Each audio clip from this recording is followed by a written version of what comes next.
Inviting you to listen next Monday night at 9 when the Signal Oil Company presents The Whistler.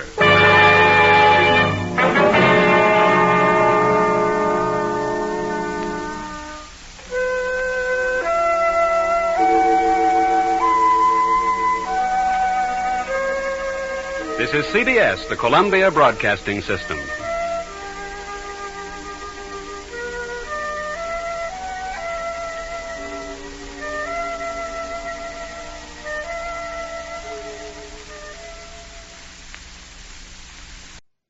You're listening to 1940s Radio on the Rocket Classic Radio Network.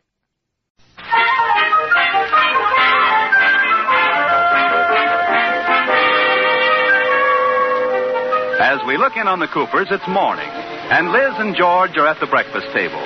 George tastes his scrambled eggs, then he turns to Liz and he says, What's the matter, George? Where's Katie, Liz? Did she quit? No, she's in the kitchen. Why? The eggs are underdone. The toast is burned and the coffee is like mud. I thought maybe you cooked breakfast. Well, thanks a lot. I'll tell Katie to fix you something else. No.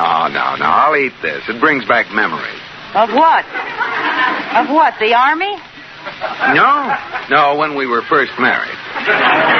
A lot you know. You were so lovey-dovey at breakfast in those days. You wouldn't have known if I was feeding you sawdust. So that's what it was. One more crack like that, and I'll fire Katie, and I'll cook for you all the time. I take it back. Oh, please, you wouldn't do that, would you? Right. All right, you made your point.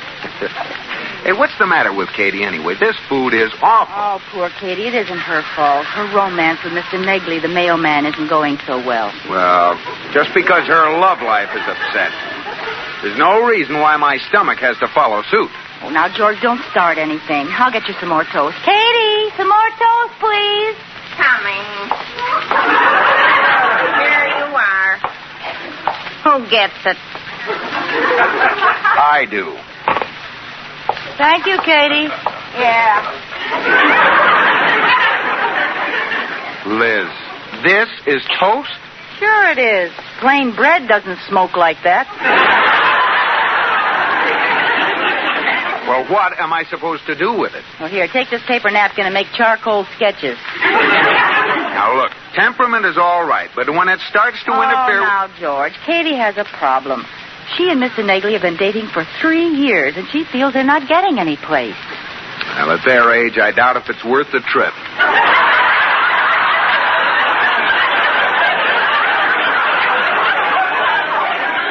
George. Gee, I wish I could help her. Mr. Negley is so shy, he'll never propose. You stay out of it. And why doesn't Katie leave the poor guy alone? Doesn't a woman ever reach the point where she can sit back and forget about men? Yes, but you don't sit back, you lie back, and they put a lily in your hand. Look, did it ever occur to you that Mr. Negley may not want to get married? But, George, he's a man. What's he got to say about it? True. My goodness, if it were up to the men. Oh, what a frightening thought. Why, we might not even have been married. And where would you be today? George, get that dreamy look off your face. Sorry. George, where were you just then? Oh, I was enjoying life in my swanky bachelor's apartment. Were you alone? Nope. Who was with you? Mr. Negley. Oh. I was just teasing, honey. I'd advise everyone to get married if they can be half as happy as we've been. You really mean that, don't you, George? Yes, sir. And if I had it to do all over again, I'd still say yes when you proposed. I proposed? Ha! You kneeled down so many times in our living room, my father thought you were teaching me to shoot crap. Well, I hope I see Mr. Negley in time. I'd better warn him that Katie's planning to get a wedlock headlock on him. Now, you just leave us alone. We're only trying to get her engaged. That'll keep her happy. What's the matter? Who is this we you refer to? Are you playing Cupid again? I don't know what you're talking about. You said we're only trying to get her engaged. Who is we? Now, George. Who is we? Who is we? We is Liz and George Cooper. That's who we is. No, you know what I mean. Well, now, George, there's no sense bothering your pretty little head about Katie's problem. No, it's not my pretty little head that bothers me. It's your great big nose. Oh, come now. Figuratively speaking. You just can't stay out of other people's romance. I can to you. For your information, I haven't said a word to Katie. Well, just keep it that way. Well, what if she asks me for my advice? Well, what makes you think she'll ask you? I can arrange it. Exactly. But if she only knew how she could hook Mr. Negley that fast. Well, it wouldn't do her any good. He's too small, and she'd have to throw him back in. Oh, but think of the fun. Liz, I'm serious. I want you to promise me you won't meddle in Katie's romance in any way whatsoever. In any way whatsoever? Yes. I want your solemn promise you won't even speak to her about it. Now, you promise? But I... Promise? All right, I promise, George. I won't meddle. Good. I won't even talk to Katie about it. I'll keep my mouth shut until I'm ready to explode. And even past that. Okay. But when you come home tonight, don't be surprised if you find me splattered all over the walls.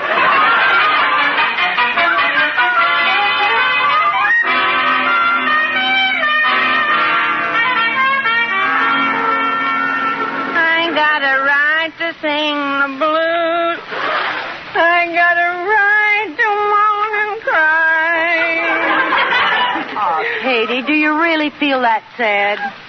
No. Oh, I wish there was something I could do, Katie, but I promised George I wouldn't meddle in your romance. Oh, Katie, I promised George I wouldn't talk about it, but I didn't say I wouldn't listen about it. Oh? If you talked and I just listened, would that constitute a meddle? I don't think so. Well, I'm all ears. Well, the trouble is, Mr. Negley and I never get to be alone. He couldn't propose if he wanted to. But you have a couple of dates a week. Where do you go? We always go to a drive-in movie. A drive-in movie? Why, that's a perfect place for romance. Do you sit in the back seat? Oh, yes, I always do. And he sits in the front seat. Now, that's where you made your mistake. You should both sit in the back seat. On a motorcycle? Oh, Katie, you might as well go on a pogo stick. Oh, you do have a problem. Maybe you could get him to invite you to his house to dinner. No, he'll never do that. Oh, you can't be sure. Yes, I can. He lives at the YMCA. Well, maybe he'll invite you over for a game of handball and a steam some night. Oh, I'm just sunk, Mrs. Cooper. Now, wait a minute. What about the park? Oh, we've been there. The cop in the park is Mr. Negley's pal. We sat there all evening. Well, what happened? Three-handed canasta. I finally got mad and said, two's company, three's a crowd. So Mr. Negley left. I've got it, Katie. I know where you two can be alone. Uh-oh. Oh, I can't tell you. I promised George. Oh, couldn't you break your promise? Certainly not. I'd die before I'd ever tell you that I might talk George into going to a movie tonight so you and Mr. Negley can have our living room to yourself. Oh, Mrs. Cooper, do you mean that? Mean what? That you'll talk Mr. Cooper into going to a movie so Mr. Negley and I can have your living room? Why, Katie, that's a wonderful idea. Thank you. How'd you ever think of it? Oh, it just came to me. Now, don't worry. I'll take care of George. The living room is yours for the evening. Oh, Mrs. Cooper. I don't know how to thank you. Oh, it's all right, Katie. I've caught my limit. The least I can do is help a fellow trapper.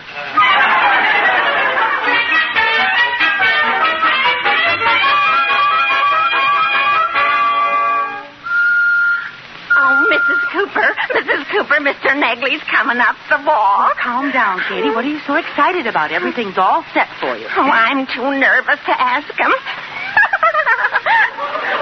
you do it for me? Oh, I thought I was Mr. Anthony. Now I'm John Alden. Katie, are you sure you wouldn't like... I guess you wouldn't. Okay, I'll ask him. Oh, thanks. Hello, Mr. Negley. Oh, good morning, Mrs. Cooper. How are you today? Oh, I'm terribly fatigued. Do you mind if I droop on your stoop? No, not at all. I'll just rest a minute before I go plunging on with my bag of postal goodies. Mr. Negley, you have a date with Katie tonight, don't you? Yes. We're going to the drive-in movie. Well, instead of going there, how would you like to stay right here all evening? Oh, that sounds like fun. I thought you'd feel that way. But what will I tell Katie?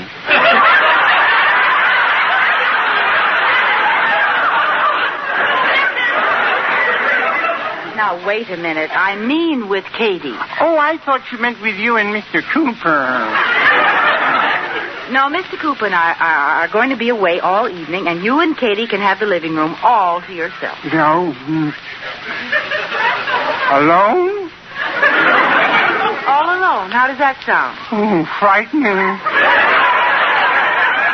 Just me and Turtle Dove? Yes. Yes, Turtle Dove would have asked you herself, but she got shy. She's in the house with her head under her wing. What do you say? Well, I don't know. There's a pretty good picture playing at the drive-in. Mr. Negley, they haven't made the picture that's that good. Anyway, Katie wants you to come for dinner. Oh, that's different. I like her cooking.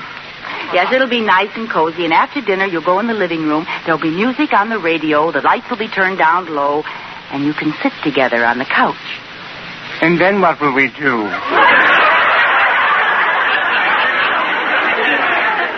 What any other man would do. Bring your motorcycle in and give it a grease job.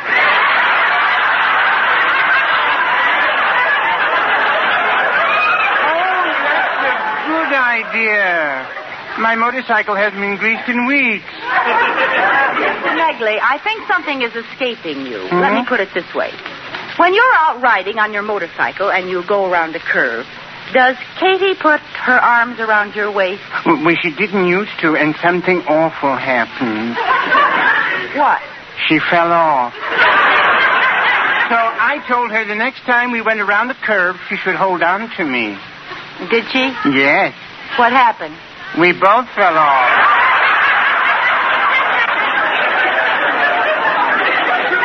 Well, there aren't many ways left to put it, but, Katie feels if you and she are alone tonight, you'll get to know each other better. I think I struck a nerve. Can you make it tonight, Mr. Negley? Well, you only live once. In your case, that's a pretty high estimate. I'll tell Katie to expect you. Yes, I'll rush right home now and start dressing. Wait a minute. Don't you have to deliver the rest of the letters in your sack? No, I don't have time. I'll mail them.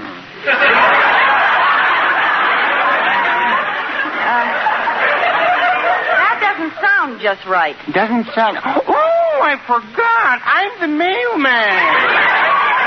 Well, I'll deliver them in a hurry. Goodbye, Mrs. Cooper. Bye. Some enchanted evening. You will see a stranger. You will see...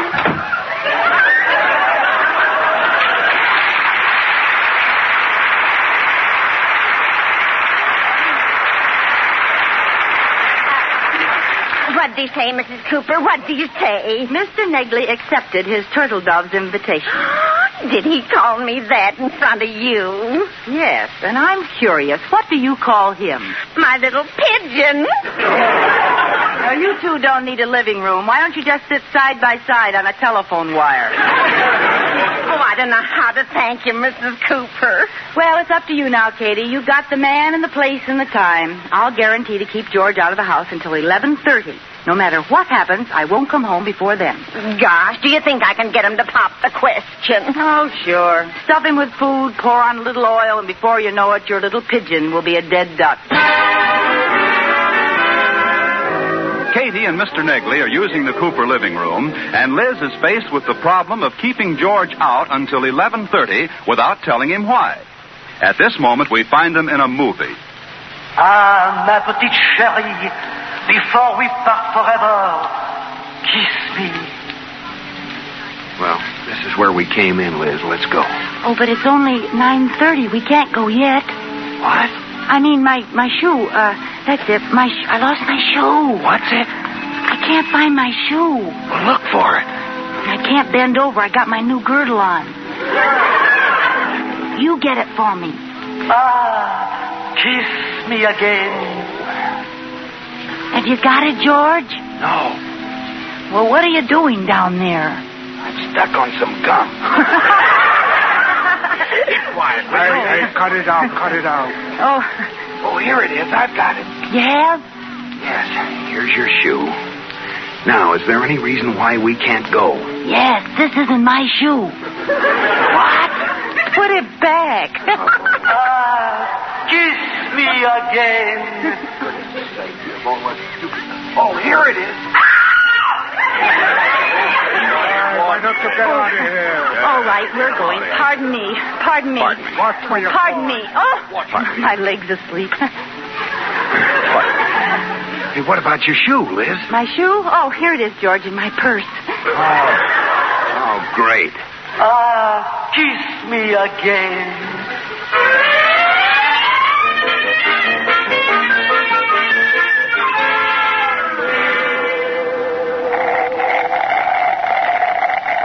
Listen, Liz, they're playing our tune.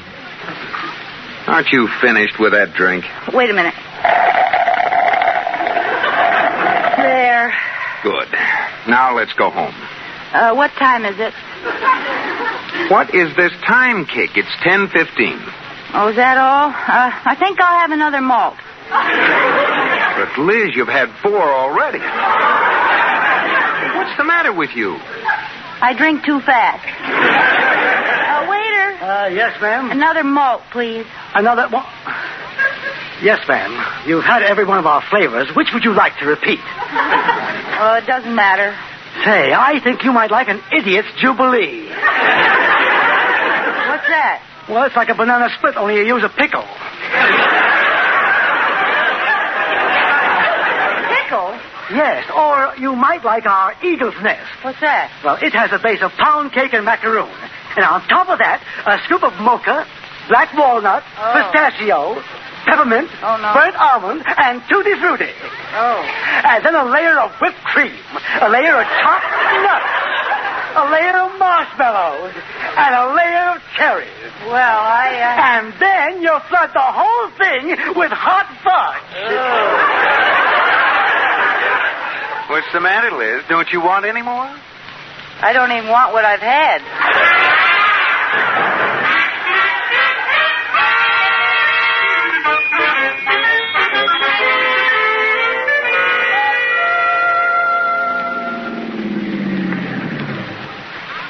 Well, home at last.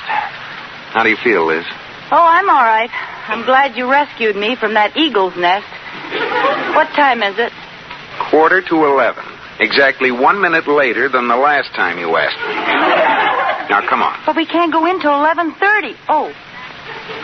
And why can't we go in till then? Now, if I tell you, will you promise not to be mad? I'm not so sure. Cross your heart and hope to die. All right. Cross my heart and hope to die. Scout's honor. Scout's honor. May lightning strike you. All right. What is it? Well, Katie's entertaining Mr. Negley in the living room, and I promised we'd stay out till 11:30. Liz, this is the last straw of all. You promised? You promised you wouldn't get mad. Scout's honor. Now, forget that stuff. Well, I've trusted my last Boy Scout. You turn in your merit badges, Cooper. Now, come on, Liz. We're going in the house right now. But, George, this last half hour may be the most important one. Good. Maybe we can still save Mr. Negley. George, I know I shouldn't have done it, and I'm sorry, but let's wait, huh, please? Well, what do you want me to do? Sit here in the car with you for half an hour? Well, that's a compliment. Before we were married, you used to hang onto my arm and whimper, "Please, baby doll, stay out 5 more minutes. It's early yet."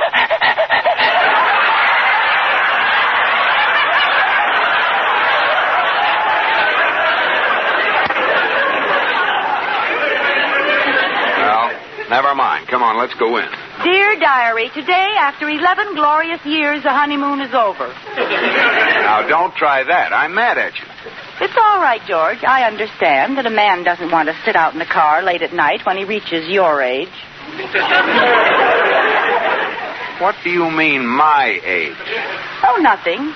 I just meant that when you get to your time of life, a car is just something to be used for transportation. Oh, yeah? Well, you seem to forget that I was the only guy in school who could shift gears with his knee.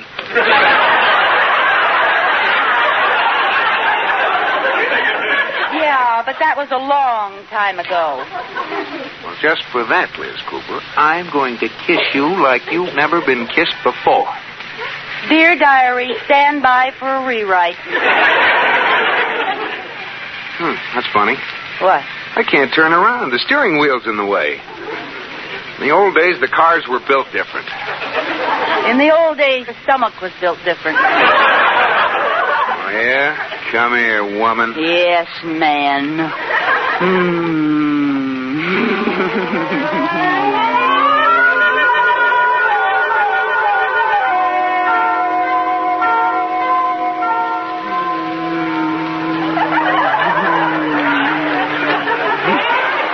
George, what time is it? 12:30. George, we've been sitting here in the car for an hour and a half. Come on, let's go in. Oh, please, baby doll. Stay out 5 minutes. It's early. George, now come on. Well, Mr. Nagley ought to be gone by now. Well, how can we make sure? It's dark in there. I know, George. Boost me up to the hall window. I'll see if his cap and mailbag are still there. All right. Put your foot in my hand. Okay. Oh, there. Do you see anything? No, not a thing. Doesn't look like a soul is home. Let me down. Now, do you think it's safe to go in? I think so. I don't. Policeman. And what do you two think you're doing? Well, I know it looks funny, officer, but we live here. Sure you do. We do. We're Mr. and Mrs. George Cooper, and we live in this house. Don't you believe us? Oh, absolutely. You're peeking in the window to see if you're home.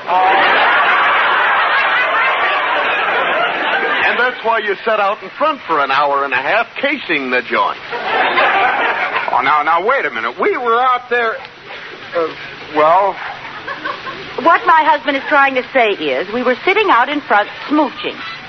I thought you said you were married. We are, and we were smooching.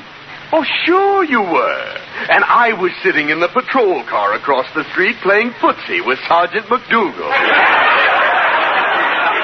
You come with me. But we're telling you the truth. It doesn't matter. If you were breaking into the house, you're a couple of crooks.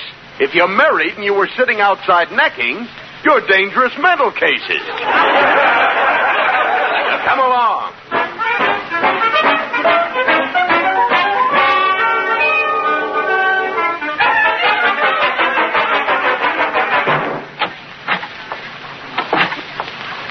Well, we're finally home. Yes, at 4:30 in the morning. Oh, Liz, how did I get a wife like you? I don't know. You're just lucky, I guess. I hope this teaches you to stay out of other people's romances. Well, if Katie got her man, it was worth it, so I just don't care. Mrs. Cooper? Yes? Oh, you're home. I was worried when you stayed out so late. Yeah, we're all right, Katie. Tell me, did Mr. Nagley propose? No. He didn't? No. Something came up and he didn't come over tonight. Oh, no!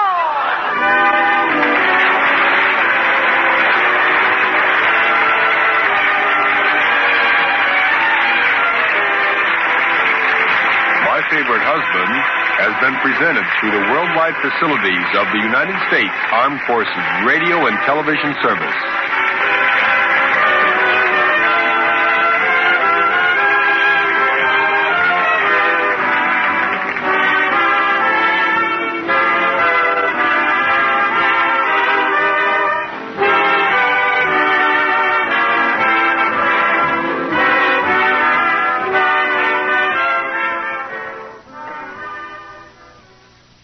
You know how much dogs love fresh meat? Well, here's something pretty amazing. New hap. Moist, meaty, really juicy chunks that look and taste as good as fresh meat. Dogs love it just as much. See, one collie's eating fresh meat, the other hap. Now watch. You can even change the bowls over, and the dogs love it just the same. Give your dog new hap. It looks and tastes as good as fresh meat. Dual. Dual for floors. Dual cleans and polishes in one go, because it's a floor cleaner and a polish all in one. Dual 2 and 6. This is the 1940s radio channel from the Rocket Classic Radio Network. Frontier Town, the saga of the Roaring West.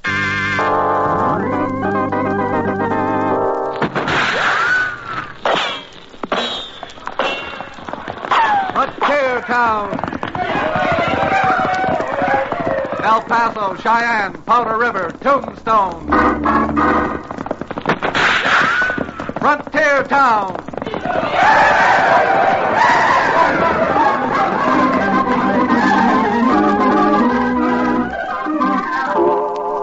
Here is the adventurous story of the early West, the tamed and the untamed. From the Pecos to Powder River, Dodge City to Poker Flat.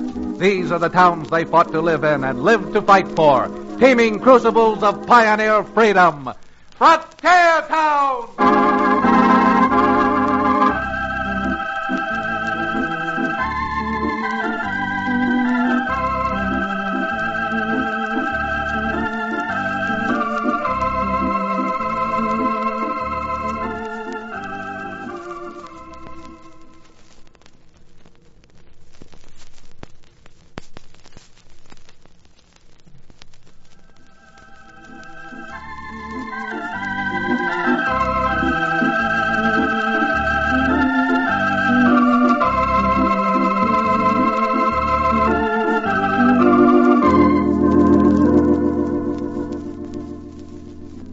Howdy. I'm Chad Remington. Never heard of me? Well, a lot of folks have never even heard of the town I come from. Dos Rios. Means 2 rivers. And if Dos Rios sounds peaceful, well, it's no more peaceful than any other frontier town. Good folks and bad, God-fearing and evil. I know, because not only am I a rancher, but I'm also the town's only lawyer. Take the other day. I was perched on a keg of horseshoe nails, swapping yarns with Cherokee O'Bannon out in front of his livery stable and ragging him about the time he used to be a medicine man. Doggone it, Chad. No good lawyer'd say a thing like that. No, sir. That there is slander, libel, and mayhem. Oh, go on. That genuine Cherokee Indian rattlesnake oil you used to peddle couldn't cure a hop toad of warts. My friend, and I'm giving you the best of it, my rattlesnake oil was an absolute and positive cure for 376 diseases of men and beasts. And guaranteed. Guaranteed, he says. Well, if my father hadn't saved you from that necktie party... What's wrong, Chad? What are you staring at? That rider heading this way. You notice how he slumped over in the saddle?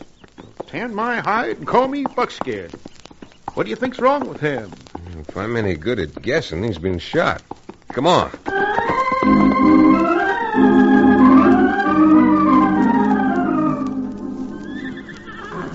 Yeah, 6 inches lower, mister, and that lead would have gone through your heart.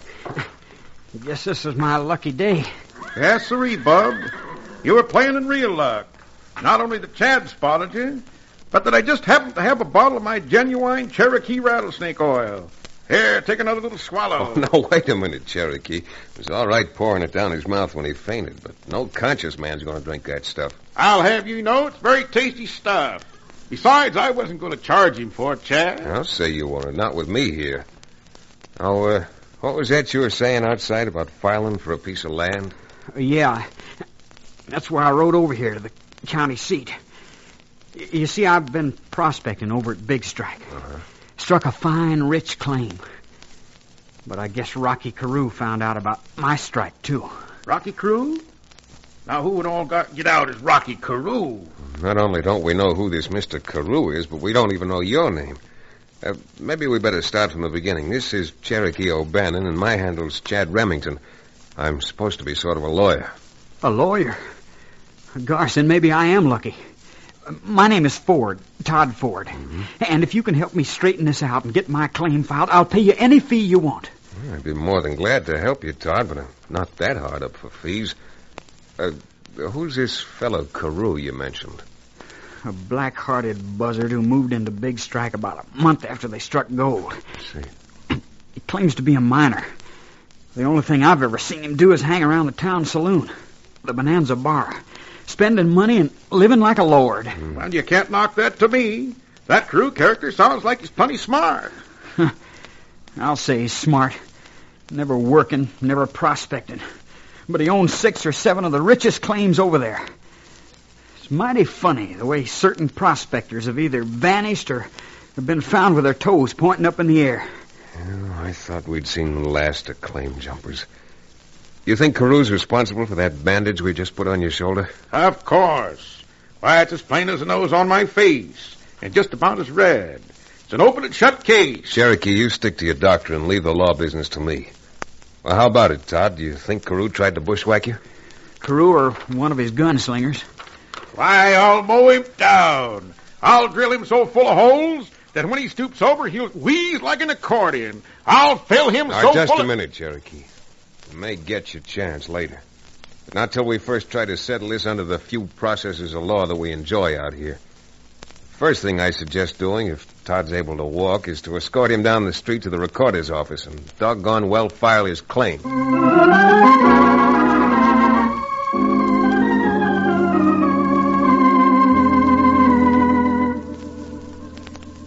The land office is 2 dusty blocks down Dos Rios' only street from where Cherokee keeps his livery stable.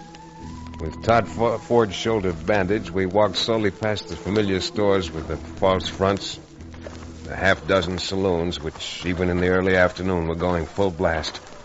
We just passed Ben Minton's Lucky Horseshoe Cafe when I felt Todd's arm stiffen under my hand that was holding me. His steps, which were slow to start with, suddenly faltered to a halt. Hold it, Chad. Wait a minute. Now, if you're getting weak, son, it just happens that I brought along a bottle of my famous Cherokee rattlesnake oil. No, it ain't that. You see that big fella just tying off that black horse? Yeah. He's from over my way. Name's Big Jake. Hangs out with Rocky Carew. Yeah, from the sweat on that horse, I'd say he'd been pounding leather to get over here. To get over here in a hurry. Well, like you say, I'm not a barrister. But if there are only 4 shells left in that 6-gun of his, he's the vulture who plugged Todd Ford. I bet he is. I just know it. Well, we're not getting any place standing here gawking at him. Let's walk. When Todd spotted Big Jake, we were about 100 yards away from the land office. Walking slowly gave me time to size him up as he knotted his lines around the hitch rack. Big Jake was a big man, all right. Big and with a chest on him like a hogshead. Big and as mean-looking a gent as any I'd ever seen. He spotted us coming and turned quickly and started for the land office. I let go of Todd's arm and trotted toward him, getting between him and the door before he could open it. You, wanting something? Yeah, I was. You mind if I look at that gun you're wearing? I sure do. It'll save some trouble. I ain't got no troubles. But I have. You see, I'm a lawyer here in Dos Rios. I was just retained by that young fellow with a bandage on his shoulder. Oh? Well, Counselor, since I'm no man to argue with a lawyer... Sure. Here's my gun. See you in court, Counselor. Maybe.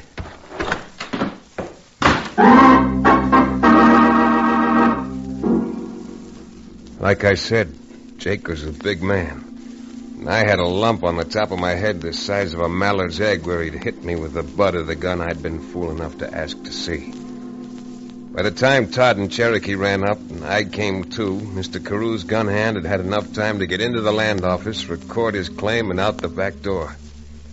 The land office registrar was sympathetic enough for all the good it did. Well, I believe you're right enough, Chad, but as a lawyer, you ought to know that the first fellow to get in is a fellow whose claim we got to recognize. Of course, but like all other rules, there are exceptions to that one, too. Exceptions, my eye. Where Rocky Carew is concerned, this way of getting claims is a rule. What's that name again, young fella? Carew, Rocky Carew. Yeah, that ain't the name he filed in. No, it's the name of, wait a minute, let me see here. Yeah, the claim's filed in the name, Jake Hunbright. Sure, that's his name. Big Jake Hunbright. You'll have to excuse me batting my long eyelashes like this, but it sure seems like this polecat Carew gets out of this as free as a lark on the wing. He might, but not if Jake sells Carew the claim later. That's legal, good and legal. Well, if that's legal, and Cherokee's right, Carew gets out scot-free.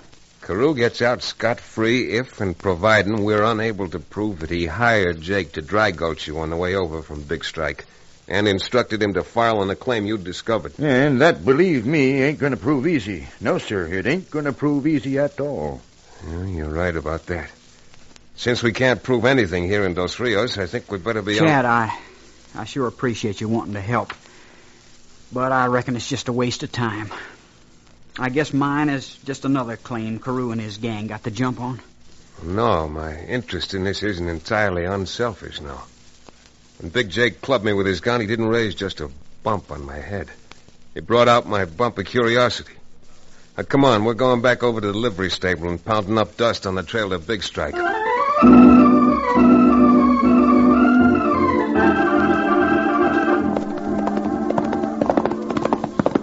Now, with that bad shoulder, Todd, if we're going too fast for you, just sing out. No, I'm all right. And the way I feel, I don't feel like singing. Out or otherwise. My little songbird, you listen to Dr. O'Bannon. If you found one gold claim, you probably find another. Where there's one, there's got to be more. That's not what I mean about the gold. As we were riding along, it suddenly dawned on me how Carew happened to find out about that claim. What do you mean? I'll give you 3 guesses. A woman. A woman? Yeah. And I thought she was on the square with me. Live and learn. Live and learn, I always say. You always say something, Cherokee. Who is she, Todd? The only reason I ask is it just might help in cleaning this up. Her name's Althea. Uh-huh. Thea's what I call her, and she works over in Big Strike. Oh. I guess you'd call her an entertainer. It works in the Bonanza Bar, place where Carew hangs out. When the good Lord made this world, he made 97 kinds of poison. 96 of them can absolutely be cured by my genuine Cherokee Indian rattlesnake oil. But the 97th is the one poison that no one has ever found a cure for. And that's female women. I'll grub stake you on that one, Cherokee. Were you in love with this Althea? If I was, it's over. But I'll bet what poke I've got left, the only reason she played up to me at all was to tip off Carew. Well, one of the things a lawyer is forced to handle from time to time is misunderstandings between men and women. A good lawyer tries to prevent divorce. Suppose we just let the whole thing drop. Fair enough. Suppose we rattle up these ponies, huh? The sun's starting to set. It's going to be dark by the time we get to Big Strike.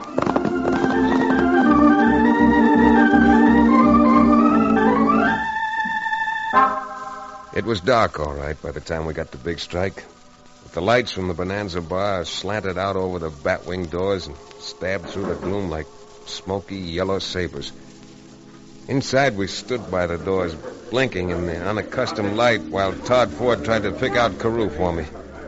But before he was able, a small figure in a stiff spangled skirt pushed through the crowd and ran up to Todd. Oh, Todd! Todd!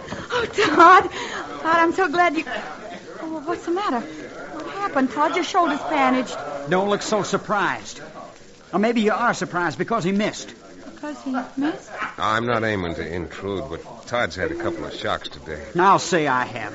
And one I'm not forgetting either. Todd, what's the matter? You're looking at me as if you never saw me before. I don't know about that. But I never want to see you again. That much I'm sure of. Miss, if you leave Todd alone right now, I think if by tomorrow... That's him. That's Carew walking this way now. So that's Carew. Yeah, looks more like a rattlesnake on legs. Oh, Thea, come on over to my table, and I'll buy you a... Well, what happened to you, Ford? Get mixed up in a gun scrape? If it did, it was a little one-sided. I beg your pardon. I don't believe we've met. And we have now. I'm Chad Remington, lawyer from Dos Rios. I rode all the way over here just to talk to you, Mr. Carew. I don't need a lawyer. Well, that, my friend, is a matter of opinion. However, as far as you're concerned, in this particular action, my services have already been spoken for by Mr. Ford. From the way he looks, he don't need a lawyer. He needs a bodyguard. Now, you probably know more about that than I do. All I can tell you is we've got a few laws in this state to protect honest men from claim jumpers. Remington, if I were in your boots, I'd turn them around toward the door and I'd walk out. But I wouldn't stop until I was back in Dos Rios. By that loud-mouthed, hypocritical... Cherokee, Todd, no. In this case, I think his advice is pretty good. Come on. Todd, please. You can't go without explaining what's happened. Get your dirty little hands off Oh, of me. no. Okay, Chad, let's go. Todd.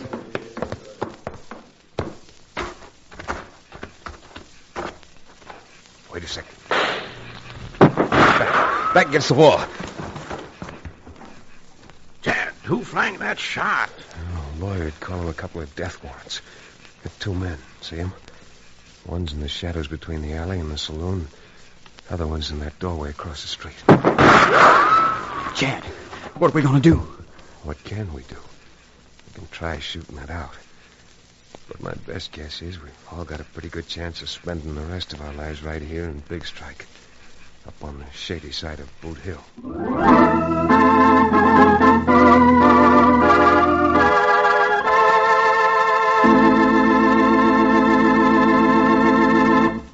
We'll return to the stirring climax of Frontier Town in just about 1 minute.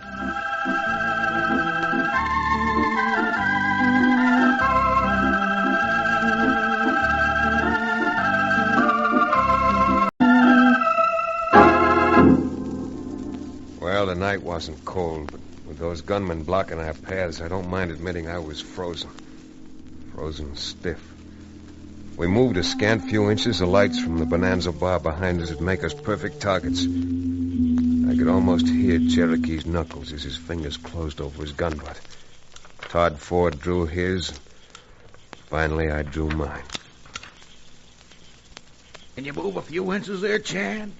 This hog blade of mine kicks like an overgrown Missouri mule. The first one of us who moves gets killed. We just can't stand here. Now, take it easy, kid. The longer we make them wait, the more nervous they're... What's the matter? Someone's coming. Coming from behind us. I told you what I'd do, Remington, if I were in your boots. But I figured maybe you needed a little lesson. Rocky, what are you doing here? I didn't think I'd have to tell you again.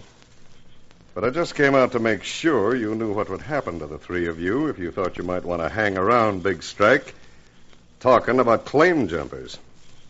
Carew, your demonstration's even more convincing than my friend here used to give selling his rattlesnake oil. Thanks.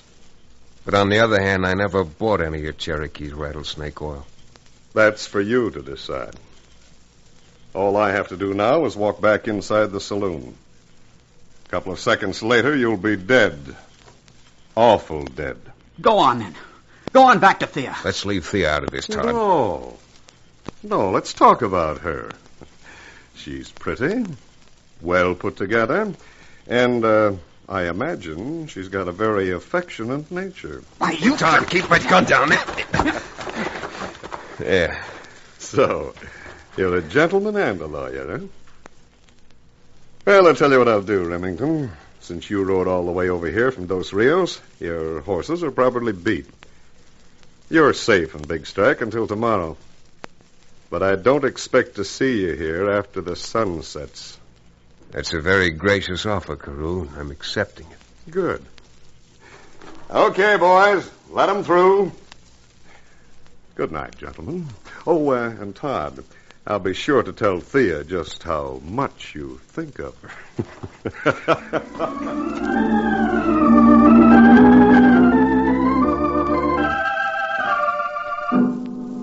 Well, with the high court, the criminal court, granting us a stay of execution, the three of us rode back up to Todd's diggings. It was hard and cold on the ground, but I slept like a baby. I slept until shortly after dawn. Then I heard voices. I rolled over a little on one elbow and listened. I know. But, Todd, I didn't come here to argue. Believe me, I didn't. I'm not arguing, Thea. I'm just telling you to clear out of here. Clear out and stay out of my life. If your gentleman friend leaves me with a life... He's not my gentleman friend. He's nothing to me. He's just a customer down at the bar. And a mighty good customer, I'll bet. Oh, Todd, you can't stay here now. Carew will kill you or have you killed like he has everyone else who's gotten in his way. Let's go away. Let's go someplace else together. I told you to get out of here before. Now, go on. You're not making a fool of me again. Oh, Todd, please. I'm going over and wake up Chad and Cherokee. When I get back over here, you'd better be gone. Don't be a fool. I don't care what you think of me, but just get out of Big Strike before they kill you. Yeah? Maybe I will get out. But not before we found Jake Hunbright and made him talk. And we'll find him if we have to ride around this country all week.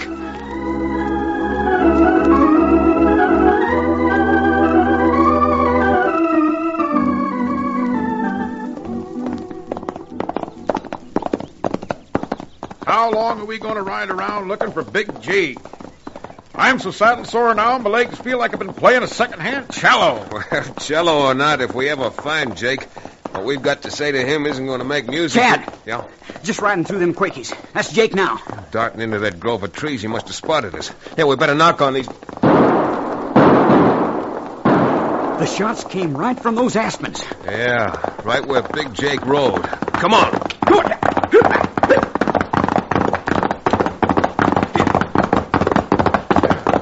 Easy now. Oh, boy.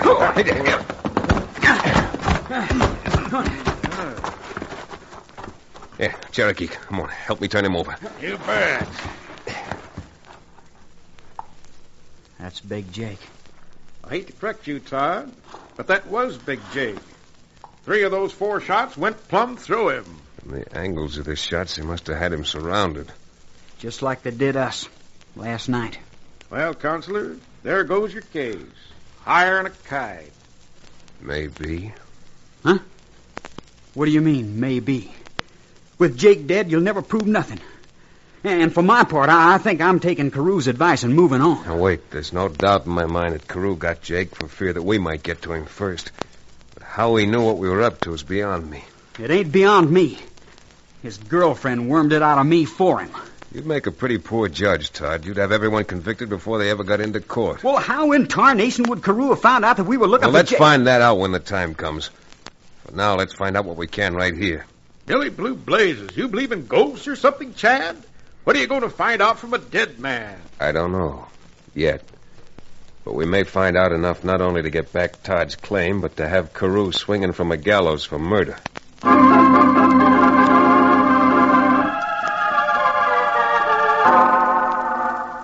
Being a lawyer, I don't usually play hunches, but this time my hunch was right. There in Big Jake's inside shirt pocket was a map and description of Todd's claim in handwriting, which Todd admitted was undoubtedly Carew's. He'd seen Carew's markers in a couple of faro games.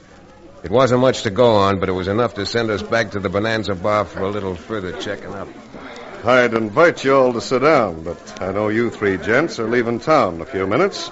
Soon going to be sunset. It soon is at that, Carew. I made a suggestion to Todd that he wants to talk to you about. Yeah? Well, I better be quick. It'll be quick, all right. You jumped my claim, and we know it. The sun's setting right now. Maybe my eyes ain't so good, but 2 minutes from now it's going to look dark again, if you know what I mean. Your eyes were good enough to see Big Jake's back out in that grove. That'll be enough, Todd. Todd, please don't be crazy. Get out while you have a chance. I'm not telling you again. Keep out of this, Thea. There's less than 2 minutes left now. Now, look, let me do the talking. Whatever money Todd had, he used up prospecting for the claim that Jake Hunbright filed on. Yeah. So I suggest to save further trouble and to get enough money to move on, that Todd write you out a quitclaim contract giving you all rights to the claim, for which you give him $100. Here, I even drew up the papers. All you got to do, Carew, is sign your name to it. Okay, that's a deal. Oh, thank God. Just sign your name here. All right. There you are. Now I'll get you the 100. Never mind 100 now. This paper's all we want. What? That signature's the same handwriting we got here on this paper we took off Big Jake's body. Why, you blasted You fool, let that gun alone. Rocky, go! Why, that fool female, she stepped right into that shop. Cherokee, grab him, quick. Better drop that gun, Carew, or I'll drop it after. Why, that lame fool, he just about committed suicide. Pulled the trigger just as I pushed the gun barrel up by his neck. Todd, is Thea... I'm afraid she's... Come on, Cherokee. Let's have a look at her while somebody goes out and finds a doctor.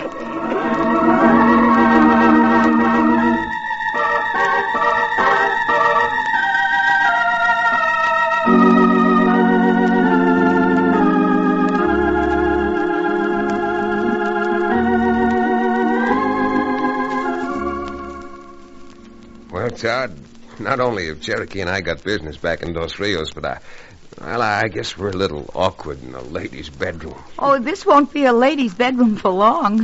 My little pigeon, I'm afraid you're going to have to explain that, even to me. I just mean that as soon as the doctor says I'm able, this lady's bedroom's going to be out at Todd's diggings. Well, they say that marriages are made in heaven. Yours certainly comes as close to proving it as any.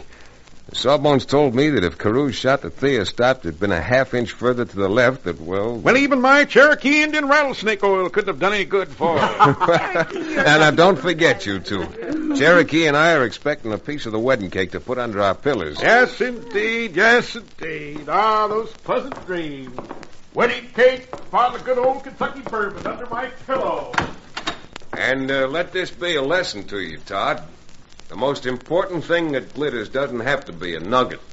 It's usually a woman with a heart of gold.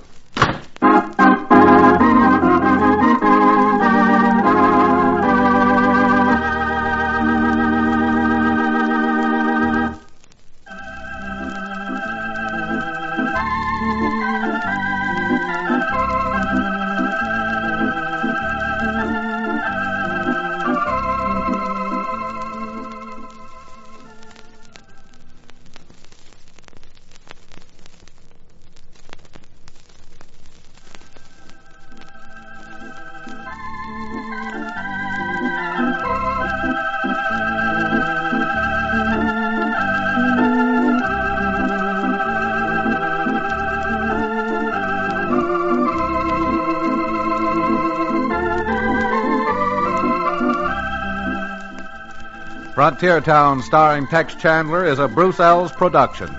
Story and supervision by Joel Murcott. Direction by Paul Franklin. Music written and played by Ivan Ditmars. Be sure to be with us again this time 1 week from today for another fine action-adventure story with your favorite young Western star, Tex Chandler. Frontier Town came to you from Hollywood.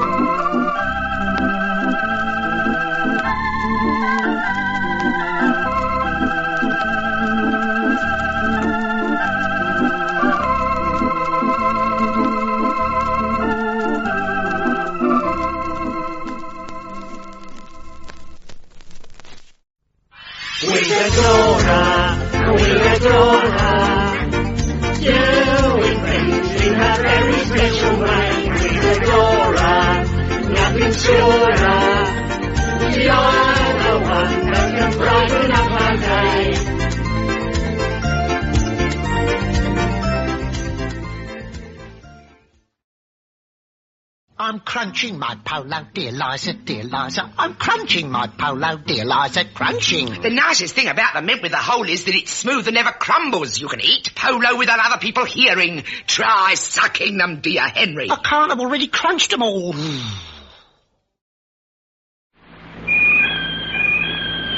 Yo-ho, brushless or lather, boys, whichever you've the notion. 50 cents for shaving cream, $1 for the lotion.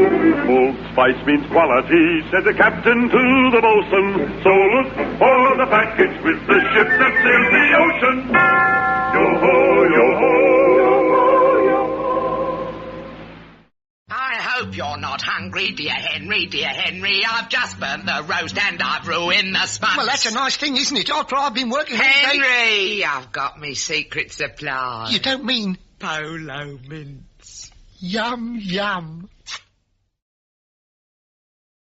The next hour is brought to you by John Paul Mitchell Systems, the world's leader in hair care products and styling tools. Visit www.paulmitchell.com today.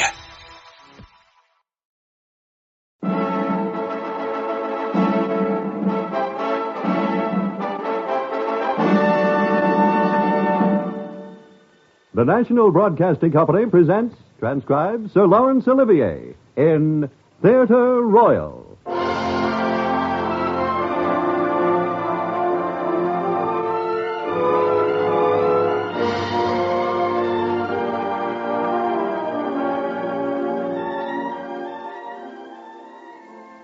This is Laurence Olivier.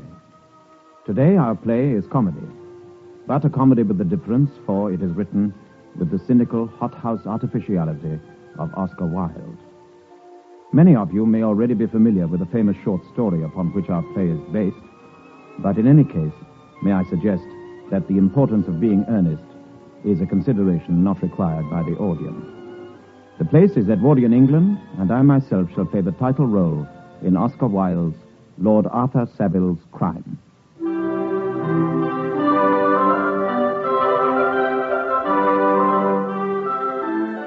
It was Lady Windermere's last reception before Easter, and Bentinck House was even more crowded than usual. The guests included 6 cabinet ministers, a prima donna, a perfect bevy of bishops, and it was said that at one time the supper room was absolutely crammed with geniuses. Also among the guests was the Duchess of Paisley. Debrett credits her with 3 husbands, but as she never changed her lover, the world had long ago ceased to talk scandal about her. During the latter part of the evening, I found myself in the picture gallery with my hostess and the Duchess. Lady Windermere was telling us of her latest protégé. Dear Gladys, you are always so original. But, my dear Duchess, I can't live without my Parvis. He comes to see my head twice a week and is most interesting about it. I must certainly introduce him to you. Oh, you don't mean to say he's here. Of course he is here. I wouldn't dream of giving a party without him. He tells me I have a pure psychic hand, and if my thumb had been just the least bit shorter, I should have been a confirmed pessimist and gone into a convent. Oh, I see. He tells fortunes, I suppose. My dear Duchess, surely Providence can resist temptation by this time. Now, if someone doesn't go and fetch Mr. Podgers at once, I shall go myself. Let me go, Lady Windermere. Oh, thank you so much, Lord Arthur, but I'm afraid you wouldn't recognize him. Oh, there he is. Mr. Podgers! Mr. Podgers, I want you to tell the Duchess of Paisley's hand. Duchess, you must take your glove off. Oh, dear Gladys, I really don't think it is quite right. Nothing interesting ever is, but I must introduce you. Duchess, this is my pet Parvis. And this is Lord Arthur Saville, Mr. Podgers. How do you do? Now, Mr. Podgers, if you tell the Duchess she has a larger mountain of the moon than I have, I'll never believe in you again. I'm sure, Gladys, there's nothing of the kind in my hand. Oh, your Grace is quite right. The mountain of the moon is not developed. Now, let me see. Yes, you live to a great age, Duchess, and extremely happy. Ambition, very moderate. Line of intellect, not exaggerated. Line of heart. Oh, now, do be indiscreet, Mr. Podgers. Nothing will give me greater pleasure. If the Duchess ever had been, but I'm sorry to say that I see a great deal of permanence of affection combined with a strong sense of duty. Thank you, Mr. Podgers. You have told the Duchess's character admirably, and now you must tell Lord Arthur Saville. Be sure to tell him something nice, because he's one of my special favorites. Dear Lady. Gather round, everyone. Mr. Podgers is going to tell Lord Arthur's hand. Come, Arthur. show Mr. Podgers your hand. But I warn you, if we find out that you have a bad temper, a tendency to gout, or a wife living in Bayswater, I shall tell your dear little Sybil about it. I am not afraid. Sybil knows me as well as I know her. There you are, Mr. Podgers. Well, why doesn't he say something? He looks so strange. What is it? What do you see? I'm waiting, Mr. Podgers. We're all waiting. Well, it's the hand of a very charming young man. Of course it is. But will he be a charming husband? That's what I want to know. Within the next few months, Lord Arthur will go on a voyage. Oh, yes, his honeymoon, of course. And lose a relative. Oh, dear. Not his sister, I hope. Oh, no, certainly not his sister. A distant relative merely. Well, I'm dreadfully disappointed. I've absolutely nothing to tell Sybil tomorrow. Come along, everyone. Let's go to supper. They're sure to have eaten up everything, but we may find some hot soup. Francis used to make excellent soup, but he's so agitated about politics at present that I never feel quite certain about him. Duchess and... Oh, yes. The Duchess had left one of her gloves here, Lord Arthur. Ah, I see it on the sofa. Good evening. Mr. Podgers. Yes. I must insist on your giving me a straightforward answer to a question I am going to put to you. Another time, Lord Arthur. If you don't mind, I'm afraid I must go. The Duchess will be quite angry. You shall not go. The Duchess is in no hurry. Tell me what you saw in my hand. Tell me the truth. I must know it. I'm not a child. What makes you think I saw anything in your hand more than I told you? I know you did. And I insist on your telling me what it was. I will pay you. I will give you a check for £100. Guineas? Certainly. I will send you a check tomorrow. Come, man, be quick. You'd better sit down, Lord Arthur. Be quick, sir. I'm quite ready. What I saw in your hand, Lord Arthur, was murder. Murder. In my hand was written that I, Lord Arthur Savile, was destined to commit a murder. At first I couldn't believe it. It was ridiculous. It couldn't be true. And yet, dare I ignore it? I was overcome with horror and rushed away from Bentinck House. All night long I grappled with the problem. And as the first faint blue of dawn appeared in the sky, I had reached a decision. My first concern was Sybil. To marry her with the possibility of murder in my future would be unthinkable. What happiness could there be for us when at any moment I might actually be called upon to carry out Podgers' awful prophecy? After all, he was a man of considerable reputation. No, I would not risk it. I must assume that the man had seen the truth. Therefore, my wedding had to be postponed until after I had committed my murder. Then I could marry Sybil with a clear conscience. My mind made up, I didn't waste a moment. First of all, who was to be the victim? I went over the list of my friends and relatives. After the most careful consideration, I decided in favor of Lady Clementina Beecham, a dear old lady who lived in Curzon Street and was a second cousin on my mother's side. She had always been extremely fond of me, and she had often told me that she would do anything in the world to ensure my happiness. Yes, there could be no better choice. As anything like personal violence is extremely distasteful to me, I felt that poison was the best means to adopt. Besides, I was anxious to murder her in such a way as not to attract public attention. Poison is safe, sure, and quiet, and does away with any necessity for painful scenes, to which, like most Englishmen, I have a rooted objection. By great good fortune, I remembered from my chemistry classes at Oxford exactly the poison to fit my requirements. I set forth at once in my hansom for Pestle and Humby's, the great chemists in St. James's Street. Just stop the next corner, Albert. Pestle and Humby's. Yes, my lord. I shan't be long. Very good, my lord.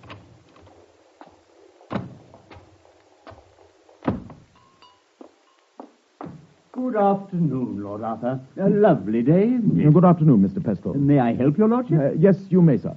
I would like a small capsule of aconitine. Oh, one needs a medical certificate to purchase aconitine. Oh. It's a very dangerous poison, you know. Excuse me, my lord, but may I trouble you to show me a certificate? Well, as a matter of fact, I haven't one. Dear me, how very awkward. Well, I'm afraid... You see, Mr. Pestle, it's for a large Norwegian Mastiff that I'm obliged to get rid of. It shows signs of incipient rabies and has already bitten the coachman twice in the calf. Oh, in that case, I suppose it might be arranged. But you understand it's highly irregular. I give you my word, I shan't mention it to a soul. And I will consider it a favor if you could oblige me. Under these circumstances, certainly, my lord. Just a moment. Here we are. Thank you. Thank you, Lord Arthur. It's a pleasure to be of service to you. Good afternoon, sir. No. Good afternoon.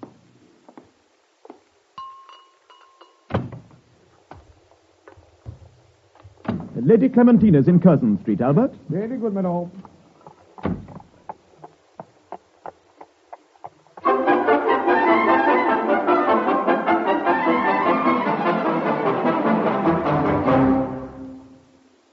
Well, my dear boy, to what do I owe the honor of this visit? You haven't been to see me in such a long time. My dear Lady Clem, I never have a moment to myself. I suppose you mean that you'll go about all day long with Miss Sybil Merton, buying chiffons and talking nonsense.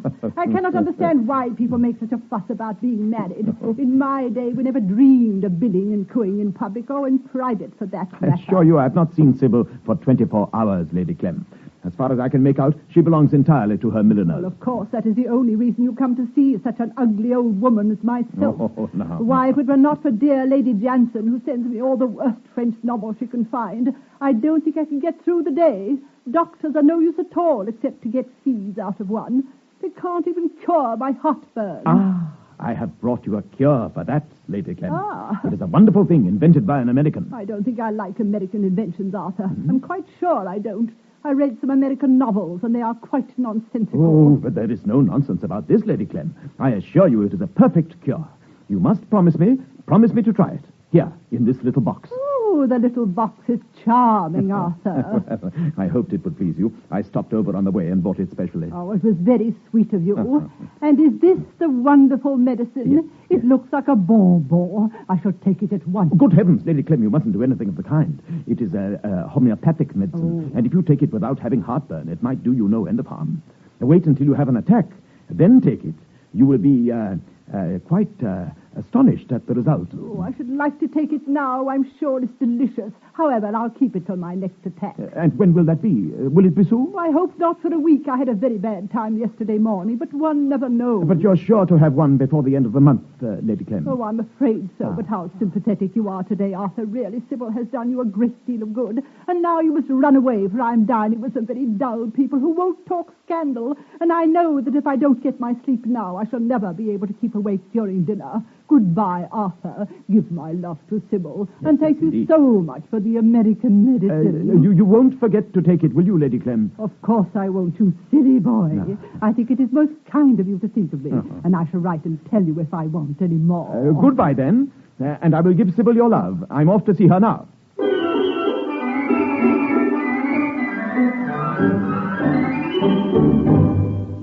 In a moment, we continue Theatre Royal with Sir Laurence Olivier.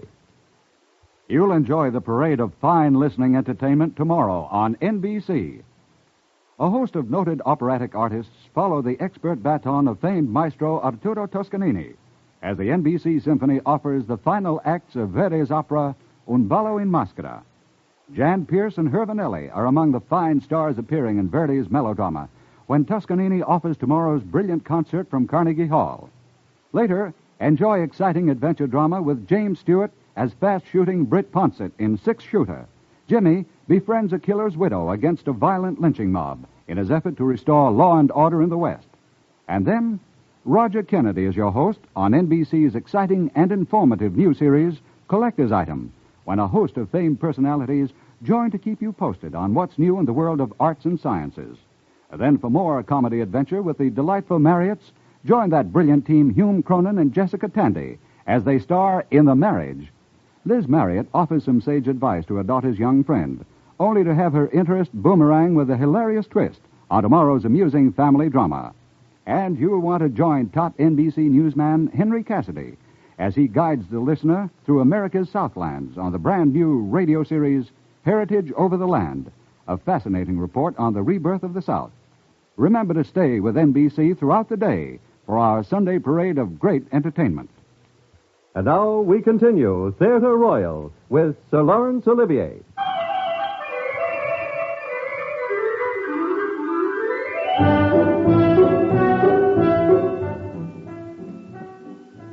My darling Sybil, it is so good to see you, lovelier than ever. Sybil, Yes, Arthur, dear? Sybil, I have something of the utmost importance to say to you. Yes? Why, Arthur, is anything wrong? Oh. You look quite distressed. Sybil, do you trust me? Darling, whatever is the matter? You know I trust you. I have some very upsetting news. I'm afraid we will have to postpone the wedding. Oh, There now, dear. It'll only be for a short while. But, Arthur, don't you love me anymore? Oh, you are my whole life. I love you more than anything in the world. Please believe me, Sybil. Oh, I'll try, but I don't understand. Darling, I have suddenly been placed in a position of terrible difficulty from which neither honor nor duty will allow me to escape. You must believe me that it is essential to our happiness that we postpone the wedding. I know you are always right, Arthur, but it makes me terribly unhappy. And I am the most miserable man in the world, but we must be patient. I promise you it won't be for long. But I'll go on seeing you every day. I'm afraid not. I must leave for abroad right away. Oh, Arthur, will you be gone long? Not more than a month, I'm sure. Perhaps much less. You must have faith in me. Very well. But it's simply terrible. My love. Write to me every day. Indeed, I will. I shall miss you every moment. Now, dry your eyes and tell me that you love me. Oh, I do, Arthur. I do. Then everything will be all right. I will never be able to tell you how much your faith and trust means to me. Oh, how I wish I could tell you something.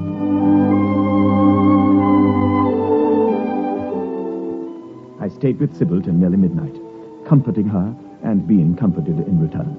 Early next morning, I left for the continent, after writing a firm letter to Sybil's father about the necessary postponement of our marriage. Every day for 3 long weeks, I studied the obituary column of the London Times, expecting to see a notice of Lady Clementina's death. I began to worry all over again, and regretted that I'd prevented her taking the aconitine when she had been so anxious to try its effect. But all was well. In the 4th week, I received a cable that Lady Clem had died suddenly on the night of the 17th. I sent Sybil a telegram announcing my immediate return to London. When I arrived, I found the old lady had left everything to Sybil and myself. And it was at Lady Clem's flat that I made a horrible discovery.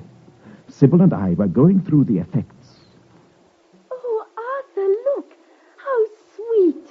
What is it, darling? What have you found? This lovely little box. Isn't it quaint? Do let me have it. Oh, of course, my dear. I gave it to the poor old lady. Oh, thank you. And may I have the bonbon, too? Huh? I had no notion that she liked sweets. I thought she was far too intellectual. Bonbon, did you say? Yes. Bonbon, Sybil? What do you mean? There's one in it, that's all. It looks quite old and dusty. I've not the slightest idea of eating it. Why? What's the matter, Arthur? How white you look. Here, let me see. Oh.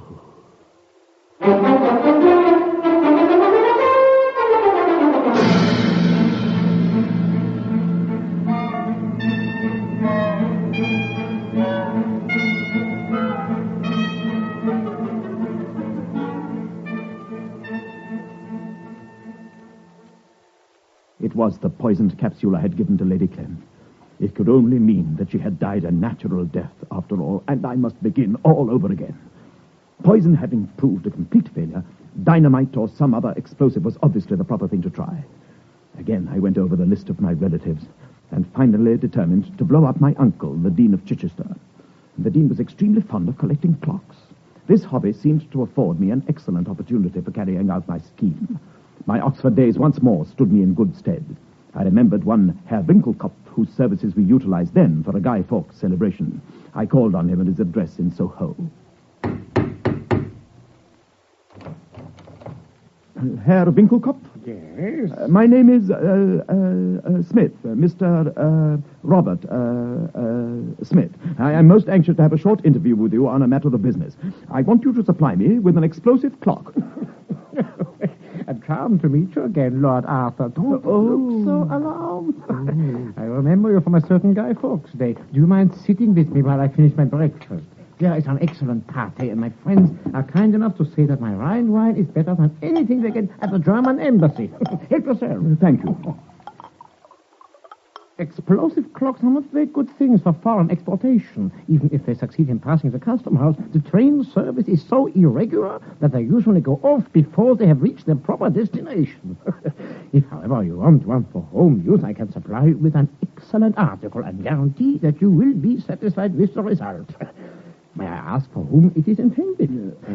If it is for the police or for anyone connected with Scotland Yard, I'm afraid I can do nothing for you. The English detectives really are our best friends. I've always found that by relying on their stupidity, we can do exactly what we like. I could not spare one of them. I assure you that it has nothing to do with the police. In fact, the clock is intended for the Dean of Chichester. Dear me, I had no idea you felt so strongly about religion, Lord Arthur. Few young men do nowadays. I'm afraid you overrate me, Herr Winkelkopf. The fact is, I really know nothing about theology. This is purely a private matter, then? Purely private. Oh, I see now. Now look here over on the mantelpiece, that little French clock there. Would that suit your purpose? That is just what I want. And tell me, how does it go off? There is my secret. Let me know when you wish it to explode, and I will set this machine to the moment. Well, today is Tuesday. Could you send it off at once? No, that is impossible. I have a great deal of important work on hand for some friends of mine in Moscow. Oh. Still, I might send it off tomorrow. Oh, that will be quite time enough if it is delivered tomorrow night or Thursday morning. For the time of the explosion, say Friday at noon exactly. The Dean is always at home at that hour. Friday at noon. I'll make a note of it. Good. And now, pray, let me know how much I am in your debt. It's such a small matter that I don't care to make any charge. The dynamite comes to 7 and 6pence. The clock will be 3 pounds 10. The carriage about 5 shillings. But your trouble, Herr Winkelkopf. Oh, that's nothing. It's a pleasure for me. I don't work for money. I live entirely for my art.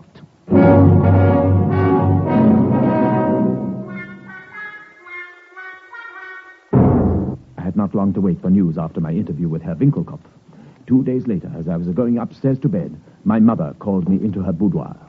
Arthur, you must hear Jane's last letter. It's quite as good as a novel. Jane? Yes, your cousin Jane at the deanery in Chichester. What did she say? Here, let me see. Sit down, dear, and I'll read it to you. My dearest aunt, thank you so much for the flannel for the Dorcas Society and also for the gingham. We had great fun this week over a clock that an unknown admirer sent Papa last Thursday.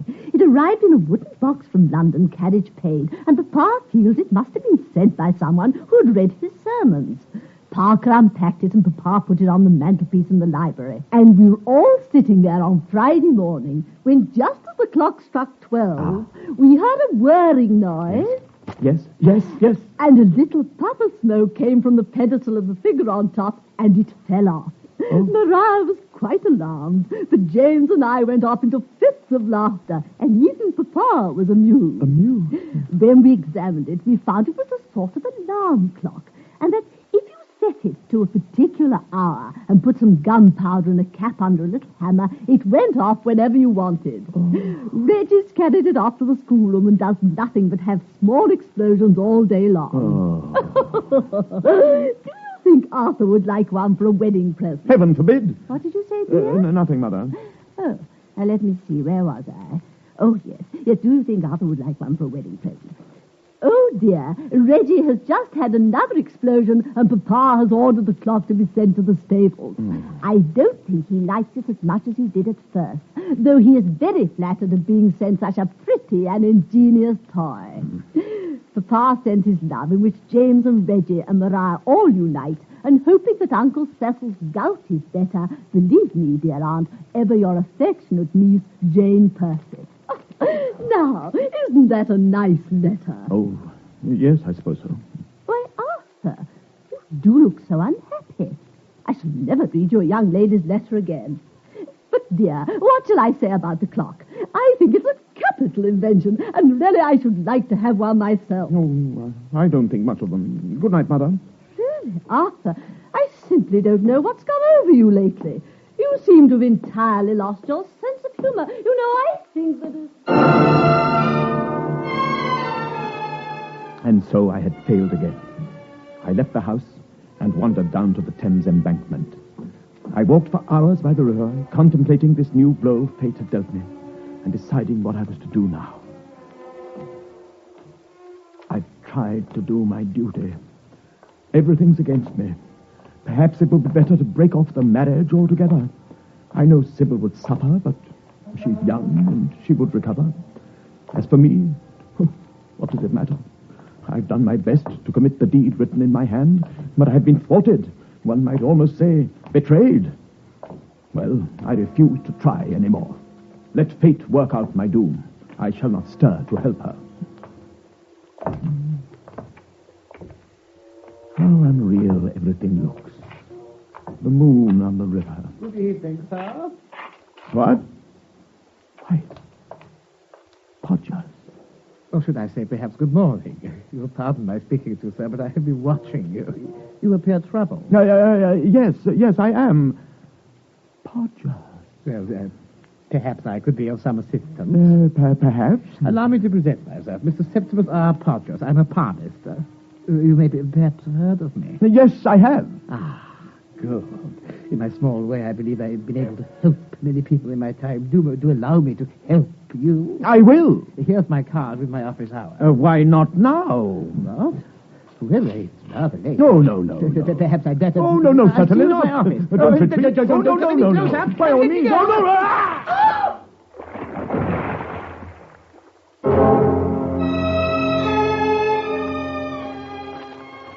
What's this now?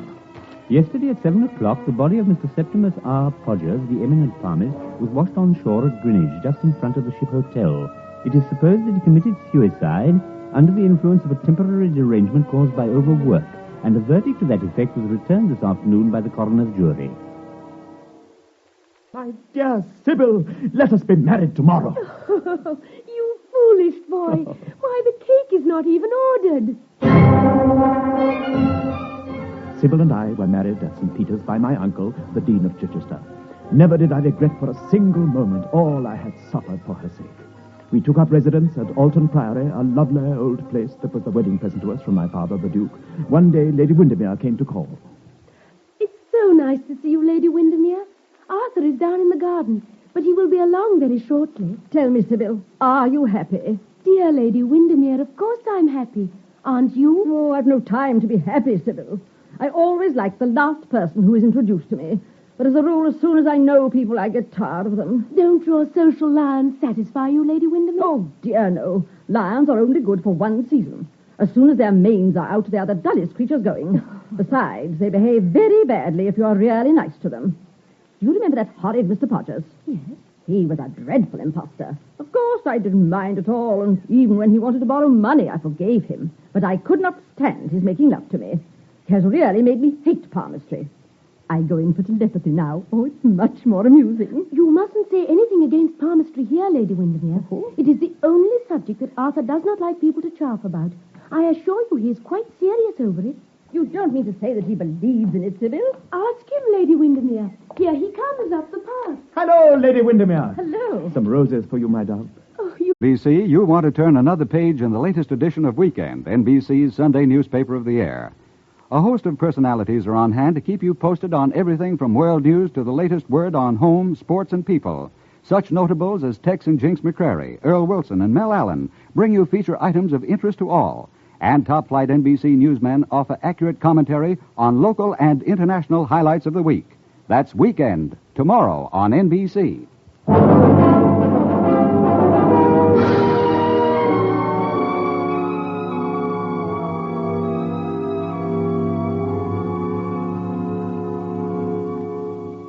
This is Laurence Olivier again.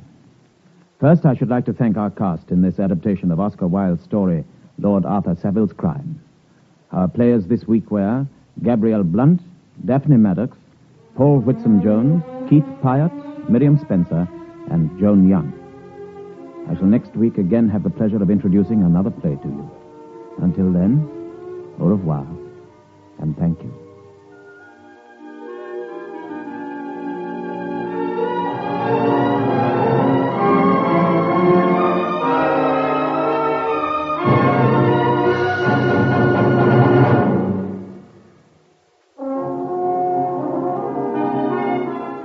Sir Laurence Olivier starred in today's transcribed program. The script was by Derek Patmore. The music was under the direction of Sidney Torch. Theatre Royal is an NBC presentation, produced and directed by Harry Allen Towers.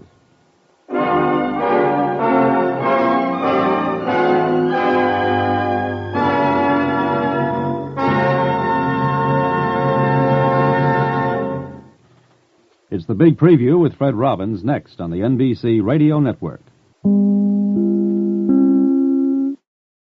Will you have a polo, dear Liza, dear Liza? Will you have a polo, dear Liza, polo? How very kind of you, dear Henry. I most certainly will. I'll have 3 or 4 or maybe more. But you take the old tube. Because they happen to be my tube of polo, dear Henry. Have one. Standing in a bus queue, Sitting in the traffic, letting other people plan the way you go. It's time you broke away. Believe in freedom, believe in Honda.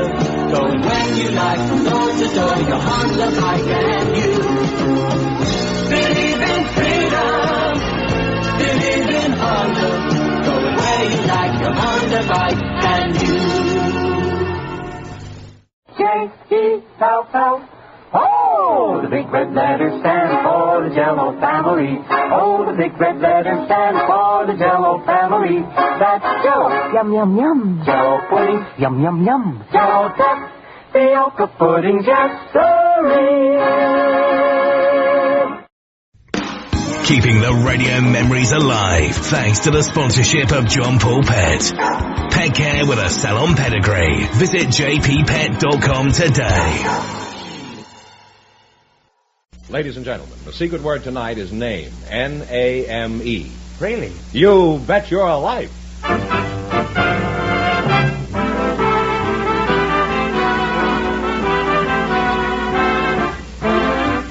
It's Groucho Marx in You Bet Your Life, the comedy quiz series produced and transcribed from Hollywood and brought to you by the DeSoto Plymouth Dealers of America, who invite you to see and drive the delightful, lovely DeSoto for 1956.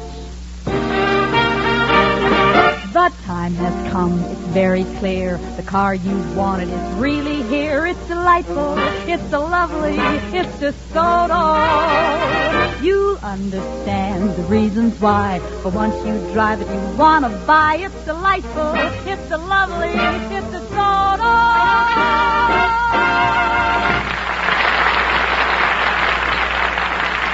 And now, here he is, the one, the only... Nothing to shout about. They're a dime a dozen.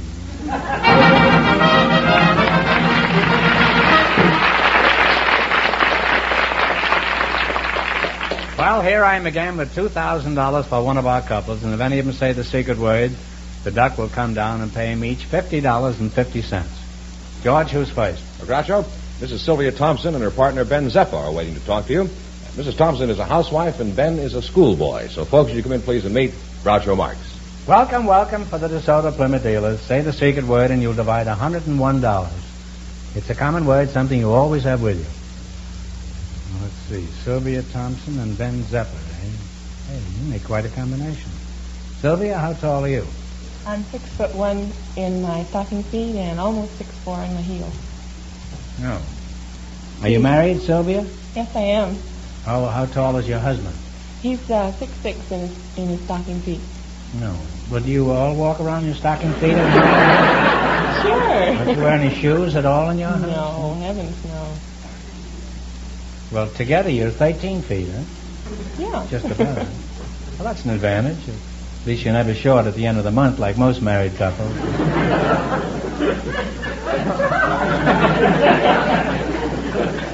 Your name is Ben Gazzara?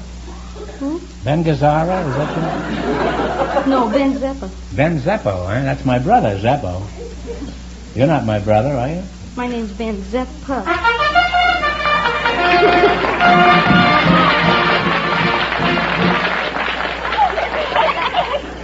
You say the secret word, Ben Zeppo. So you and your partner each get $50.50. There you are, and you'll get the 50 cents later. We just don't have any change. See, it used to be $100 for the secret word. Now it's $101 on account of the other shows giving away such huge sums. No, this is true. We have increased the amount. Because we don't take a back seat for anybody. How old are you, Ben? 13. 13. You know, I never was 13 years old. I was 12 once. In fact, I was 12 for about 8 years. In fact, all the brothers were. When we used to travel in Baltimore, if you were 12 or under, then you went on half fare on the railroad train. And for years we traveled this way. I remember once my mother used to travel with us then. We didn't need her, but she thought we did. And the conductor came along and asked for the tickets, and she gave him 4 half-fare tickets. And he says, "Where are the kids?" And she said, "Well, they're around the train someplace." And He looked in the washroom, and Hobo was shaving in there. This is true. And the other two boys were in the baggage car shooting dice.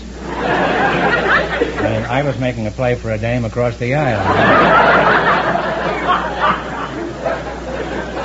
The conductor come back and says, Mrs. Marks, if these kids of yours are under 12, I'm too young to be running this train, and he jumped off at the next station.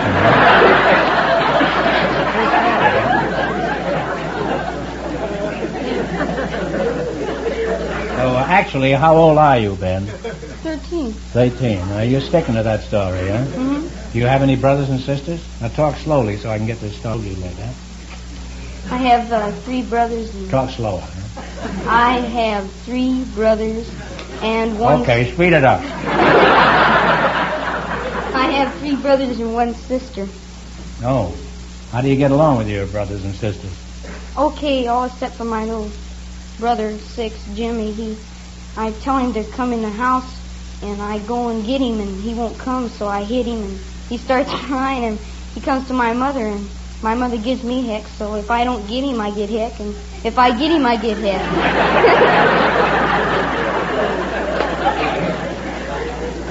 Well, do you always have to get him? Isn't there any of the other brothers that could get him? No, I'm the biggest. I'm the only one that can get him. Oh, well, you're the You're the only one that can handle him, huh? Well, you have to realize Jimmy's just a baby. You should never hit a little kid like that. The thing to do is to disintegrate him with a ray gun. Well, you're a charming couple, and I hope you both make a lot of money tonight, because right now we're going to play You Bet Your Life. Now, you selected the musical category, and these are all top tunes of the last 20 years. And remember, the more the question is worth, the harder it is. Now, what do you want to start with? 10, 20, 50, all the way to 100?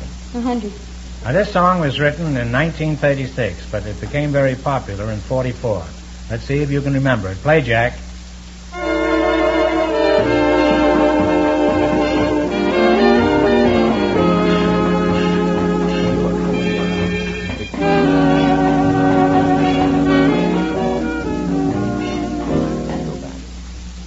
You don't know, guess. I'll give you a hint. It's not My Country 'Tis a Day. It's Poinciana. You lost half your 100. You still have $50. What are you going to go for? 9. 90? Originally, this was an old sea shanty, and that became a big hit when a new set of lyrics were added. You tell me the name of it. Okay, Jack.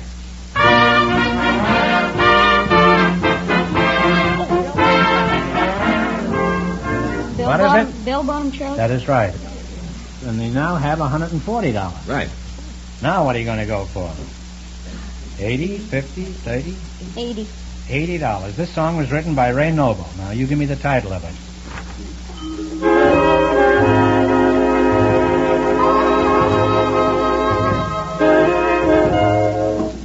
What is it? The Very Thought of You. The Very Thought of You is absolutely on the button. Huh? You now have $220. Now, it's your last chance to beat the other couples. What are you going to go for?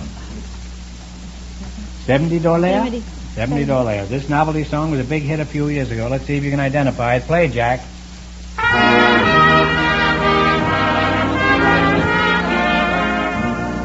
How much is that doggy in the window? As you ought to be ashamed to take the money, Ben. That's a pretty easy question for $70.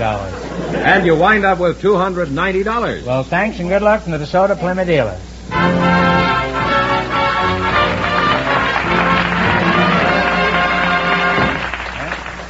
Now, here's Peggy Taylor. The time has come, it's very clear. The car you wanted is really here. It's delightful, it's a lovely, it's DeSoto. Yes, it's delightful to drive. And DeSoto's tremendous new takeoff power is an important reason why. With 255 horsepower, DeSoto's great new high-compression V8 engines give you the reserve power and the lightning acceleration you want for thrilling driving, that you need for safer driving in this super highway age.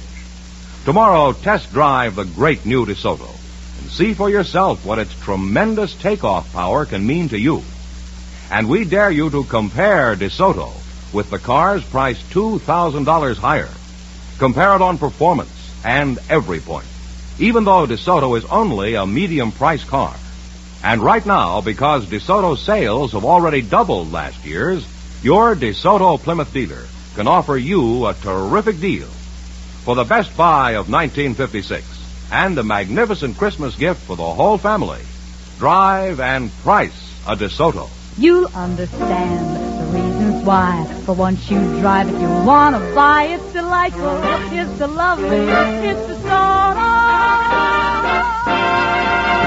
Well, Groucho, just before we went on the air, our studio audience selected Mr. Robert McLeod to be on the show tonight, and his partner is Mrs. Pearl Money. Folks, would you come in, please, and meet Groucho Marx. Welcome to You Bet Your Life. Say the secret word and divide $101. It's a common word, something you always have with you. Pearl Money and Robert, what is it? McLeod. McLeod, huh? Oh.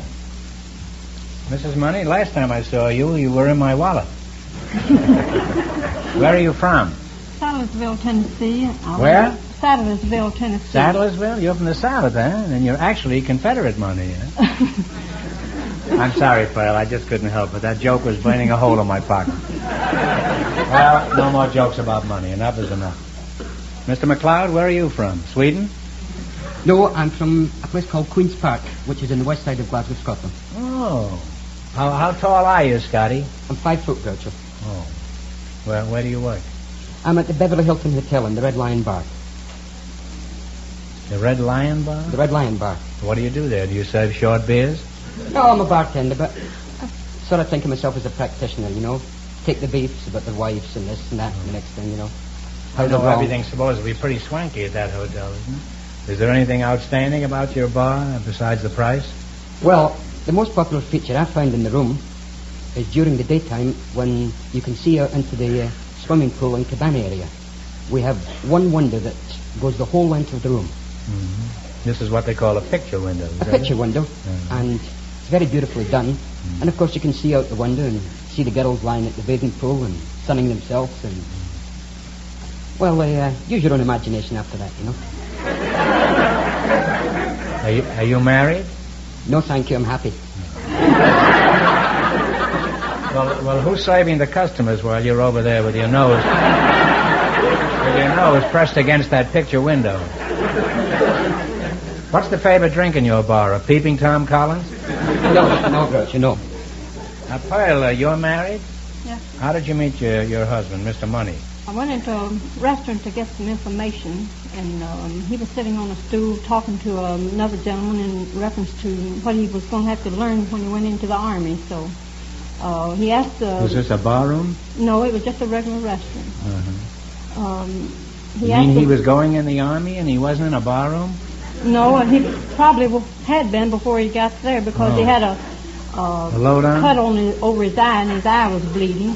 And, he was bleeding over the eye? Yes. And I asked him if he would like me to drive him to a doctor. And he said, you were sure. single at the time, huh? Yes. And you were on the prowl then? Oh, I guess. Yeah. You were. How long after this did you nail him? Well, the next day. You were a shy little thing, weren't you? I've heard of speedy marriages, but this must set a record of some kind. Weren't you a little worried about the consequences of this hasty decision? I sure was. I didn't have time to tell him I'd had 3 children by a former marriage.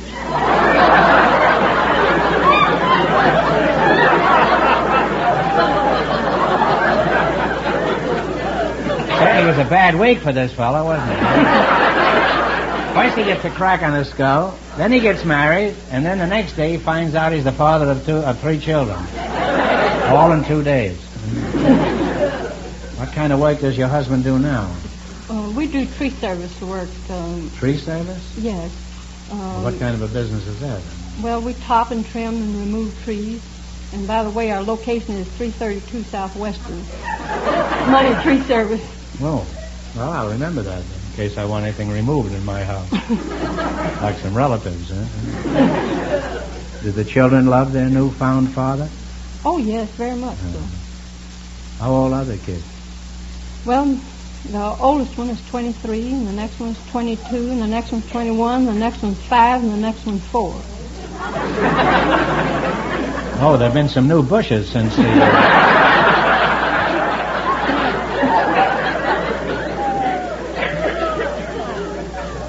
Well, keep it up, Pearl, because if there's one thing we need out here is more population. Well, I'd like to go on with this chat, but the time has come to play You Bet Your Life. You both know how to play this game? Yes, sir. In the race for the $2,000, the first couple won $290, and the secret word is name. You've selected a thumbnail movie quiz. Freya, I'll give you a brief synopsis of some of the most famous movies of all time, and you give me the title of the movie. Now, what do you want to start with? 10, 20, 50, 100? What? We'll try 50, Groucho. $50. My brothers and I made a picture in which practically the whole cast was crowded into a small stateroom in one scene. What was the name of this movie?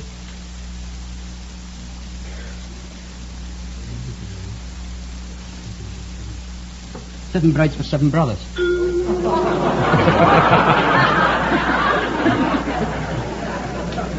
That would have been a much better title, but it happened to be A Night at the Opera. Now what are you going to try? You have $50 left from the 100. We'll take 60. 60. In 1934, both Claudette Colbert and Clark Gable won Academy Awards for their parts in a Frank Capra comedy. Can you tell me the name of it? It happened one night. What was that? It happened one night. That's right. It happened one night. You now have $110. Now what are you going to try? We'll try for 100, Groucho. 100. In 1928, Buddy Rogers, Clara Bow, and Richard Arlen starred in the first big picture about World War I flyers. What was the name of this picture? We Fly Alone? Hell's Angels. No, that's very nice, but you're both wrong. Huh? It was Wings. You now have $55. All right, you still got a chance. Now, what are you going to go for? Little ones are easy. We'll go for 80, Groucho. 80. In 1942, Greer Garson, that's a countrywoman of yours, and Walter Pidgeon starred in a movie about an English family during World War II. What was the name of this picture? Mrs. Miniver. That's right. Mrs. Miniver's right. And you wind up with $135. Well, thanks and good luck from the DeSoto Plymouth dealers.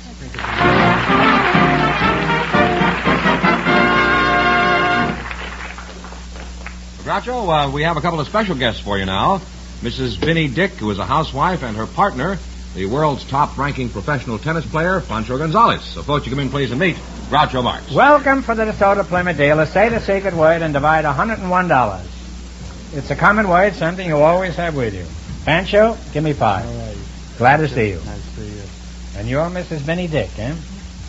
Vinnie, shake hands with the world's best tennis player. Oh, Vinny. Hello, Pancho. The only man in the world who has a better racket than I have. Pancho, I'll get around to you in a minute, but first I'd like to get better acquainted with Minnie. Or Vinnie.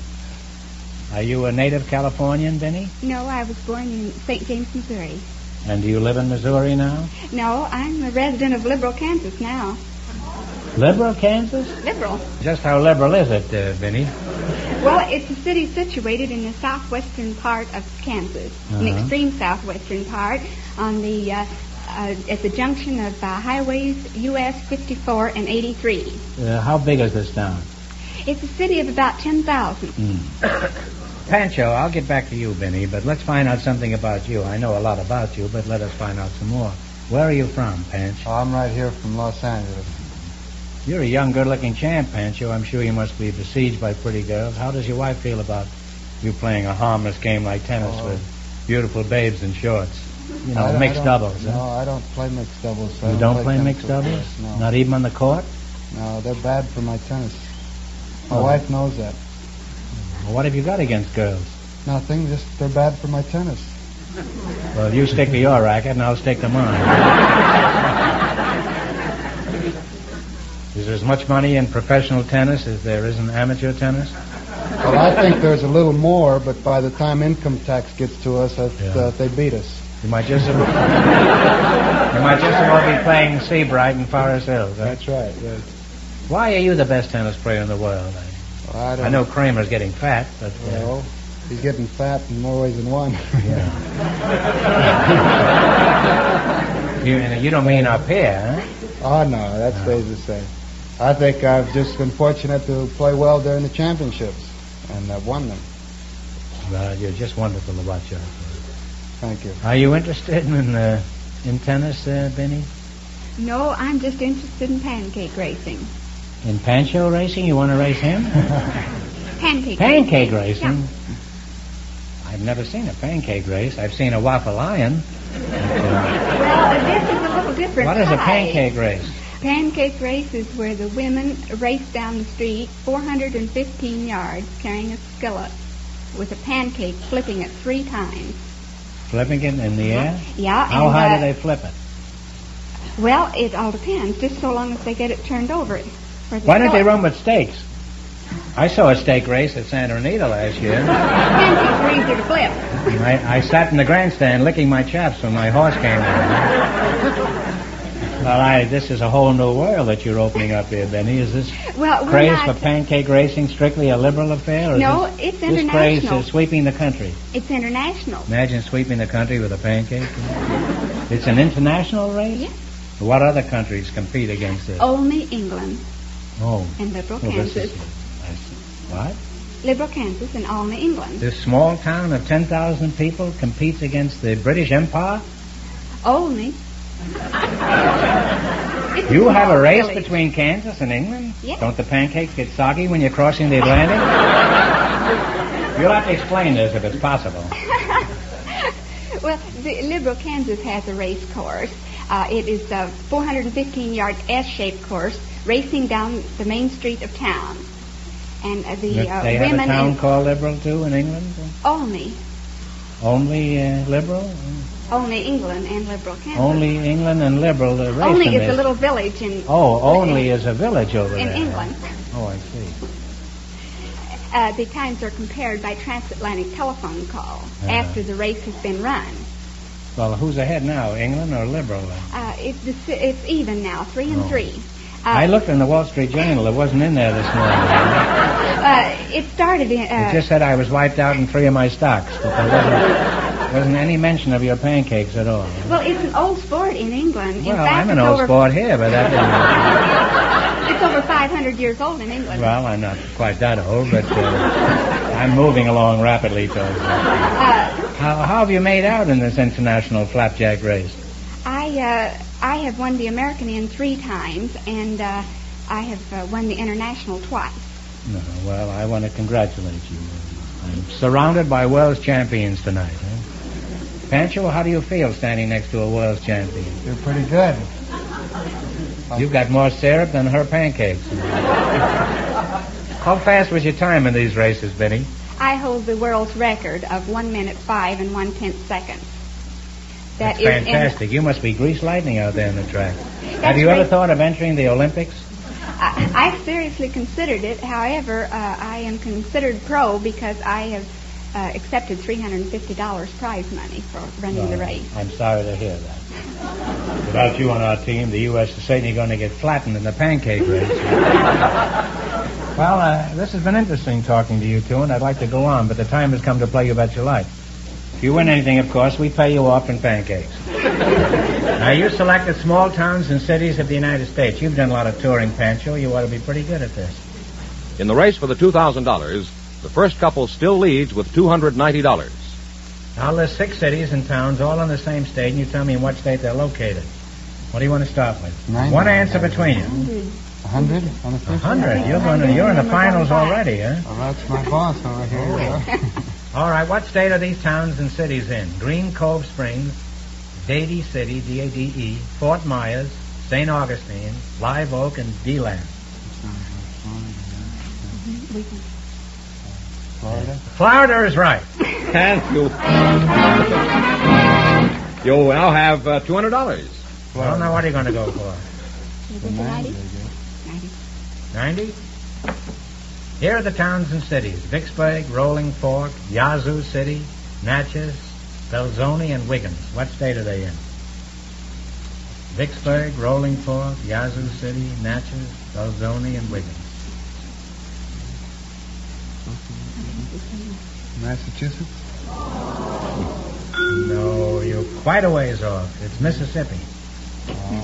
Well, you're back where you started. You still have $100. You know, if Mississippi asked Missouri for her New Jersey, what would Delaware?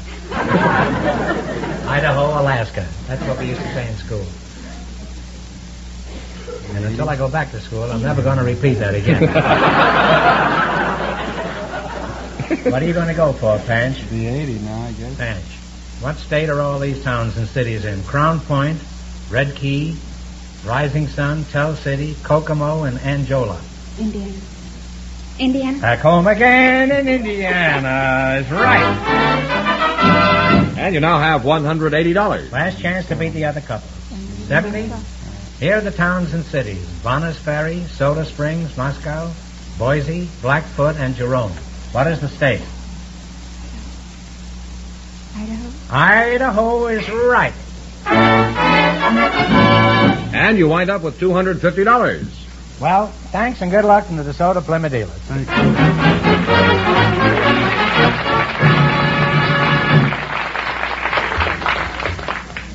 And that means that Mrs. Thompson and Ben Zeppa with $290 in just 1 minute get the chance at the $2,000 question.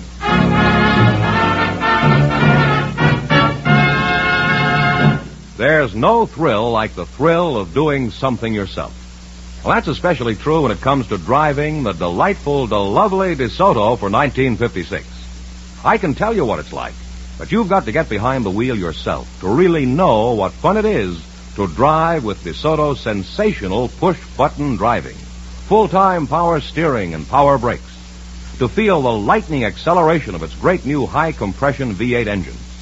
Tomorrow, drive the new DeSoto yourself. We dare you to compare the medium-priced DeSoto with cars priced $2,000 higher. Compare DeSoto with the most expensive cars on every point. See how good it really is for so much less. And there never was a better time to move up to DeSoto than right now. Right now, your DeSoto Plymouth dealer can give you the best deal ever because his sales have already doubled last year's.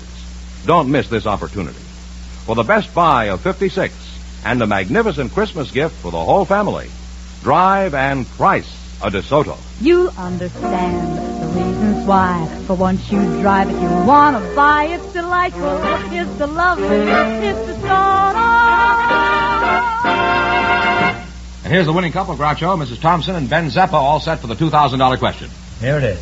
Captain James Cook discovered the Hawaiian Islands in 1778. For $2,000, what name did Captain Cook give to the Hawaiian Islands?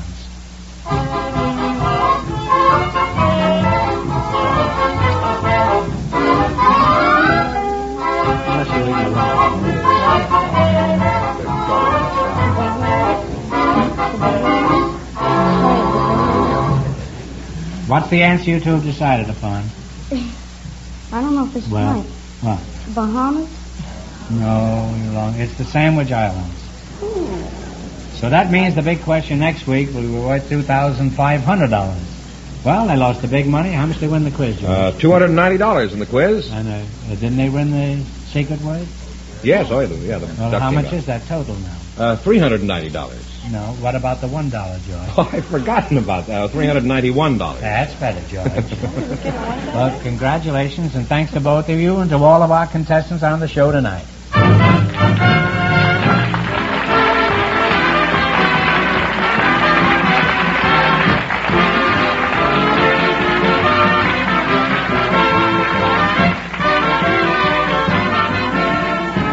Be sure to tune in again next Wednesday night at this same time for the Groucho Marx Show, when the big question will be worth $2,500. Don't miss the Chrysler Corporation's big TV show on another network. And don't forget Groucho's television show, brought to you by the DeSoto Plymouth Dealers of America.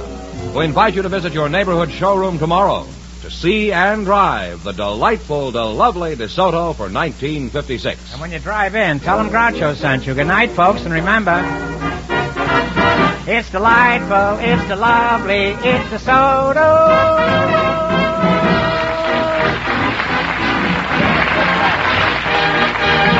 Folks, here's a reminder from the National Safety Council. Whether you're walking or driving, Darkness is a signal to proceed with care and be more alert. You Bet Your Life, transcribed from Hollywood, is produced by John Goodell. Directed by Robert Dwan and Bernie Smith. Music by Jack Meakin. This is George Fenneman signing off for the DeSoto Plymouth Dealers of America. You Bet Your Life is heard by our armed forces throughout the world.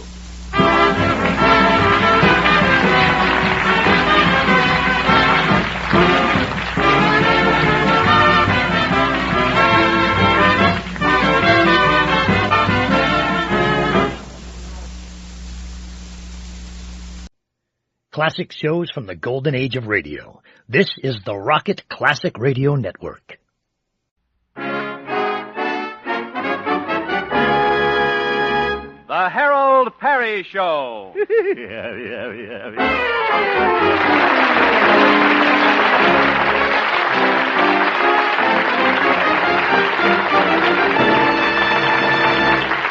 And now, Harold Perry as Honest Harold the Homemaker.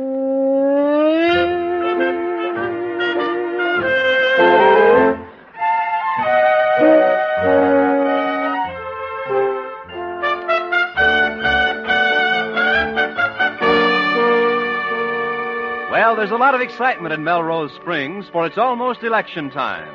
The talk of the town is, who will be the next mayor? So far, there are two candidates for the office. Honest Harold's boss, Stanley Peabody, manager of the local radio station, and Honest Harold himself, who has been drafted by his listeners.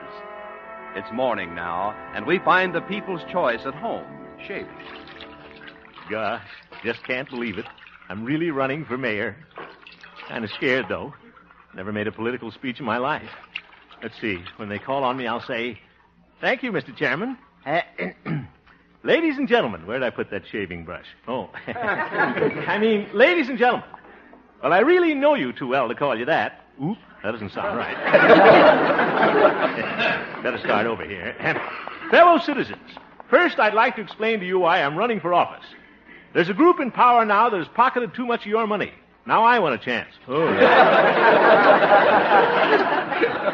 better rehearse this. Now, let's see. If I'm elected, I promise to work to the best of my ability. And as for my opponents... suck the shaving brush in my mouth. Harold? Yes, Mother? Breakfast is almost ready. How do you want your eggs? Speaking of my opponent, Stanley Peabody. He's inefficient, incompetent, and his brains are... Scrambled? His brains are scrambled. I think I'll keep that in.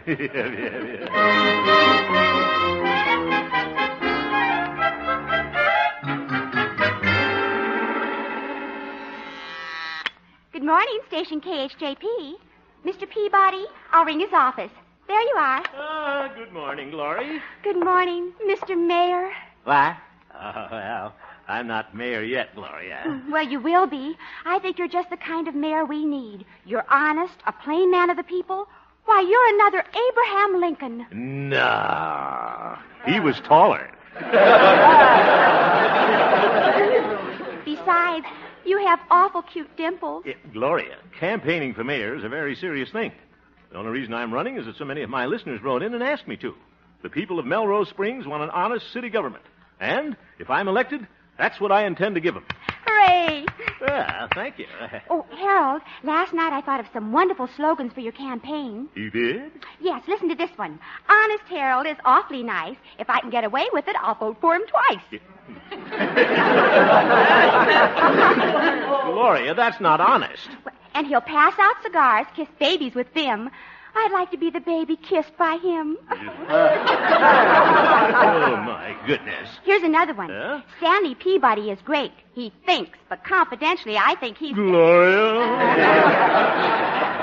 Oh, and Harold, you know what else I'm doing? What? Well, whenever I answer the phone, if Mr. Peabody isn't around, I always say, don't vote for Stanley Peabody. He's a drip. A drip? Oh, yeah, you do, huh? Oh, that's wonderful. Somebody's calling now. Just listen to this. Hello, Station KHJP. Don't vote for Stanley Peabody. He's a... Who's this? Mr. Peabody. You must have the wrong number. Goodbye. Gee, I guess I'm an ex-PBX. Gloria, Yes, sir? If you don't stop that campaigning on the phone, I'm going to make a switch at the switchboard. Oh, brother. That's for And Hemp? Yes, boss? I want a few words with you in my office. Kindly walk this way. Nobody could walk that way. Shut the door. Yes, sir. Not from the outside. Come in here. Hemp, are you still persisting in this idiotic idea of running against me for mayor? Well, yes. How ridiculous. Ha, ha, ha. Why, you have absolutely no experience, while I come from a political family. Oh? Why, before he came to America, my grandfather had a seat in the British Parliament. He did? And after he moved over here, he still kept his seat in England. Must have been an awful strain on his suspenders.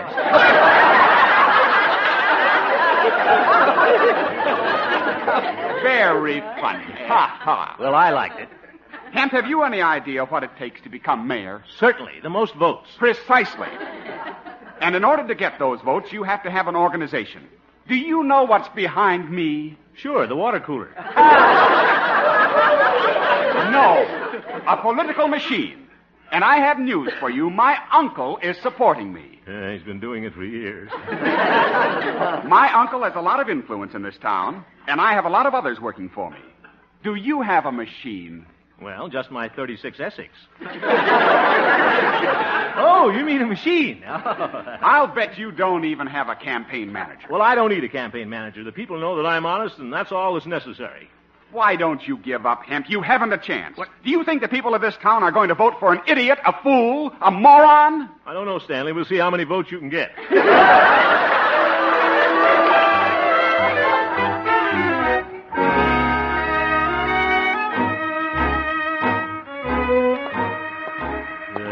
That Peabody. All that talk about a campaign manager. You're just trying to scare me out of running, that's all. I don't need any... What's that on the telephone pole? A poster with Peabody's picture. There's one on the next telephone pole, and the next one. What's that poster say? Vote for Stanley Peabody. Don't derail the train of progress with a jerk. Say, that's pretty clever. Ooh, he means me. I guess I do need a campaign manager. Now, maybe old Doc Yak Yak, the veterinarian, can suggest somebody. I'll go see him right away, as soon as I draw a mustache on Peabody's picture.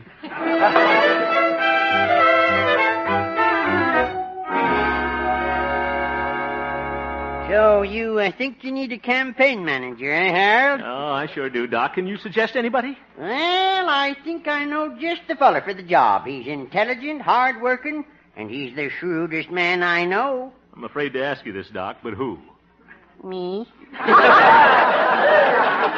No fooling. Doc, I appreciate your offer, but I think I'd better try to get somebody else. All right, Harold. If you'll excuse me now, I've got some work to do. Oh, now I've hurt his feelings. I was just offering my services as an old friend, but if I'm not good enough... Doc, I didn't... That's all right. I'm just a nobody, just an old horse doctor. Doc, old horse, old... Well, the animals love me. Huh? Why, there's not a cocker spaniel in town that wouldn't share his last can of Red Heart with me. Doc, I'd do anything for you. You know that. You can be my campaign manager. Well, okay, Harold, if you insist. Well, candidate Hemp, let's get down to business. Got your campaign speech? Well, sort of. Well, the first thing you got to do is try it out. On you? No, on my animals. What? Best way to tell if your speech sounds sincere. The animals can spot a phony a mile away. But, Doc... Come on. I'll take you into your audience. Oh, Fred. What an audience. Quiet. Quiet, voters. Voters. All right, fellow citizens. I want to introduce our next mayor, Honest Harold Hemp. Now, Eloise, no heckling. All right, Harold, start your speech. And don't forget, be sincere. Sincere? This is ridiculous. Ladies and gentlemen. Doc, what's the matter with that baby goat? Well, she's hurt. You just said ladies and gentlemen, but you left out the kids. Ladies and gentlemen. Oh, and young goats. Never have I seen such intelligent faces. Harold, you're not being sincere. And with your support, fellow voters, I'll defeat my opponent, Stanley Peabody. Why, it'll be like leading a lamb to the slaughter. Angry. I'm sorry, fellas. Fellas! Oh, there's the phone. Yeah, I'll be right back. Okay, Doc. Now, I didn't mean to insult you, little animals. Well, I love animals, honest. You can ask my cat. Harold. Huh?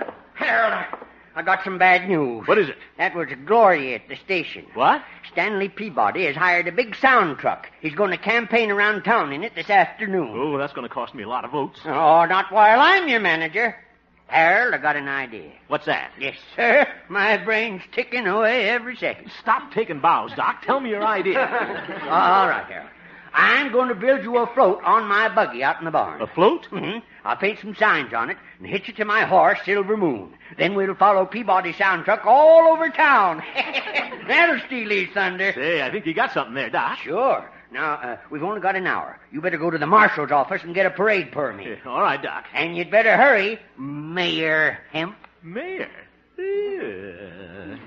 That sounds pretty good. Thank you, Doc. And thank you, voters.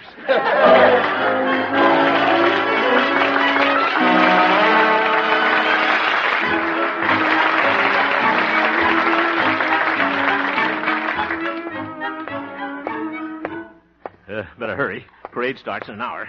That Pete the Marshal is so slow, it'll probably take him that long just to make out the permit. Oh, my goodness. Pete's old father, Cleet, is here today. He's slower than Pete. Cleet, I want you to do something for me right away. Now, just a minute, Harold. We've got a new system here. What? Take a number there, and I'll call you when it's your turn. Oh, all right. Now, take a seat over there. That's it. Now, what's your number? 65. Number 65!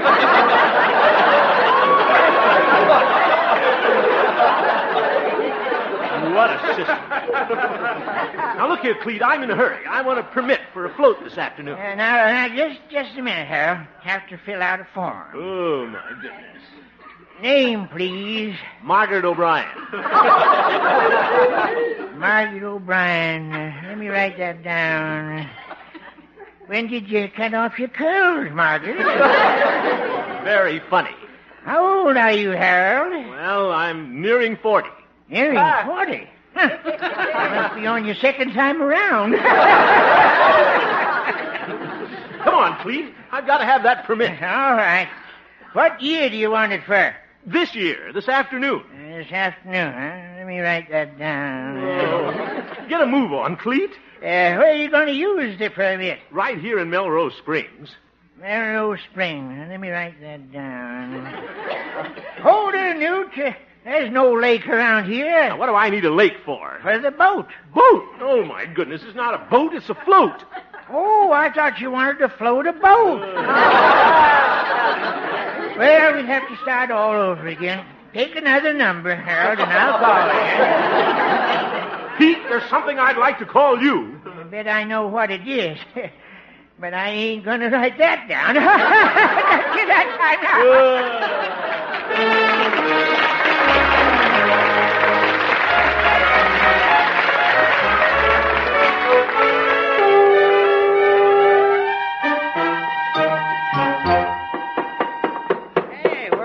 Harold. Oh, I had to play bingo with Cleet, but I finally got the permit. Oh, good. Well, the float's all finished. Ain't she a beaut? Yes, Doc, and we better hurry. But there's my master touch. That picture on the side there. Where? There. Miss Rheingold of 1950. She isn't running for mayor. No, but she looks better in a bathing suit than you do. Come on, Doc. Peabody's sound truck goes out any minute. And doesn't my horse, Silver Moon, look cute with that bow on her tail? Oh, brother. Doc, there goes Peabody's sound truck. Oh, okay. Let's get aboard. Hurry up. Oh, this'll fix Peabody all right. Shrewdest thing you ever did, Harold, making me your campaign man. Yeah, all right, come on. All right, hold on, Harold. Here we go. Giddy up, Silver Moon. Come on, girl. Now what's the matter, Doc? I guess I built the float too wide. Won't go through the barn door. Oh, my goodness. Oh, jump for your life, Harold. The float's collapsing.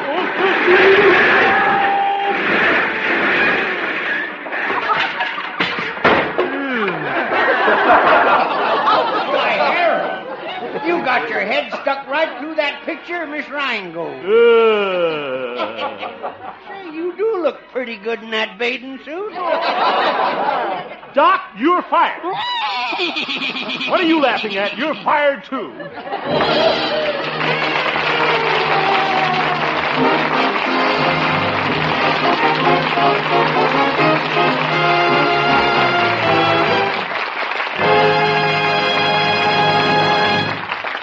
We'll return for the second act of our story, Honest Harold, in just a moment. Are you interested in going into the perfume business? Then you won't want to miss Bing Crosby tonight when he tries his sales pitch on his guest, Claudette Colbert. Yes, be sure to join Bing Crosby and Claudette Colbert later tonight over most of these same stations. And by the way, listen for Harold Perry's important announcement at the end of our show. And now back to Honest Harold, the homemaker.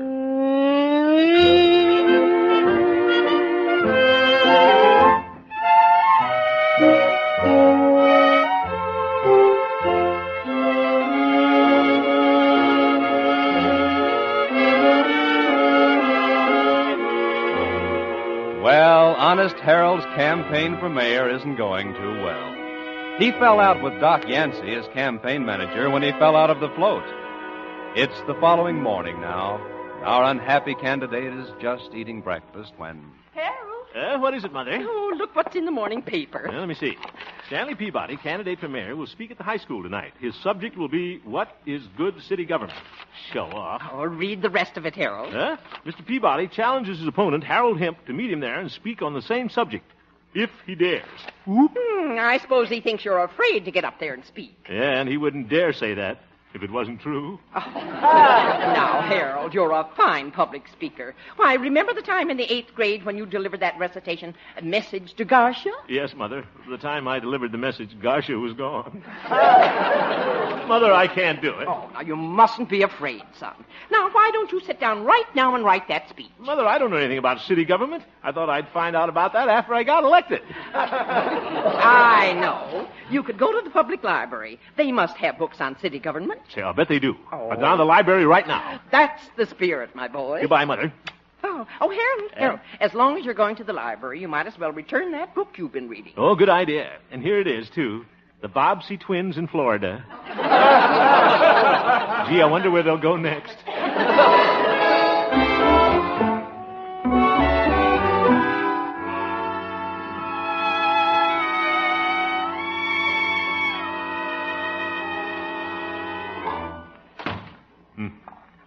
Like a morgue in this library.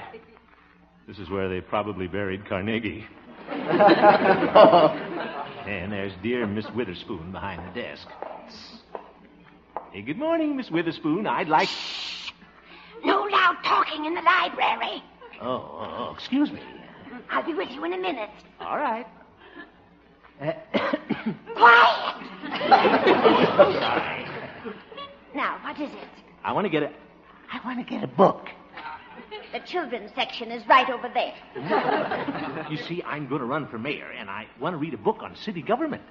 We just have one book on that subject, City Government, by Timothy Hargrove. It's on that shelf right over there. Yeah, thank you. On your toes. What does she think I am, a ballet dancer? All righty. Yeah, here's the shelf. Let's see here. What's that? Somebody's got a slow leak. Oh, it's Miss Witherspoon. Come here. All right. Tippy-toe. Tippy-toe. Wait till I get elected mayor. I'll demote her to the non-fiction section. Yes, Miss Witherspoon? I just remembered I checked out that book on city government this morning. You did? Who got it? Maybe I can borrow it from him. Stanley Peabody. Stanley Peabody? Quiet! Oh, quiet yourself. Goodbye.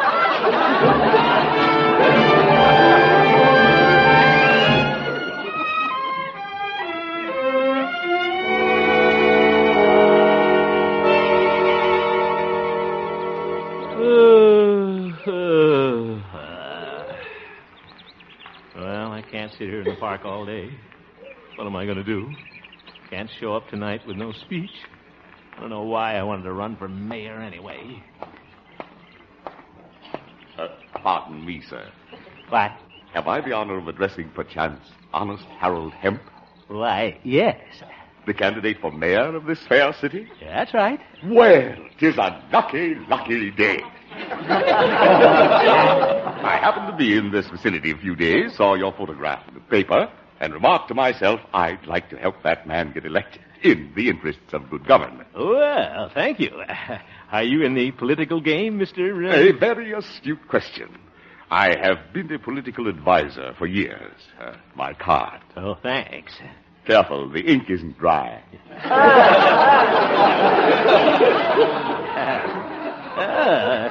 J.P. Camroy, political consultant.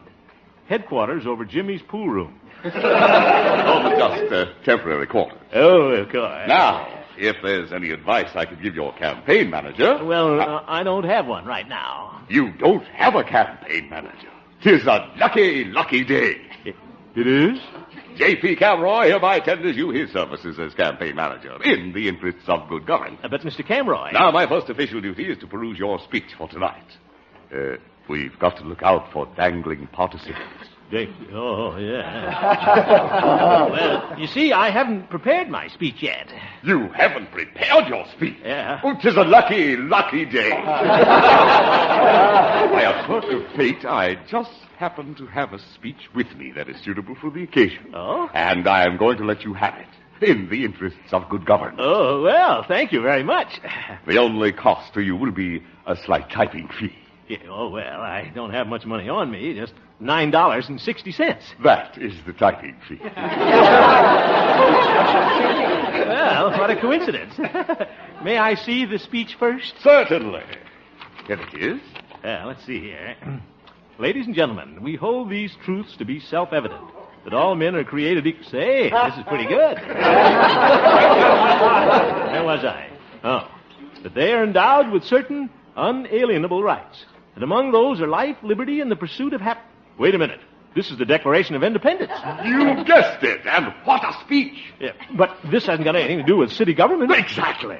You let your opponent put the audience to sleep with the dry stuff, taxes, the budget. Then you give them the Declaration of Independence. You're in. I am? And look who wrote your speech. Thomas Jefferson, Ben Franklin. Yeah. Where can you get writers like that for $9.60?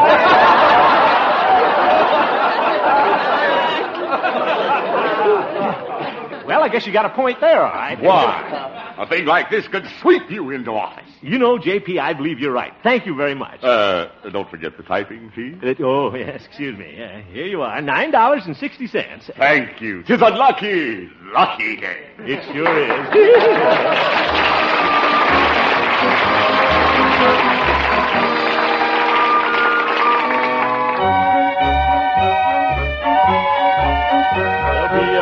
Time in the old town tonight. Sure was a lucky, lucky day when I ran into old J.P. Pretty clever of him thinking of that Declaration of Independence. I got it cheap, too, only $9.60. Well, guess I'm a real politician now. Sweater vest, got a pocket full of cigars and everything. Hey, Harold. Oh, hello, Doc. Have a cigar. Well, thanks.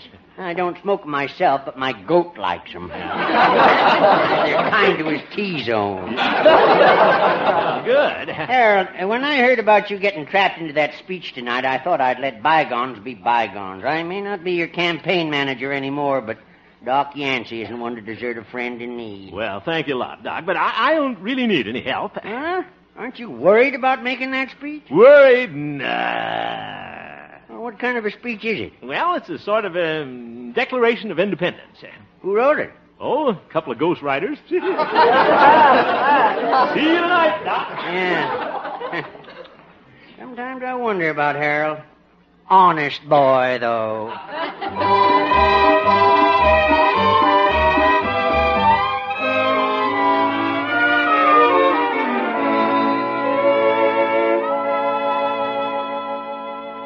Oh, good afternoon, Harold. Hello, Gloria. Have a cigar. I mean, how are you? Oh, fine.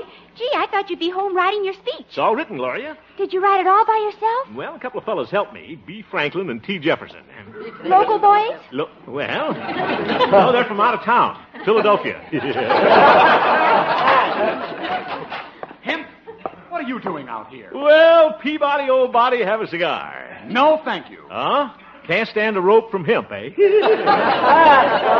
So you're going to show up tonight, Hemp. Well, I'm warning you, you don't know what this is going to cost you. Sure I do. $9.60. What? Yeah, skip it, Stanley. Yes, sir, you're in for a big surprise. There'll be a hot time in the old town tonight, and you're going to be the one that's burning. Well,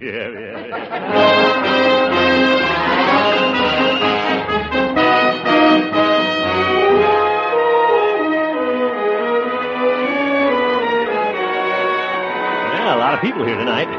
Look at Stanley sitting on the other side of that stage with his long legs crossed. He's wearing tartan garters. The dude. Oh, there's Mother down in the audience. Hello, Mother. I'll bet she'd be proud of me tonight. The meeting will please come to order. Mr. Honeycutt, hope he cuts it short. Thank you. As chairman of the Melrose Spring Civic League, I want to welcome you all to the school auditorium. Tonight we're going to hear our two candidates for mayor speak on the subject of good city government. That's what he thinks. Incidentally, that reminds me of a little witticism. Oh, brother, he's going to tell one of his Rotary Club jokes. Here it is. Why should some of our politicians go back to school? So they get to know some principles. Oh, brother, Thomas Jefferson didn't write that. Our first speaker will be Mr. Stanley Peabody. He must have all his relatives here. Thank you. Thank you. Come on, Stanley. Let's get that tired old speech over with. Ladies and gentlemen, I prepared a speech on city government for tonight. We know that. But at the last moment, I decided that no words of mine could be as eloquent as the great American document I'm going to read to you. What's this? We hold these truths to be self-evident that all men are created equal. Oop, that's my speech. That they are endowed with certain unalienable rights. I've been framed. That among these are life, liberty, and the pursuit of happiness. I'm sunk. Wonder if I could sneak out of here. That to secure these rights... What's that? Look at all those doors. Where did they come from? That to secure these rights... That to secure these rights... That to secure... Down! Let go of my garter! Wonderful dog saved my life. Thank you, little doggies. Get down. Wonder who let him out of the pond. Hiya, Harold. Oh, it's Doc Yancey, I'll bet he. Good old Doc. All right, now, quiet, fellas, quiet. Well, we might as well adjourn. It looks like the meeting has gone to the dogs. Doc. Yes, what is it, Harold? Thanks, old friend. That was a pretty clever idea, letting the dogs out of the pond to save me. Wasn't thinking of you, Harold. Just thought it was time those dogs got out for a little constitutional. Yeah, oh, sure. Look here, Hemp. Oh, hello, Stanley. That was an underhanded trick, stopping my speech that way. And I paid J.P. Camroy $25 for that idea. You did? I only paid him $9.60. It's a lucky day.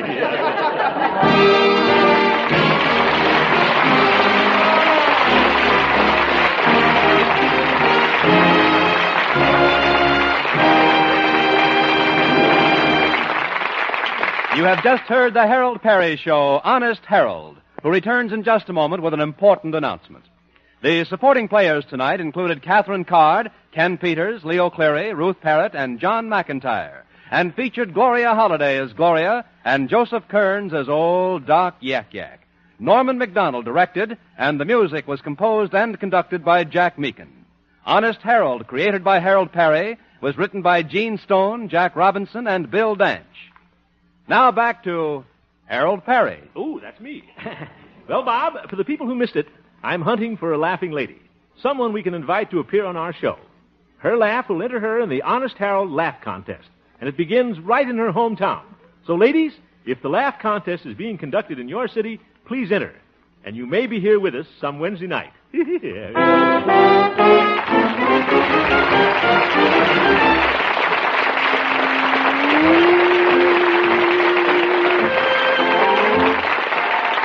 Stay tuned now for the Bing Crosby Show, which follows immediately over most of these same CBS stations. Oh, that's a good show. Bob Lamont speaking. This is CBS, the Columbia Broadcasting System.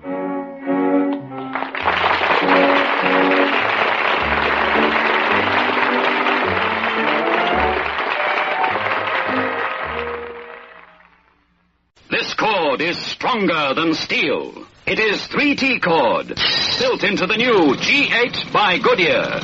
It gives more protective strength. The new multi-bladed tread has a wraparound shoulder design for greater grip, improved steering and cornering.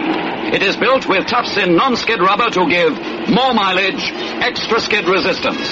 Remember the name and insist on the new G8 by Goodyear. What has a hazelnut in every bite? Sorry. And thick milk chocolate for your delight. Sorry. Nougat and caramel golden light. Sorry. And don't forget the hazelnut in every bite. And again. What has a hazelnut in every bite? Sorry. Thick milk chocolate for your delight. Sorry. Nougat and caramel golden light. And don't forget the hazelnut in every bite. Sorry. A hazelnut in every bite. You're listening to 1940s radio on the Rocket Classic Radio Network. From Hollywood, it's Dream Time.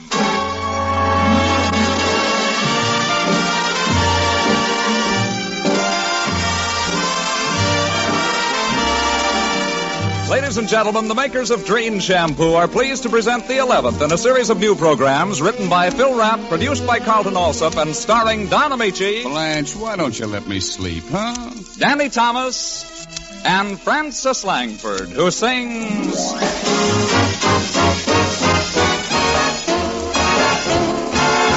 Somebody loves me, I wonder who he can be. Somebody loves me, I wish I knew. Who can he be, worries me. For every boy who passes me, I shout, hey, maybe. You were meant to be my loving baby. Somebody loves me, I wonder who, maybe you.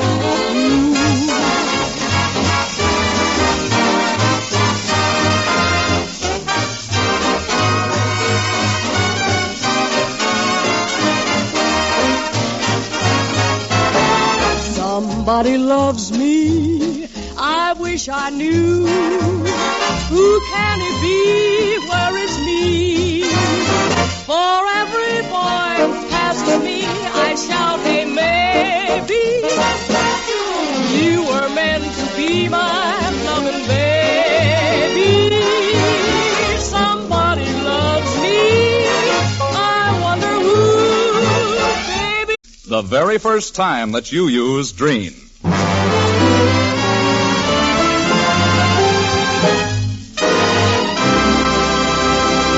And now here is your host for the evening, Don Amici. Thank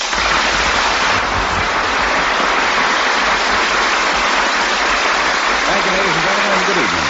I'd like to make mention of the fact that we've received a great many letters from listeners, most of which were very encouraging. However, there is one letter that calls for an answer from Danny Thomas. Call and I shall answer, Don. Hello, Danny.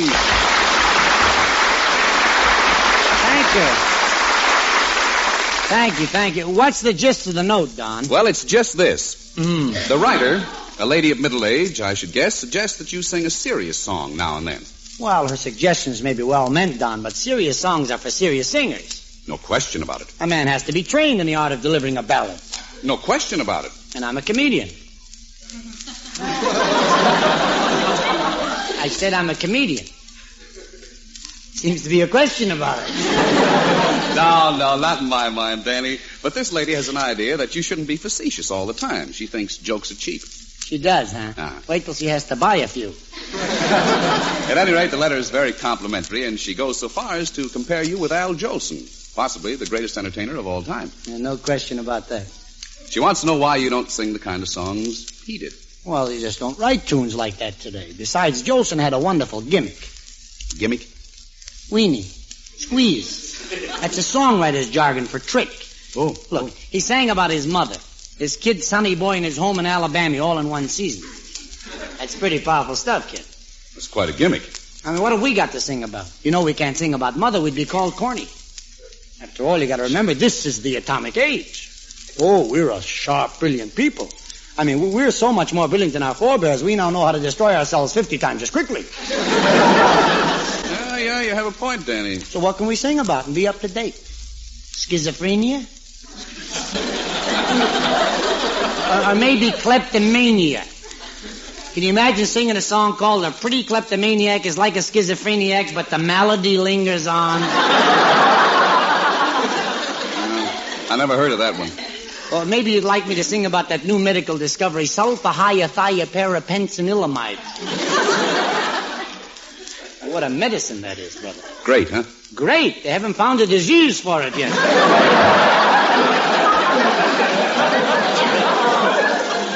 But there is one subject that is abreast of the times and still has a great depth. Archaeology. Or is it archaeology?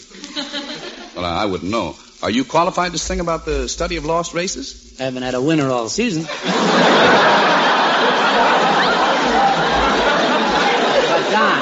Don, would it shock you if I told you I took a special course in archaeology at Cairo Prep? No. Yes, sir. I'm a graduate archaeologist. Or is it Archie? Why don't you call Duffy's Tavern? I'll do that.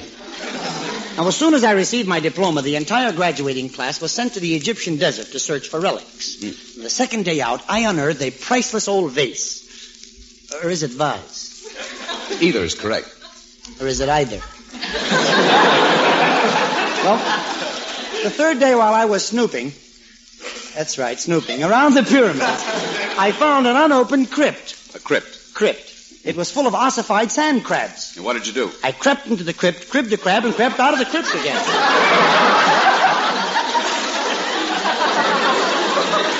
I'm glad you made it. Me too. I pushed on another 10 miles and bagged the biggest trophy of the whole expedition. I discovered the remains of the great Prince Tut. No. Yes. He weighed 300 pounds in his sandals and toga. Oh, say, that's a big mummy. Oh, you might say he was the daddy of all mummies.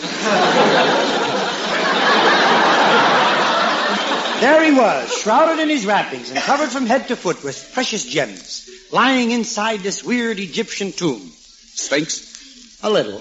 But what can you expect? I mean, what can you expect from a man who's been dead for 3,000 years? Well, I brought Tut-Tut back to this country, and I never let that mummy out of my sight. Loved him, huh? Oh, yeah. We finally found happiness and success doing a comedy program on an obscure radio station. Well, now, wait a minute, Danny. Don't tell me you were on the air together. Oh, certainly. We were known as Fibber, McGowell, and Mommy. We had a great program. There was a stooge named Red Skeleton. Skeleton? Yeah, and the announcer was H.V. Corbsenborn. It was a ghost-to-ghost hookup. Sounds pretty gruesome. Well, we were broadcasting from Death Valley. As a matter of fact, I'm glad that's all over with now. Tut-Tut was very happy until another station went into competition with us and put on a program called Zombie for a Day. Know the show well. Oh, you know it? Oh, yes. You've heard it? Mm-hmm. That's great. I haven't. We lost all of our listeners, and Tut-Tut couldn't stand the disgrace of the failure, so he ran away. Oh? Oh, you poor kid. You lost your mummy. Yeah. I traveled the whole world over in search of Tut-Tut. Egypt, Syria, India. I even went to North Africa on a wild goose chase. All I found was a wild goose. No Tut-Tut. Tired, hungry, and worn, searching, ever seeking, I plodded across Africa, struggling through the elephant's graveyard. Oh, now, Danny, there isn't really such a thing, is there? Oh, yes, there is, Don. It's legend. An elephant will travel for thousands of miles, over rugged terrain, through swamps and the thick, heavy underbrush of the jungle to get to the place where he's going to die. And he always dies there. It's the trip that kills him. Believe me, I know. Well, tell me, did you ever find Tut-Tut? Yes, Don. I finally came across his hiding place, but I just didn't have the heart to dig him up again. Well, why not? Well, I knew he had finally found true happiness because I saw a large tomb and a middle-sized tomb and a little tomblet. And not wishing to cause a tumult over the tumult, I decided to go away, leaving Tut-Tut in his happy married life.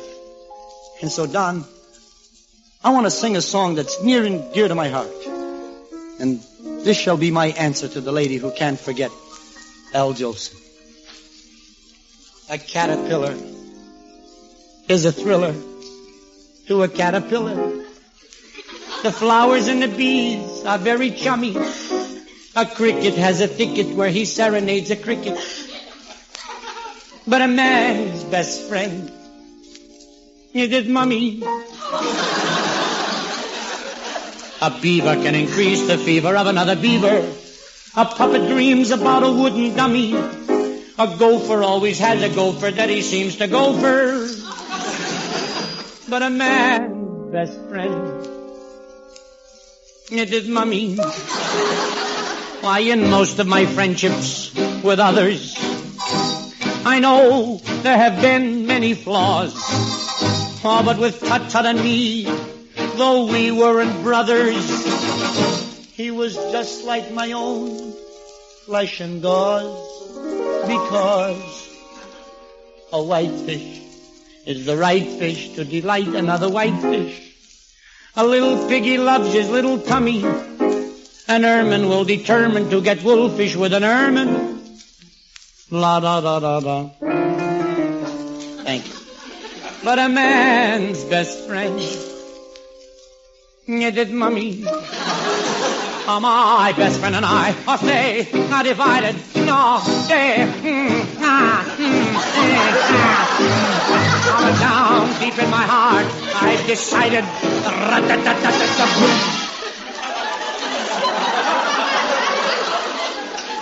To make every day a mummy's day.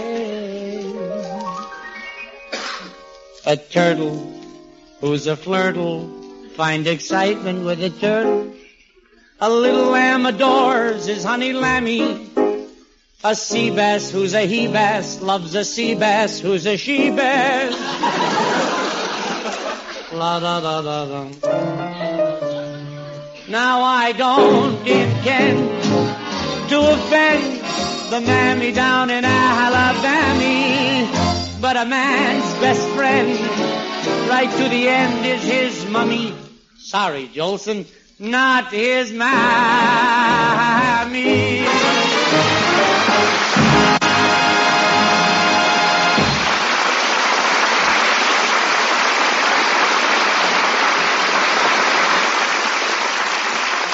Never before Dreen, yes, never before Dreen could any shampoo reveal all the natural brilliance of your hair. Never before Dreen could any shampoo leave your hair so lustrous yet so easy to manage. When you Dreen your hair, you bring out all its sparkling highlights. When you Dreen your hair, you glamorize all its soft, thrilling texture. When you Dreen your hair, you remove all luster-dulling film and unsightly dandruff. And more, Dreen's rich whipped cream lather leaves your hair easier to set, easier to curl, easier to arrange. So for lovely, lustrous hair, for all types of hair, Dreen shampoo with hair conditioning action. Never before Dreen could any shampoo leave your hair so lustrous, yet so easy to manage. D-R-E-N-E, Dreen shampoo.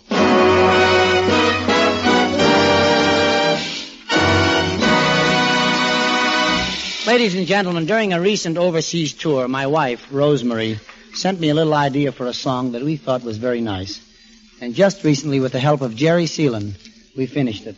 And tonight, for the first time anywhere, Francis Langford is going to sing it with a special arrangement by Carmen Dragon. The song is Just Before I Sleep. Thanks, Francis.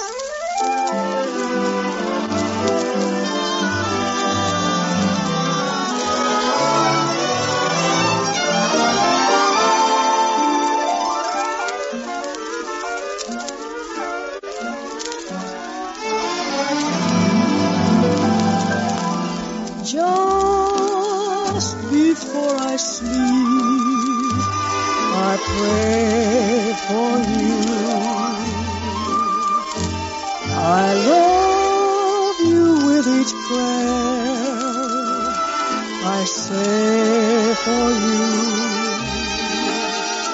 Although I know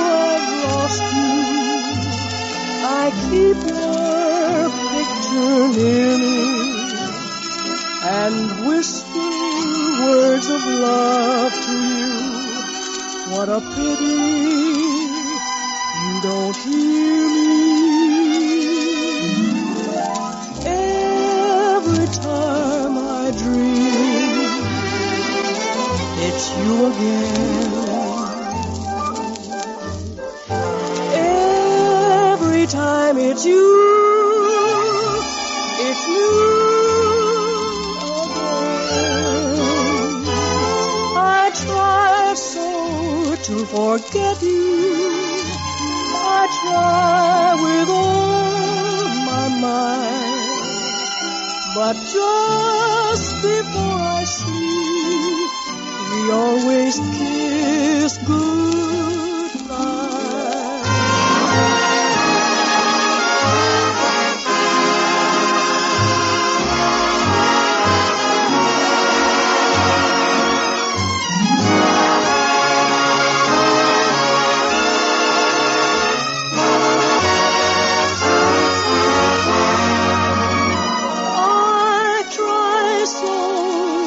Forget you.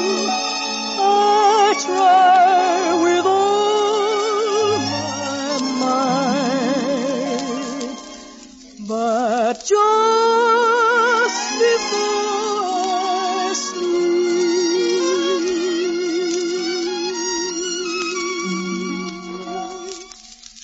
we always kiss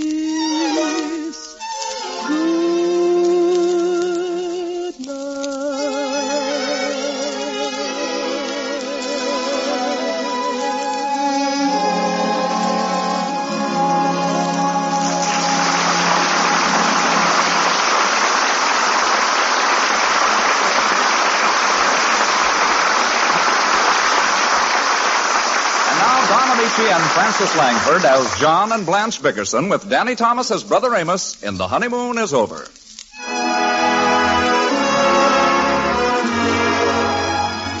The Bickersons have retired. Mrs. Bickerson lies rigid but awake in the darkness as poor husband John, victim of an obscure type of insomnia that prevents other people from sleeping, exhibits the telltale symptoms of his dread affliction. Listen.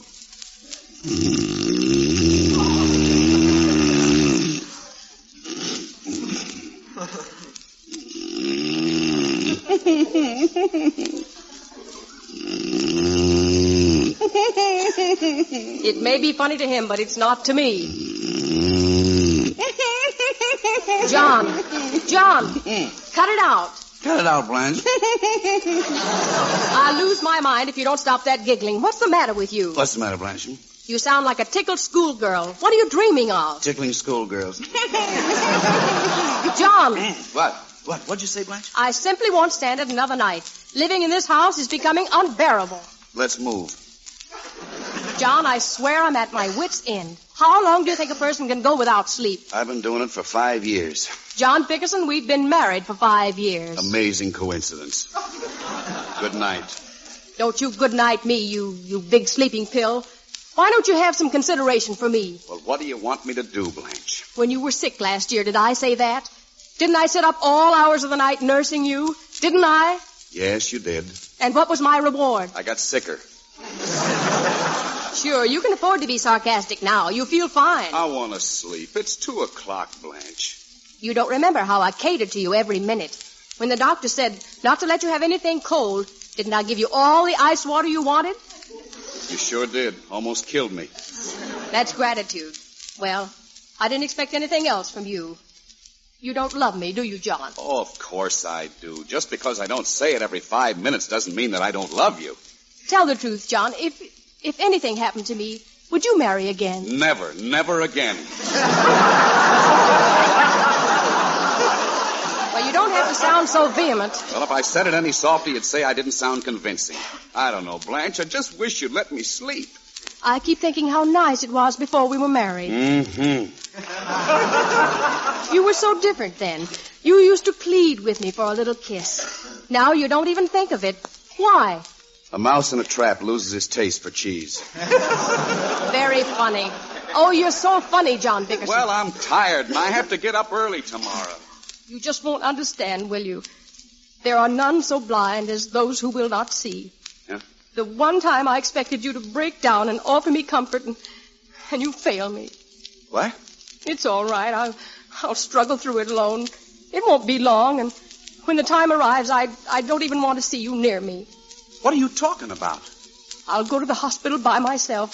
You can sleep right through it. Blanche, are you... Hasn't Dr. Marvin told you, John? Nobody told me. What is it? I'm going to have my tonsils out. Your tonsils? What do you need to have your tonsils out for? You never have sore throats. Your tonsils never bothered you before. You never even knew you had tonsils. Dr. Marvin said it would help my disposition. Have them out by all means. I don't think I will after all. Okay, don't.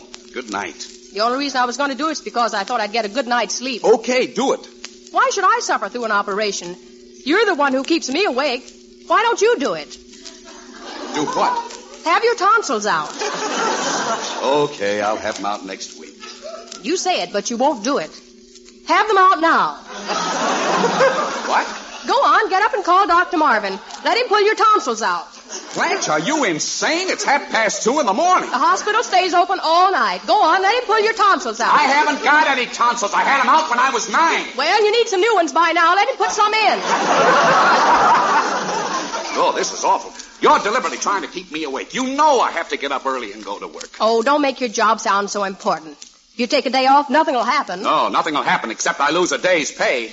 I need all the money I can get. I got to make a payment on the car tomorrow. Where will you get that? I've got it. There's $84 locked in the desk drawer. 60. 84. I looked yesterday. You didn't look today. There's only 60. What happened to the other $24? Don't look at me, John. Blanche, there are only 2 people who have a key to that drawer. You and I, and there's $24 missing. Well, we'll each put back $12 and say no more about it. How do you like that? Blanche, what did you do with that $24? I spent it. I bought some perfume. Perfume? $24 worth? How could you carry that much? Don't be silly. It was only a half-ounce bottle, and I got it wholesale. It's the newest thing. Very daring. It's called Perhaps. Perhaps. For $24, they should give you Positively. Well, I can't understand why you throw my money away on junk like that. It isn't junk, and you like it. How do you know? Because it's the same kind Gloria Gooseby uses. I hate Gloria Gooseby. Well, you're always sniffing around her. Don't you start with that woman. You're the one who started it. I'd like to spend one night in this bedroom without Gloria Gooseby. Just one night. She just douses herself with that perfume. That's how she catches all the men, the hussy. She's not a hussy, and she doesn't need perfume to catch me. I mean, I can't stand the sight of Gloria Gooseby. But you like the way she smells. I hate the way she smells. I don't see how Leo can live with him. I wish they both dropped dead. Now, either let me go to sleep or I won't go to work in the morning. Don't go to work. See if I care. You'd have lost the day's pay anyway if I hadn't torn up that summons. What summons? For you to serve on a jury. Well, you can't tear those things up. If I get a jury notice, I have to report. Why? Why? Because that's the law. You can't tear up any court order. I tore up the traffic citation. What traffic citation? The traffic citation they gave me to go to court in front of the jury that you were supposed to serve on, but I tore up the notice. Oh, Blanche, you'll have us both in jail. Well, that's where my brother Amos is. Amos? What has he got to do with this? Well, I was taking a driving lesson. Oh, Blanche, no! Not my new car. It's never been out of the garage. Well, it's out now. I took a driving lesson and paid the instructor $5 an hour, and... Who was the instructor? It was Amos, wasn't it? It was. I know it was Amos. I never even took the wheel. Amos was driving, and we suddenly saw this other car careening toward us at 100 miles an hour. Yes. Amos didn't have much time, but by an amazing piece of quick thinking, he managed to meet him head on. It's a funny thing, nobody got hurt. Not even the policeman. What policeman? In the other car. Now look, Blanche. Amos started to bawl them out about driving in the wrong lane, and they had some silly excuse about a police car having the right of way. Blanche. And then Amos got mad and hit one of the cops with a wrench. Blanche, where is my car? It's on Hill Street between 5th and 8th. 5th and 8th? That's 3 blocks apart. That's where the car is. about 3 blocks apart. Or it was. They took some of it away to the police pound. Some of it? But I don't care. I'm insured. I'm just happy they got that Amos in jail. They can't do anything to him. Oh, they can't, huh? That's reckless driving and resisting an officer. They can wrap him up good. They can't do a thing about his driving, and you know it, John. Why not? Because he doesn't have a license. Oh, that's different. They'll only add another 5 years. I hope they give him life. John, why do you despise my poor brother so? Because I hate him. And don't you dare ask me to help him, Blanche. Well, the least you can do is help me. I have to go to court, too. Well, it serves you right. Go on, testify against me. Get me locked up in jail. Oh, nobody's going to lock you up in jail. Let them put me on bread and water. You won't feel so good when I walk that last mile, when they slit my pants leg. Blanche! Why don't you get me a reprieve, John? Oh, stop it! They're not going to do anything to you. Now go to sleep. Go to sleep, he tells me. My poor brother's in jail. My own husband's going to testify against me. Go to sleep. How can I sleep? I'll never... How can he be so heartless? Hello. Where's the phone, Blanche? I've got it. Hello? Blanche, this is Amos. I'm still in jail. Wait, Amos. I'll get John. Talk to him, John. Sure. Hello. Jocko? Drop dead. Oh, listen, you gotta come down and spring me. This is the first call they let me make. Drop dead. Don't be sorry, Jocko. I'm in an awful jam. I'm in a tank here with 50 other bums. Drop dead. But I got money enough to pay for all the damage. I think I even got enough for the bail bond.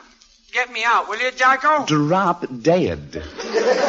I swear I'll pay you. I got plenty of dough. I started a crab game here and won over $400. Drop $400. Amos, are you loaded? No, but the dice were.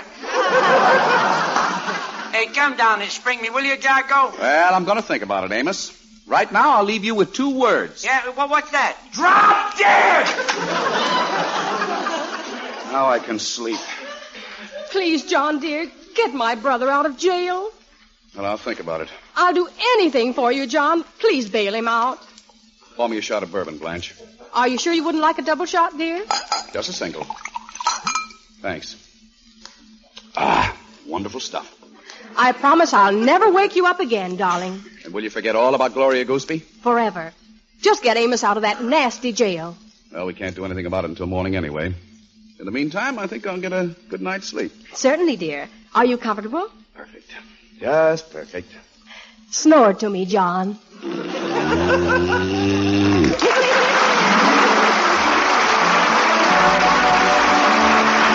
This is Toby Reed reminding you, never before dream. Yes, never before dream could any shampoo reveal 100% of the natural luster of your hair. Listen next Sunday for another pleasant half hour with Don Amici, Danny Thomas, Francis Langford, Carmen Dragon and his orchestra. And now here is... Don Amici wishing you good days, good nights, and good luck until we meet again. Everybody's talking about Dreft, the greatest dishwashing discovery in 2,000 years. Dreft, D-R-E-F-T, Dreft. Procter & Gamble's sudsing miracle. It gets dishes so clean they shine even without wiping. Yes, it makes even glasses sparkle like jewels. Dreft simply can't leave any streaks on dishes the way all soaps do. Why, with Dreft, your nicest glassware positively shines. Dreft is kind to your hands, too. Get Dreft in the bright green package. That's D-R-E-F-T, Dreft. Danny Thomas appeared by arrangement with Metro-Goldwyn-Mayer, producers of the human story behind the atom bomb, the beginning or the end. Danny Thomas's song was written by Jerry Seelan with special music by Carmen Dragon. Ladies, it's more important than ever that you save kitchen fats every day, every mealtime. To help get more soap, fabrics, and other items you want and need, save those fats. The need is urgent, the reason sound. And dealers now pay more per pound. This is NBC, the National Broadcasting Company.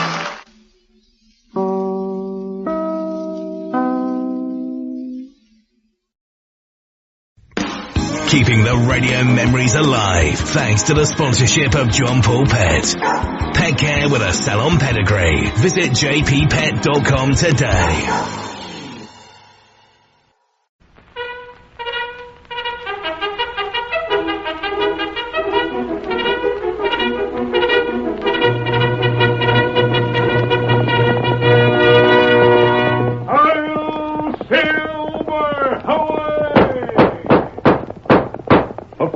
horse with the speed of light, a cloud of dust, and a hearty hi-yo silver, the Lone Ranger.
When the great wave of emigration swept into the West after the Civil War, many of the wagon trains were attacked and destroyed by hostile Indians, and many more might never have reached their destination if it had not been for the masked rider of the plains.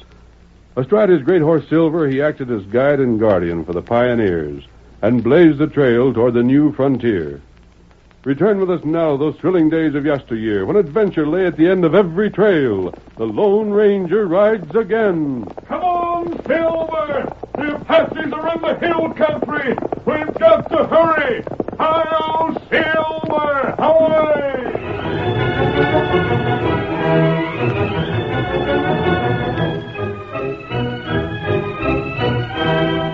Two wagons, flanked by a small body of horsemen, were laboriously making their way over the rough trail to Port Stevens. On either side of the trail stretched the wild, broken, boulder-strewn wilderness that made up the Pipestone Hills.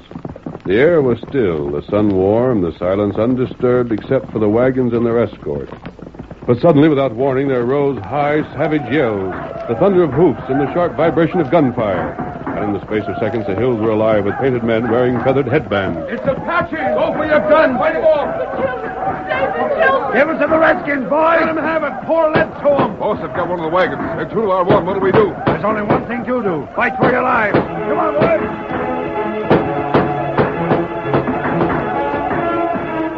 The attackers, however, not to be beaten off, swarmed into the two wagons and redoubled the intensity of their fire. The whites on horseback held firm for a while, but finally wavered, fell back, then obeyed the command of their leader. Right for it, boys! Clear out! The wagon's gone and we can't do nothing but try and save our own hides. Come on, fellas, let's go! Get up there! Come on, get up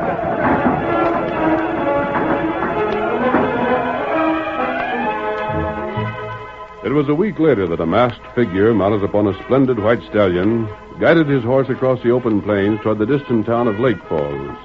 Beside him rode an Indian, holding himself erect in the saddle of his powerful paint horse. There they are, Tonto. See? They're just topping that rise ahead of us.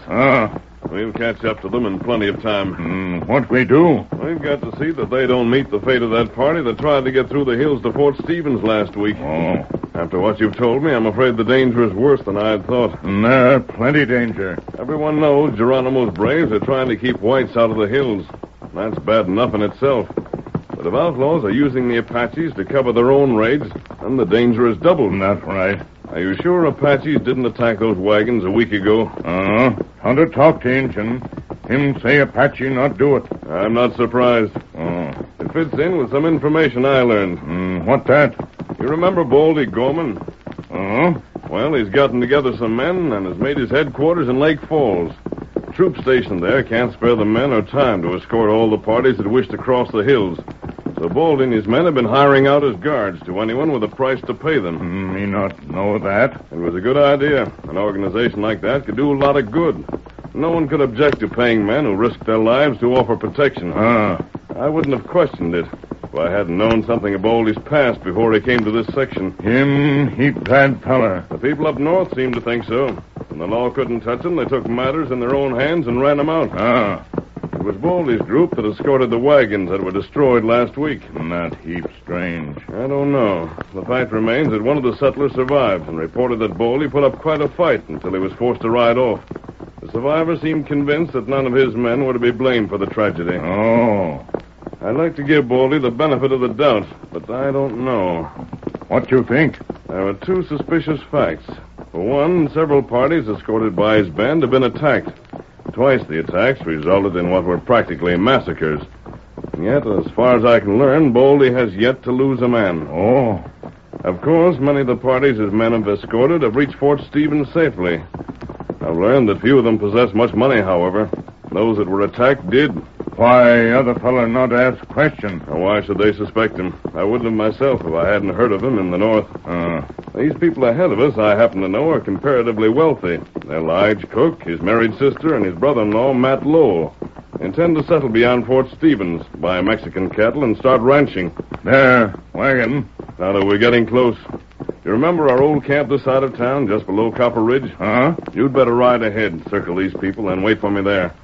With the feeling against Indians what it is, they might suspect my purpose if we were seen together. Me ride to camp and wait. Good. I won't be long. Get 'em up, Scout. Get 'em up. Silver, old fellow, I can't tell these people what I suspect about Baldy because I have no proof. But I think I can persuade them not to hire him. Come on, old boy. Come on, Silver.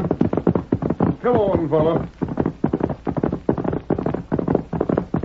Hold on there. Come on, Silver. Hello, ahead. It's a masked man. Hold on. Whoa, back there, whoa. Whoa, Silver. Whoa, boy. Don't reach for them holsters, mister. I'm not an outlaw. Then what's the mask for? I wear it for reasons of my own. But you must be. I'm here to give you some advice and some news I think will help you. News about the Indians? Not exactly. I don't like this. I think you'd better get on your way, stranger. I don't reckon we need no masked hombre's advice. You're still convinced I'm an outlaw? You didn't think we'd just take your say-so about it, did you? And I'll prove I'm not. You'll prove... What? Don't shoot, stranger. Don't shoot. I have you covered. You're carrying several $1,000s with you. No. Listen to Wait, me. please. If I were an outlaw, I'd take that money. But I'm not going to. You can see for yourself. I'll holster my guns again. There. Lige, you can cover me with that shotgun next to you if you wish. You ain't taking the cash? I've told you I'm not. Matt, a crook could have helped himself to everything we got. I reckon that's so, all right. Mister, that was a right convincing argument you put up. As far as I'm concerned, you ain't a crook. What's the idea of the mask, then? We'll not discuss that. We didn't mean to be over-curious. You said you had some news for us. Some news and some advice. What news? Tomorrow, a detachment of soldiers is taking a wagon load of ammunition through the hills to Fort Stevens. Yeah? How does that concern us? You can make Lake Falls before nightfall. I'm sure if you look up Major Hyde when you get there, he'll give you permission to accompany the soldiers. That should mean your safe passage to the fort. That'd be fine. It'd be fine if we needed the soldiers, but I've made different arrangements. Yes? Uh-huh. Of course, I didn't have no way of knowing there'd be soldiers making the trip, so I sort of fixed it up with that fella Baldy Gorman to take us in the escort. Has anything been definitely settled? Have you paid him yet? Well, no, not exactly. It was just sort of agreed between us, that's all. In that case, I'd advise you to go with the soldiers instead. What's the difference? It would save you money, for one thing. Baldy wasn't going to charge us much. The most important reason is that the Apaches seldom attack soldiers. They prefer to attack civilians. Yeah, but after what I promised Baldy, You have your wife to consider, Matt, and you owe Baldy nothing. I don't know, but what the masked man's got the right of it, Matt. You think so, Lige? Well, I think it's just plain sense, come to look at it. That trail to the fort through the hills is plumb dangerous. We'd be sort of foolish not to go along with soldiers if we got the chance. I think it'd be wisest, honey. You figure the major'd be agreeable, mister? Of course.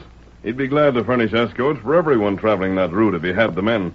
In this case, he's sending troopers anyhow. And I reckon that's what we better do. I'm glad you made that decision. We may meet again. But hold Come on, Silver. Wait. No use trying to hold back that fellow, I guess. Well, let's be getting into town. Get up there, you critters. Get along with you. Get along there. Get along.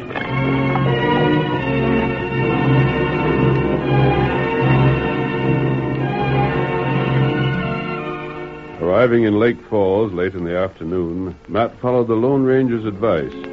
Leaving his wife and brother-in-law to watch the wagon, he sought out Major Hyde.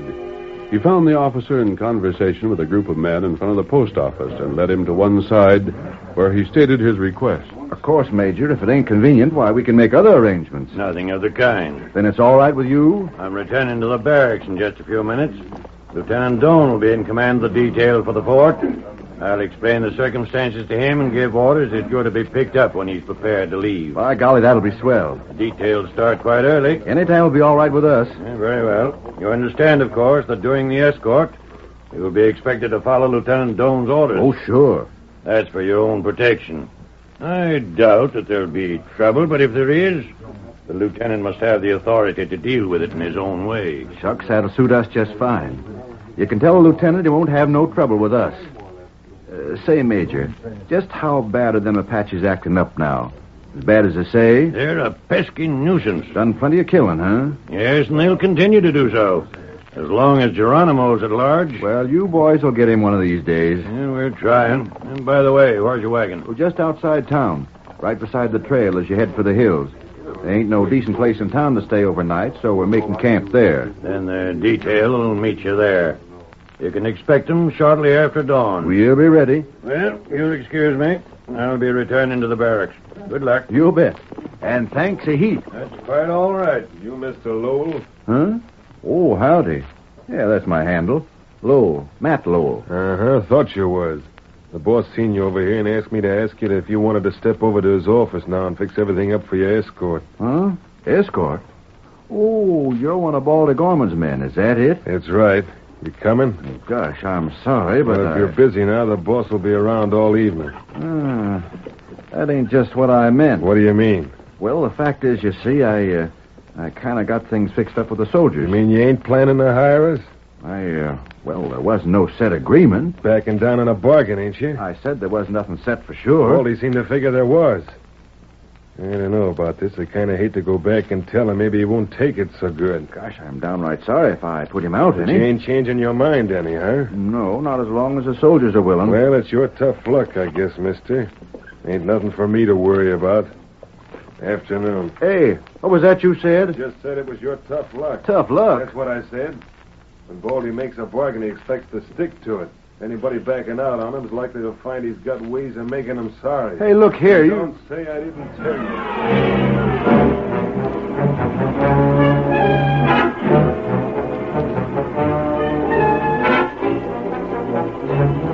Gus, a member of Baldy Gorman's band who had spoken to Matt Lowell, hastened back to the office of his employer to report Matt's change of plan and... Boss, the fool idiot backed out. Yeah? He's made plans to travel with the soldiers tomorrow. Leastways, he says he has. But you just give me the word, and I'll go back and change his mind for him. You will not. But you said he was carrying at least $10,000. You want us to lose out on all that cash? Just what was you figuring to do? Well, a gun whipping wouldn't hurt none. And what'd happen to us when the soldiers found out about it? Did you got the sense to see that the only way we can get by is to keep folks from suspicioning us? But blast that old boy. Shut up. I only You want to only go... started out to tell me what to do. Well, don't do it. I'm the boss here. I'll do the thinking, give the orders, and take care of what talking has to be done. The less the rest of you have to say, the better off we'll be. Trigger. Yeah, boss? You're going to get in touch tonight with the rest of the boys. Tell them to get their engine fixings ready to you just like we planned. Sure. You still plan on having them attack just as if we was along? Sounded that way, didn't it? But you can't. The soldiers will be there. The boys can't get away with no raids on troopers. There won't be more than a dozen. Yeah, but even And the so... soldiers ain't going to get far trying to keep us from the cash if they ain't got bullets to fire at us, are they? If they ain't got bullets. Gosh, Baldy, they're taking a whole wagon load along. Sure. And right now that wagon is all loaded and ready to go down to the barn. You got some kind of a scheme? Ever see me when I didn't? What is it? Shucks, when I heard Matt Lowell and Lige was getting here today, I figured right off that they'd be likely to go with the soldiers instead of hiring us. Yeah? So I thought up a plan. You mind telling us, boss? Sure, why not? You recollect that soldier owes me all that cash? Comet his name is? Uh-huh. Well, he's on guard duty tonight, down where that wagon load of ammunition is. Meaning? Meaning that Crummett will do as I say. And meaning that when them soldier boys finds themselves in a tough spot with a certain bunch of Apaches up in the hills, maybe they won't have quite so much ammunition for fighting as they figured on. Nope. And I got a notion them soldiers is headed for a great big surprise. The curtain falls on the first act of our Lone Ranger drama. Before the next exciting scenes, please permit us to pause for just a few moments.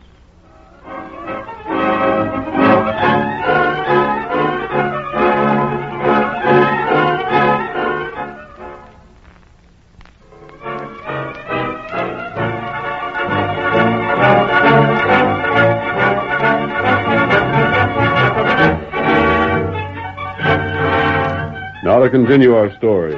It was late afternoon when Baldy outlined his plans to Gus. And that evening, the Lone Ranger and Tonto were in their camp below Copper Ridge, just a few miles from town. Tonto, I wonder if Matt and his wife and Lige Cook are safe. Them all right. Them ride with Soldier. But not until tomorrow. Not right. In the meantime, if our suspicions of Baldy are correct, he may act. And what you think? Those people are carrying a lot of money with them. Too much for travel in this kind of country. Not right. They camped outside town, too. It wouldn't be difficult to steal that cash. You think Baldy do it? Frankly, I don't. He's got a good thing here. He'd be foolish to risk anything near town. If he's as clever as he's supposed to be, nothing will ever be stolen by his gang except where Apaches can be blamed. On the other hand, the cash Lowell and Cook are carrying would be quite a temptation. Especially if Baldy should have reason to think that his game couldn't continue much longer. He might take the risk for a quick cleanup and escape. You got plan? I think we should keep our eye on both parties. I could watch over Matt's camp until I was sure his group was safely with the soldiers. And what Tonto do? You could enter town and keep track of Baldy. Tonto do that. And I think we'd better not waste time. Here, Silver. Here, Scout. If anything is planned for tonight, one of us should get wind of it. All right. Steady, Silver. Yep. And if that happens, he should get in touch with the other at once. But if nothing happens, Kemosabe, return here when the soldiers start for Fort Stevens. I'll do the same. Let's go. Get him up, Scout. Hi-yo, Silver! Away!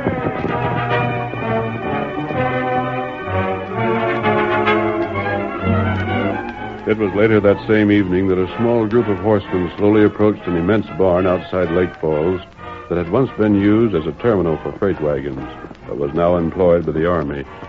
At a low word of command from their leader, they halted their mounts. Pull up, fellas. No use taking chances. Whoa there.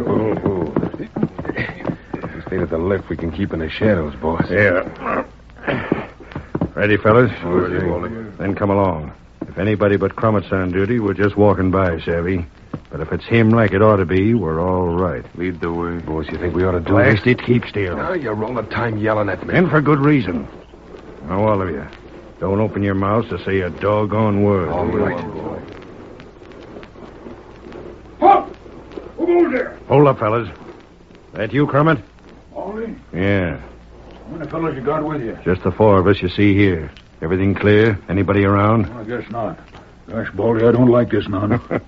What you like don't matter. You're going to get me in a heap of trouble. We'll clear you some way. But if you turn yellow now, we'll show you what real trouble is like. Get that? I can be court-martialed for this. Uh-huh. You can be shot in the back some night when you ain't expecting it to. Which ain't no better than the other, I reckon. Besides, you recollect what I promised you. And canceling every doubt you owe me from cards. Well, come on, then. The door to the barn unlocked, soldier? I got the key right here. Here we are. Now hurry up and let us in. Just a second.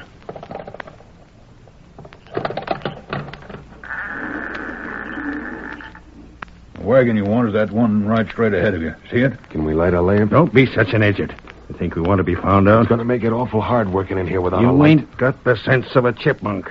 I don't know what I put up with you for. We'll just open up the boxes here, right? You said there was a place inside here where we could hide the ammunition, didn't you, Crummett? Yeah. There's an old storeroom over in that corner nobody ever goes in. I'll show you the way. Good enough. There's gravel and sand and such just outside the door that we can use for filling the boxes again when they're empty. Trigger. Uh-huh. Climb into that wagon and start handing them boxes down. All right, boss. What was that? Boss, somebody fell down from overhead. I seen him. It was one of them boards stretched between the rafters, and it broke with his weight. Where is he? Get him. There he is. Don't make too much noise. You want to wake the whole barracks up? I got him. Somebody give me a hand to hold it. That you, Gus? Give me a hand. Blasted, he's slipping loose. You let me go. I got to hold him. Hang on, fellas. Get loose now. Crummett, light just one match. We got to see who this hombre is. Just wait. Here's a match. Take a doggone quick look. A redskin. You let me go. Quit trying to break loose. Crummett, another match. Hurry it up. But you seen him. I want one more look. If he's the feller I think he is, Blast it, come and light that match. There. Recognize him, boss? Just what I thought. Injun, what's your handle? Me not say. Then don't. I know your name without your telling.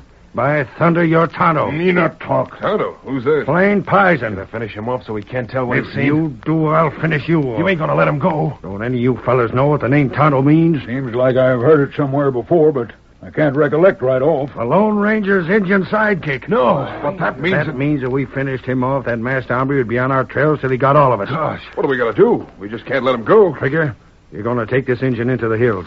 We'll tie him up so you won't have no trouble handling him. Take him where? To the hideout the rest of the gang uses. What do you suppose? And then what? And then you're going to hold him there. After this job is over, we'll use him for bait to trap that masked man. If we can do that, we'll get rid of both of them. What if the Lone Ranger ain't trapped? And all I can say is we better scatter. And the farther we get, the safer we'll be. Because if the Lone Ranger ever catches on to what we've been doing, he'll be after us. And you can bet your bottom dollar he won't stop till he's rounded us up, every last one.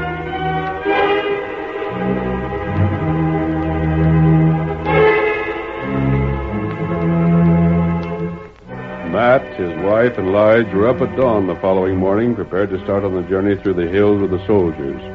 They breakfasted, arranged all their belongings, and settled down to wait. But it was only a moment later that Lige pointed down the trail. There's the soldiers, Matt. They coming? Oh, by golly, there they are. Lige, hand me them reins. We ain't gonna hold them up for a second. Here you are. My sakes, I'm glad it's the soldiers that's going to see us through them hills. Matt, this is real luck. You bet it is, honey. Hi there. You Lieutenant Doane? Who? Lowell? That's me. Fall him ahead of that army wagon. Hold the pace, we said. Right. Get up, boy. Lige, Ruth, we're on our way to blazes with Geronimo. And here's hoping we'll soon be stocking the finest range in the whole West. Get up there. Get along, you critters. Get along.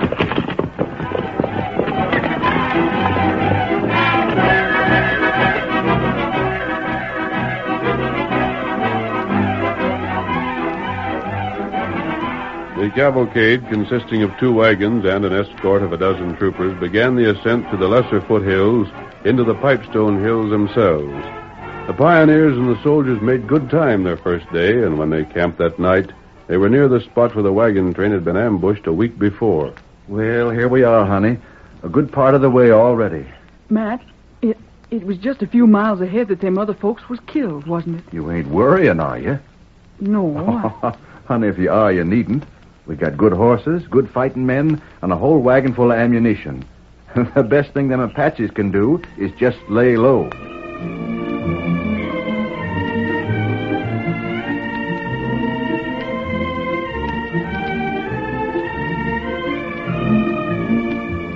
In the morning at dawn, the journey was resumed. It was noon when they passed the scene of the former attack. 2 half-burned wagons revealed the sight, and every man in the party as he rode by kept a nervous watch upon the surrounding hills. No sign of hostile savages was noted, however, and the wagons and escort continued on. The sun dropped toward the horizon, and the trail became a place of strange shadows. How you feeling, honey? Think you can cook up something pretty soon for a couple of hungry men? I guess. Huh? What's ailing you? I don't know. Not feeling good? I don't know how to say it. You just think I'm a coward. Nothing of the kind, Ruth. If you got something on your mind, get it off. Sure, honey, go ahead. I just feel that we won't never reach camp. Oh, nerves. Just nerves, that's all it is. Them and these doggone shadows of rocks thrown down. I don't know. Oh, Matt, I just can't shake the feeling that... Why, it's nothing to be worried about.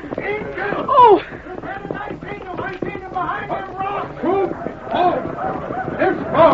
Stop those wagons. Ho there, ho. Get ready, men. Take aim.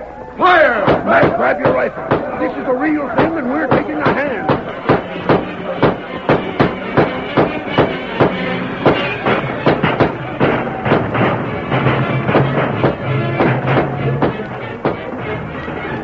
After the first sudden burst of firing, however, the attackers retreated behind the many boulders that lined the trail. The soldiers, realizing that their one chance of salvation was to dislodge the enemy, made no effort to conserve their ammunition. Fire at will. Drive the redskins back. You hear my order? Keep on firing, men. Sir, the men are running out of ammunition. And get some to the wagon. Hurry, man. Lowell, you there, cook. Give this fellow a hand. Break out ammunition. See this distributed. Jump up in the wagon, Lige. I'll pass you out, boss. Got one? Grab a hold, both of you. On the ground with it. There. Break it open, mister. Lieutenant's in a hurry. Well, I'll be. Hey there, pass out another box. This one ain't got nothing in it but gravel and sand. Here it comes. There you are. Try this one. Sand again. How in blazes... There's that ammunition. Here, you men. This has got to be done quickly. Beg your pardon, sir, but just take a look. Good Lord. I opened a couple more in here. They're all like that. Nothing but sand and gravel. Impossible. But just the same, it's so. But this means we're at the mercy of those Apaches. What'll we do, sir? Don't stop shooting. Keep on. Keep shooting. We got a bullet. Got a flame one left. Yeah, and them redskins savvy what's wrong with us. Look, they're getting ready to rush. Matt, what's the matter? Get over here, honey. The Redskins are coming and we can't fight them off. No, Matt, no. Here they come. Drop your gun. Fight them hand to hand. We haven't got a chance. Listen. More soldiers. You hear that? It's reinforced. Even the engines heard it. Look, they're running for cover. There they come. There's the soldiers. And look.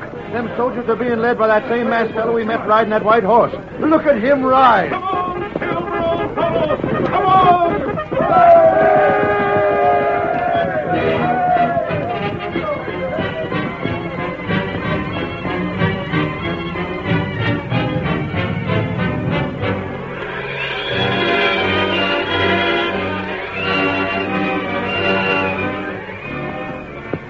Sir, how did you know we were in trouble? What brought you here? You'll have to ask the masked man to explain that, Lieutenant. Baldy Gorman captured Tonto and took him prisoner. Tonto's horse led me to the place where he'd been caught. Then it was simply a matter of trailing Tonto until I found him. He told me then about the ammunition being stolen, and it was clear what was being planned. You sure saved our lives, stranger. And the way you helped round up them Indians was something worth seeing. Only they aren't Indians. Huh? How about that over there? Isn't that a die on your prisoners? Ranger, you was right. They ain't Apaches at all. They was just made up to look like redskins. Then, Major, this completes the roundup. We got Baldy and the others before we left. This is the rest of the gang. Renegade whites. Stranger, when the firing squad gets through with its work, there'll be one band of outlaws that will have ridden upon his last raid. Hail Silver! Away!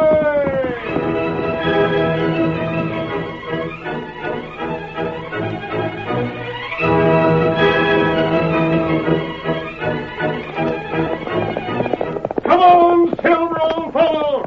Tonto's waiting on the trail ahead. There's justice to be done. Hail Silver! Away!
The story you have just heard is a copyrighted feature of the Lone Ranger Incorporated.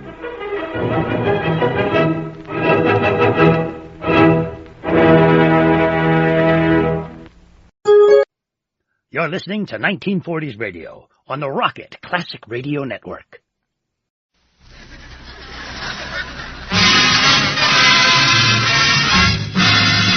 Andy, you know what that music say? Yes, sir, Amos. That music say, good health to all from Rexall.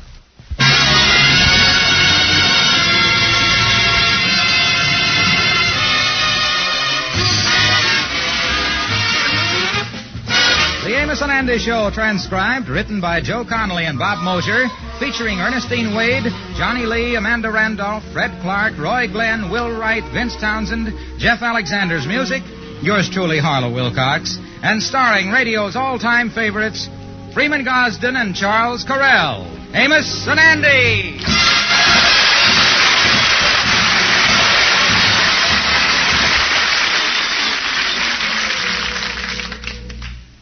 How do you do, ladies and gentlemen? I am Charles Correll. You know, everyone has his own pet way of relieving the misery of a cold. But the best remedy that I know is Rexall Anapac. The reason is that Anapac combines antihistamine with APC compound. And that way, you get both quick relief from cold symptoms and also from the headache and fever that frequently accompany a cold. So the next time a cold hits you, take Anapac as directed on the label. That's ANAPAC, Anapac, at Rexall drugstores everywhere.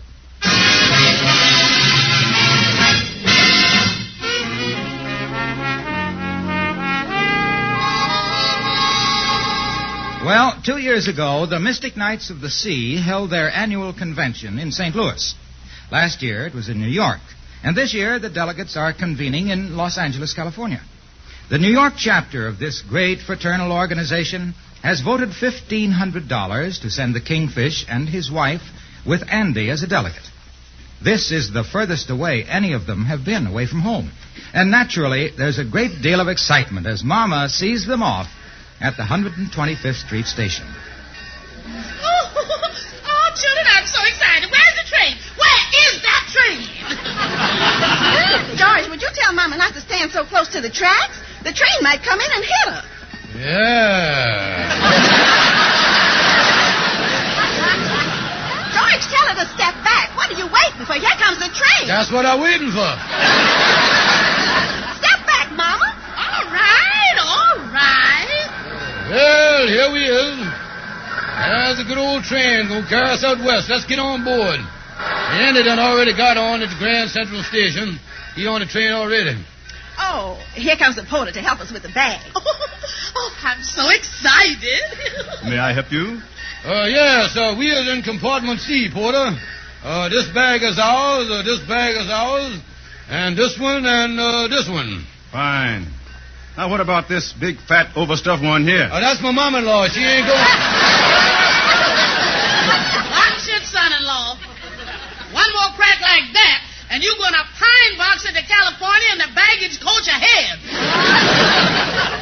Well, Mama dear, this is goodbye for a while. My baby is going up. Take it easy there, Mama. You sound like roundup time at the slaughterhouse. Well, goodbye, Mama. Goodbye, my darling. And goodbye, Mama dear. And take care of your sweet self. Oh, thank you, George. Why, that's the nicest thing you ever said to me. Yeah, well, climb up the steps there, Sapphire. Here we go. The train about to move. Here we go. Goodbye. Goodbye. Goodbye, Mama, you big fat pig.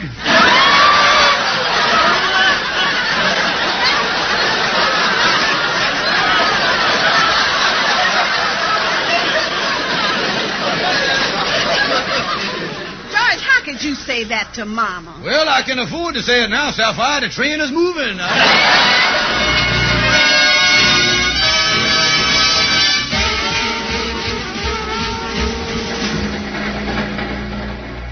Well, George, I'm ready for bed. You can get in the berth now. Yeah, let me get my things off. Hey, wait a minute here. You didn't leave no space for me to hang my clothes. What you mean, George? Well, now look at that, Sapphire. Your bustle's hanging on one hook, your transformation on another one, and your overstuffed camisole on another one. If we had a train wreck, they'd find more of you on the hooks than in the berth.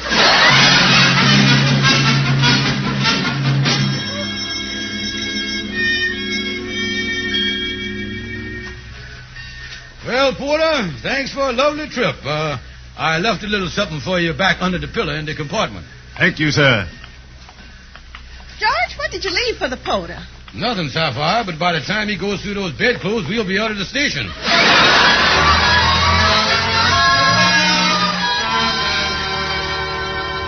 Thank you, doorman. Just put the suitcases down there. I'll take care of you when we leave.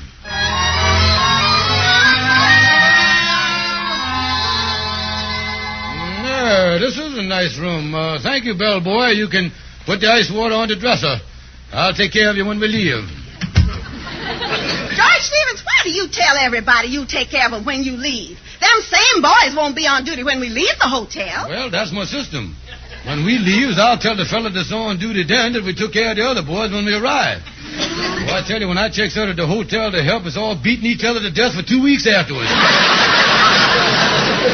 I see.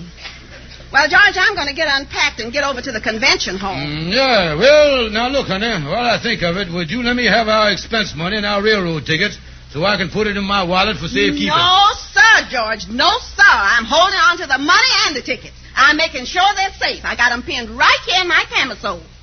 Yeah, well, that big wad do fill you out nice. Trouble is, the more you dip into the bankroll, the more you loses your figure. Look here, now, I'm a man. You better let me have the money. No, sir, George Stevens. I'm keeping that money right here in my camisole. Now, wait a minute, honey. You know the performance you have to go through to get it out. I don't want you gypsy rolls me in every time I want to buy a cup of coffee. I demand that you give me the money for safekeeping. All right, George. Here you is. Yeah, that's better. But let me tell you something. If you loses this money, you're going to have to answer to me, and there's going to be plenty of trouble. You hear that, you bum? All right. I'm going down the hall and see Anna. Oh, me, her mouth has been on Standard Time, Central Time, Mountain Time, and Pacific Time. She's been yapping in every time zone from Albany to Albuquerque.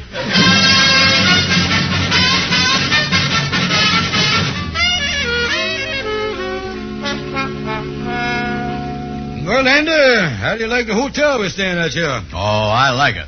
Special that American plan. Yeah, Andy, it's nice to have the meals come with the price of the room. Oh, yeah.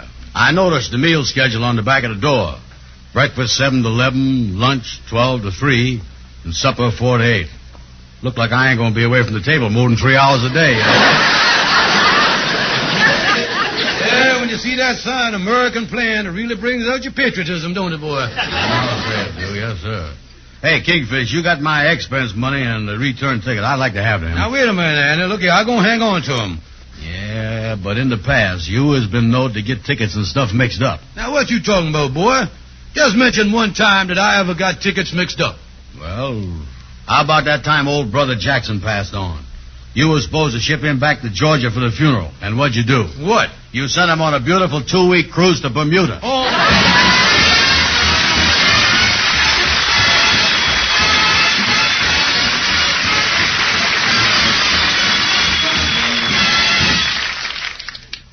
Good evening. This is your Rexall family druggist speaking to you for the 10,000 independent druggists who have made the word Rexall part of our own store names.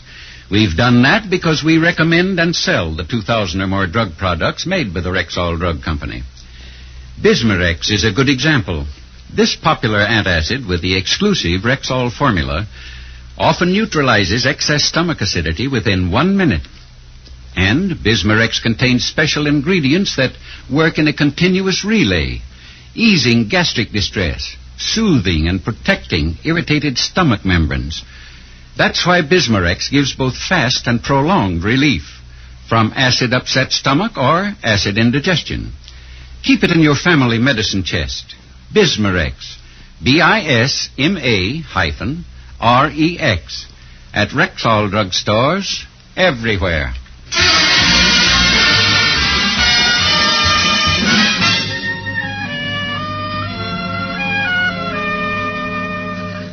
And so, fellow brothers of this great convention, if you will follow this course, I will lead you people down the path of victory. I thank you.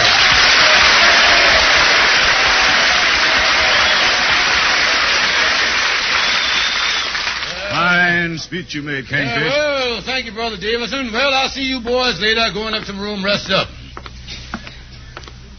Well, I fooled the brothers again. Little do they know that I swiped that speech from Tom Dewey back in 1944. I was give it now at 8 convention.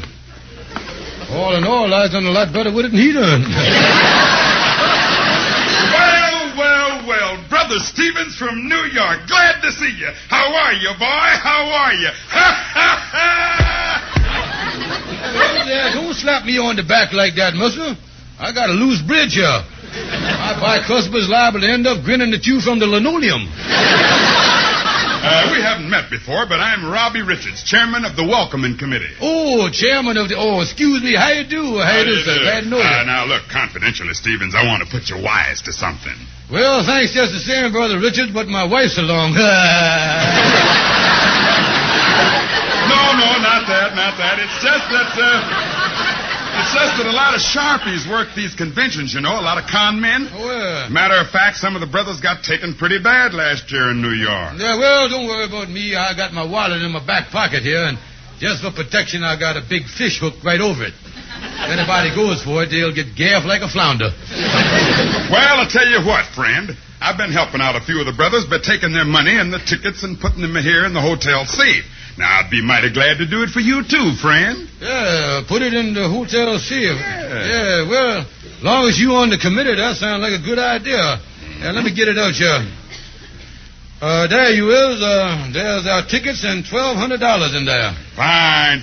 Now, anytime you want it, it'll be in the hotel safe under my name, Robert Richards. Oh, thank you, sir. But say, Miss Richards, before you go, would you mind taking this fish hook out of my hand here?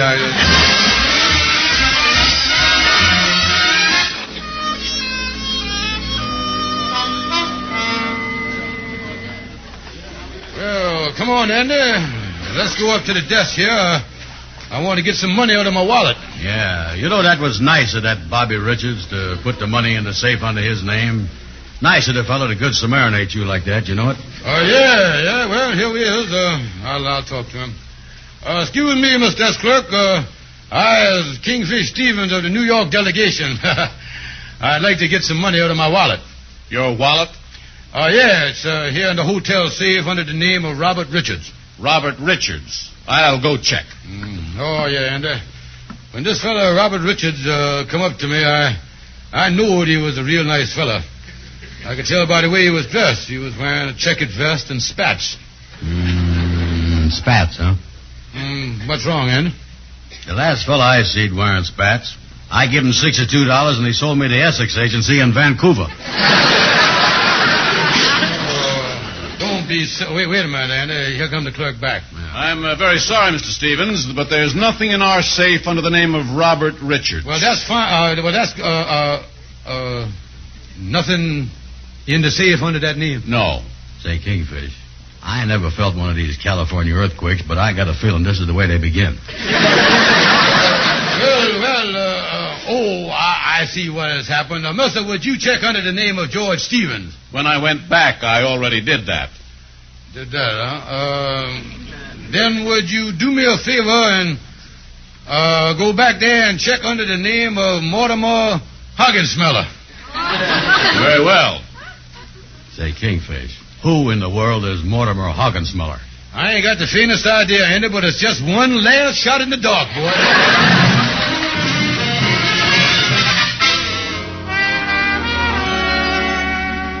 Kingfish, what is you going to do? We are stranded 3,000 miles away from New York with no money. Yeah, Andy, I got in a long-distance call now for Algonquin J. Calhoun in New York. Oh, yeah, that's good. Good old Calhoun. Yeah, he ought to come to our rescue. Oh, yeah, Andy, I tell you, wait a minute. Hello? This is the hotel operator. We're ready on your New York call. Yeah, put it right through then. Hello. Calhoun speaking. Hello, this is Los Angeles. Hiya, Lois. What's new? No, Los Angeles. Oh, yeah. Hi, Miss Anderson. Hello. Who's this? The Kingfish. Listen, Kingfish, would you get off the phone? I try to make a date with a gal, yeah. No. It ain't no gal, that's me. Kingfish, I wouldn't go out with you if you were the last person on earth. No, Calhoun, I'm calling from California. Can't you hear me? Oh, Kingfish, how's the convention? Fine. You sure you can hear me now? Clear as a bell. Is I talking loud enough? Coming in clear. I need $500. We must have a bad connection.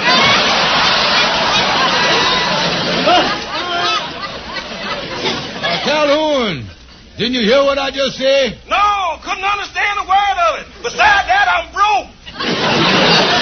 Now listen, Calhoun, I can't go into details, but some sharper here done got all our money and our railroad tickets. Me and Ann and Sapphire stranded out here in Los Angeles. Now we got to get home. This is the last day of the convention. Well, now, look, why don't you cash a check at the hotel desk and get enough money to pay the hotel bill and buy the railroad tickets home? Just draw a check on your New York bank account. Yeah, that's a wonderful idea, cash a check, but there's only one little hit. What's that? I ain't got no New York bank account. Well, Kingfish, if I know it was you, that ain't gonna stop you. Yeah, well, I'll think of something. I'll see you when I get back. Yeah, but there's just one more thing, Kingfish. What's that? Tell that Lois gal if she ever come to New York to look me up. All right,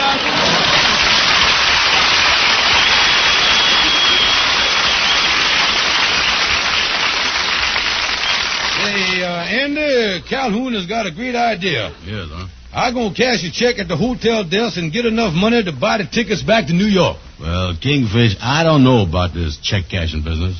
We're liable to end up staying in California as guests of the state in that place they call San Quinine.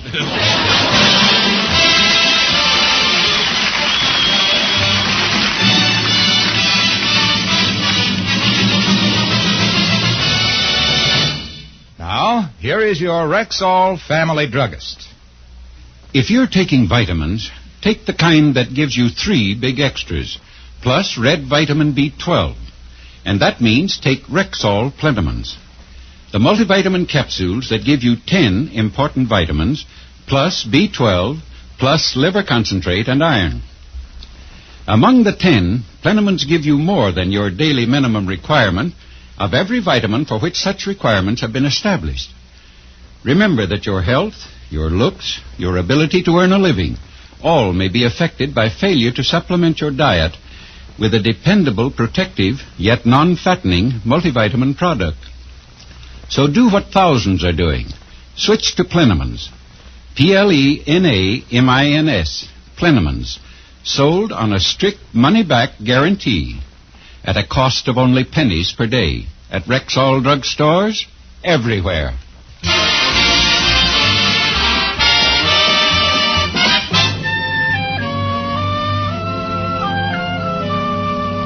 Oh, come on, Andy. Now, listen. Sapphire's up in a room with her bags packed.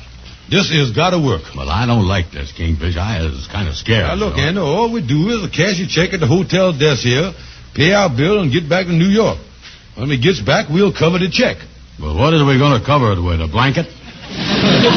Well, it won't be no trouble, Andy. We'll raise the money when we get back there. Now, besides that, in case the fellas ask too many questions here, I has writ up a letter of credit here in my pocket. I got it right with me. Oh, that's good, yeah. Well, hey, there's the manager over at the desk there. Yeah, let me handle the situation.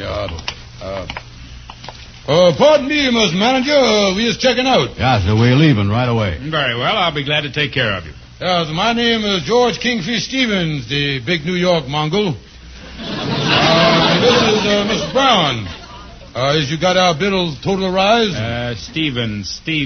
Oh, yes, here we are. $208.64. Oh, a mere spittance. I'd like to pay the thing by check. You want to pay by check? No, yeah. You happen to have a blank check there? Yes. I have a lot of blank checks here in the drawer. Which one do you want?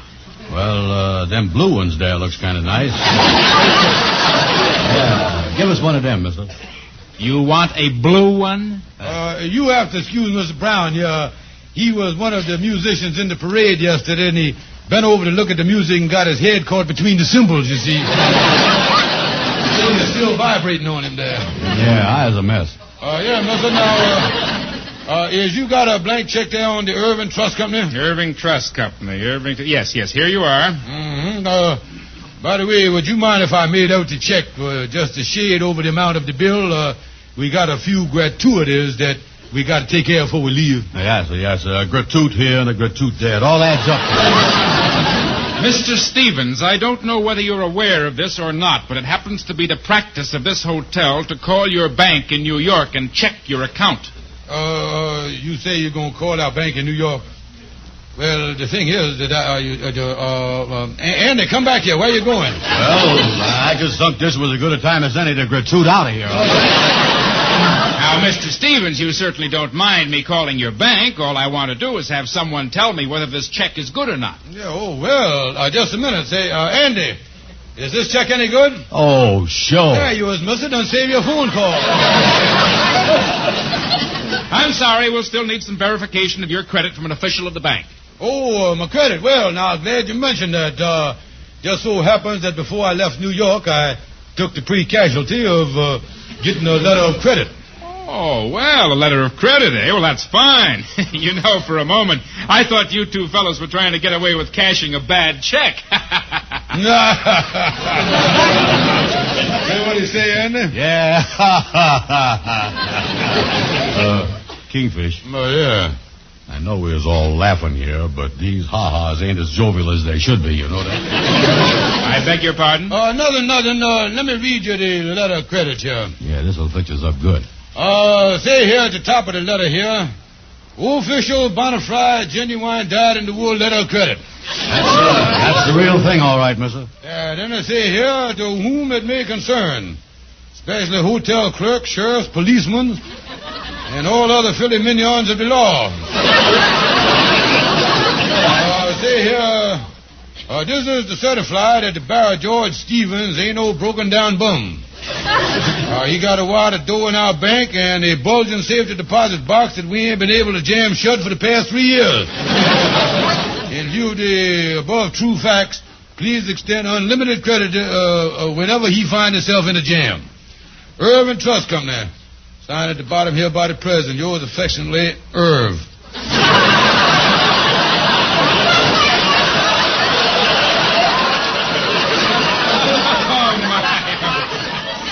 Convention jokesters. This is a good one you're pulling on me. No, good one? Yeah. This is funnier than the time the American Legion dumped that bucket of water on my head. Irving Trust Company signed Irv. Yeah, this is a good joke. Letter of credit. Oh, you two are a couple of natural-born clowns. What happened, Kingfish? Don't stand there. Laugh, clown, laugh.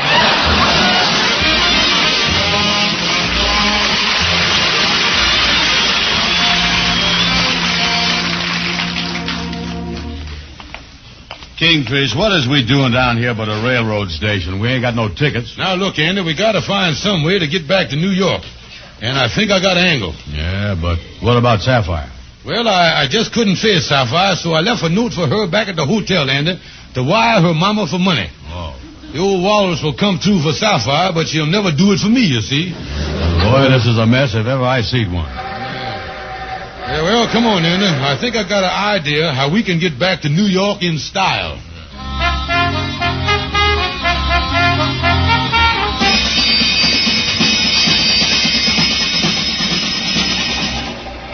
Well, I'll say one thing, Kingfish. This is the fast train we was on. Yes, Andy. This is the life. And the wonderful part of it is we got nice accommodations here, too.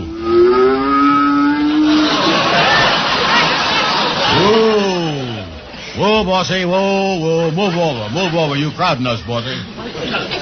Kingfish, you call these nice accommodations a cattle car? Now, look, Andy, behind us is a refrigerator car, and ahead of us is a tank car full of pickle brine. Now, take your choice, Andy. How does you want to arrive in New York, stiff, smelly, or sour? Well, I guess we made the smart choice of that. Oh, me. Only thing is, Kingfish, I is getting hungry. Well, why don't you milk one of our fellow travelers and we'll have breakfast then?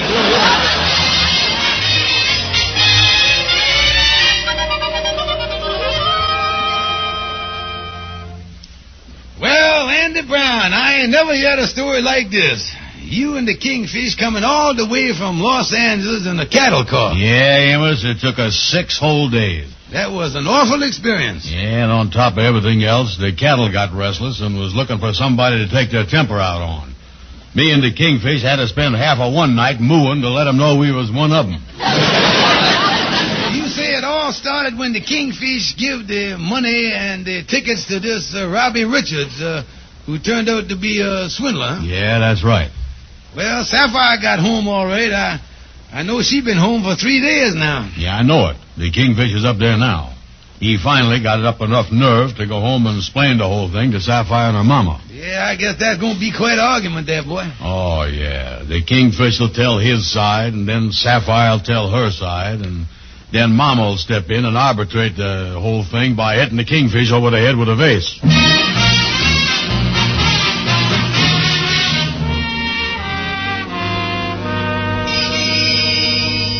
Now look, Sapphire, and listen, Mama, please don't holler at me. I've been through enough already. Why, you crazy boo!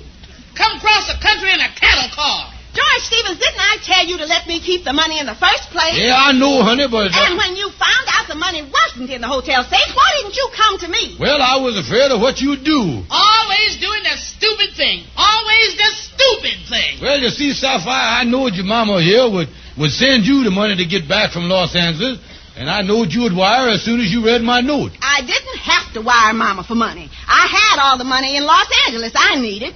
Yeah, well, how could you have money? Robbie Richards chipped all the money we had from me. George, I wanted to take care of the money while we was in Los Angeles, so I had Robbie Richards to get it away from you. George, I had our money and tickets all the time.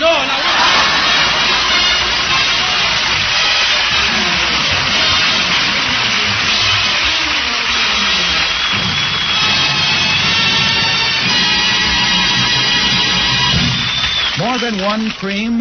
What nonsense, says Ann Delafield, world-famous beauty authority. Now, there's all you need for scientific skin care in one single cream. The new Ann Delafield All-Purpose Deep Cream, blended to her personal formula.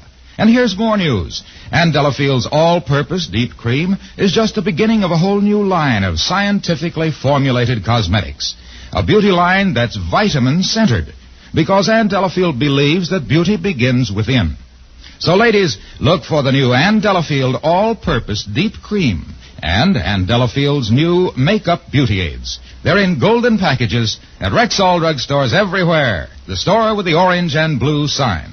Yes, ladies and gentlemen, don't forget to visit your friendly Rexall drugstore. Thank you and good night. See you next Sunday.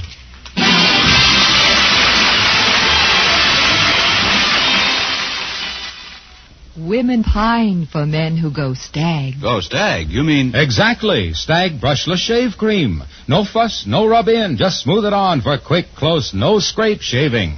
Leaves your face feeling smooth and refreshed all day long. That's Stag brushless shave cream. Say, from now on, I go stag. Yes, women pine for men who go stag.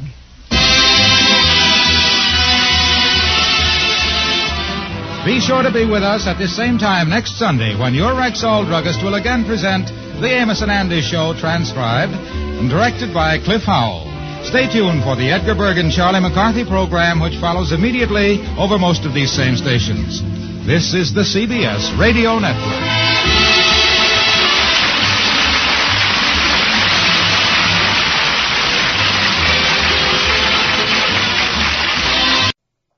The Rocket Classic Radio Network, keeping the radio memories alive thanks to the sponsorship of John Paul Pet.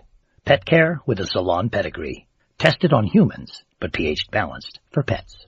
Visit johnpaulpet.com today. The next hour is brought to you by John Paul Mitchell Systems, the world's leader in hair care products and styling tools. Visit www.paulmitchell.com today. You're listening to 1940s Radio on the Rocket Classic Radio Network. The Signal Oil Program, The Whistler.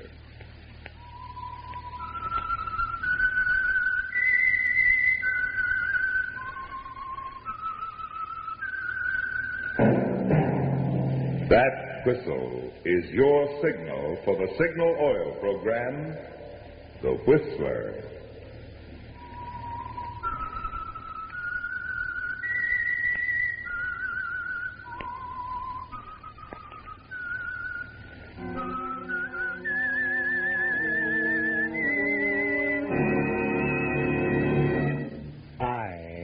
Whistler, and I know many things, for I walk by night. I know many strange tales, hidden in the hearts of men and women who have stepped into the shadows. Yes, I know the nameless terrors of which they dare not speak.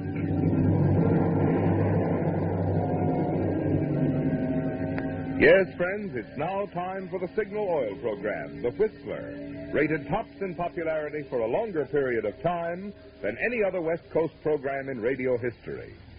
And here's an important announcement for Whistler fans in California only. Beginning next Sunday, January 2nd, due to California's going off daylight saving time, The Whistler will be heard in California only 1 hour earlier, from 8:30 until 9. Remember the change in time. In California only, The Whistler will be heard at a new time, from 8:30 till 9. In other states, The Whistler will be heard at the same time as always. And now, The Whistler's strange story. Delayed Christmas present. Christmas was really over, for it was 1 o'clock in the morning at Pete's Cantina, a tough little night spot on the outskirts of Panama City. But the melody lingered on. You could hear the chimes of the big church a block away playing Adeste Fidelis. There was practically no business. 4 hostesses, all Americans, were sitting drearily at the far end of the ballroom near the bar. One of them, Mary Winslow, billed as Candy Porter, just sat gazing drearily into space, thinking bitterly of a past from which for a while there had seemed no escape. But for 5 months now, she'd been relatively safe. No one had been around asking any questions. As Candy Porter, blues singer, Mary Winslow had found a kind of security, not a happy security, for she was far away from home. And as the chimes became silent, Mary wondered if it was worthwhile. Her reverie was broken up as she looked up and saw Spanish Pete, the fat, greedy owner of the cantina, approaching her table.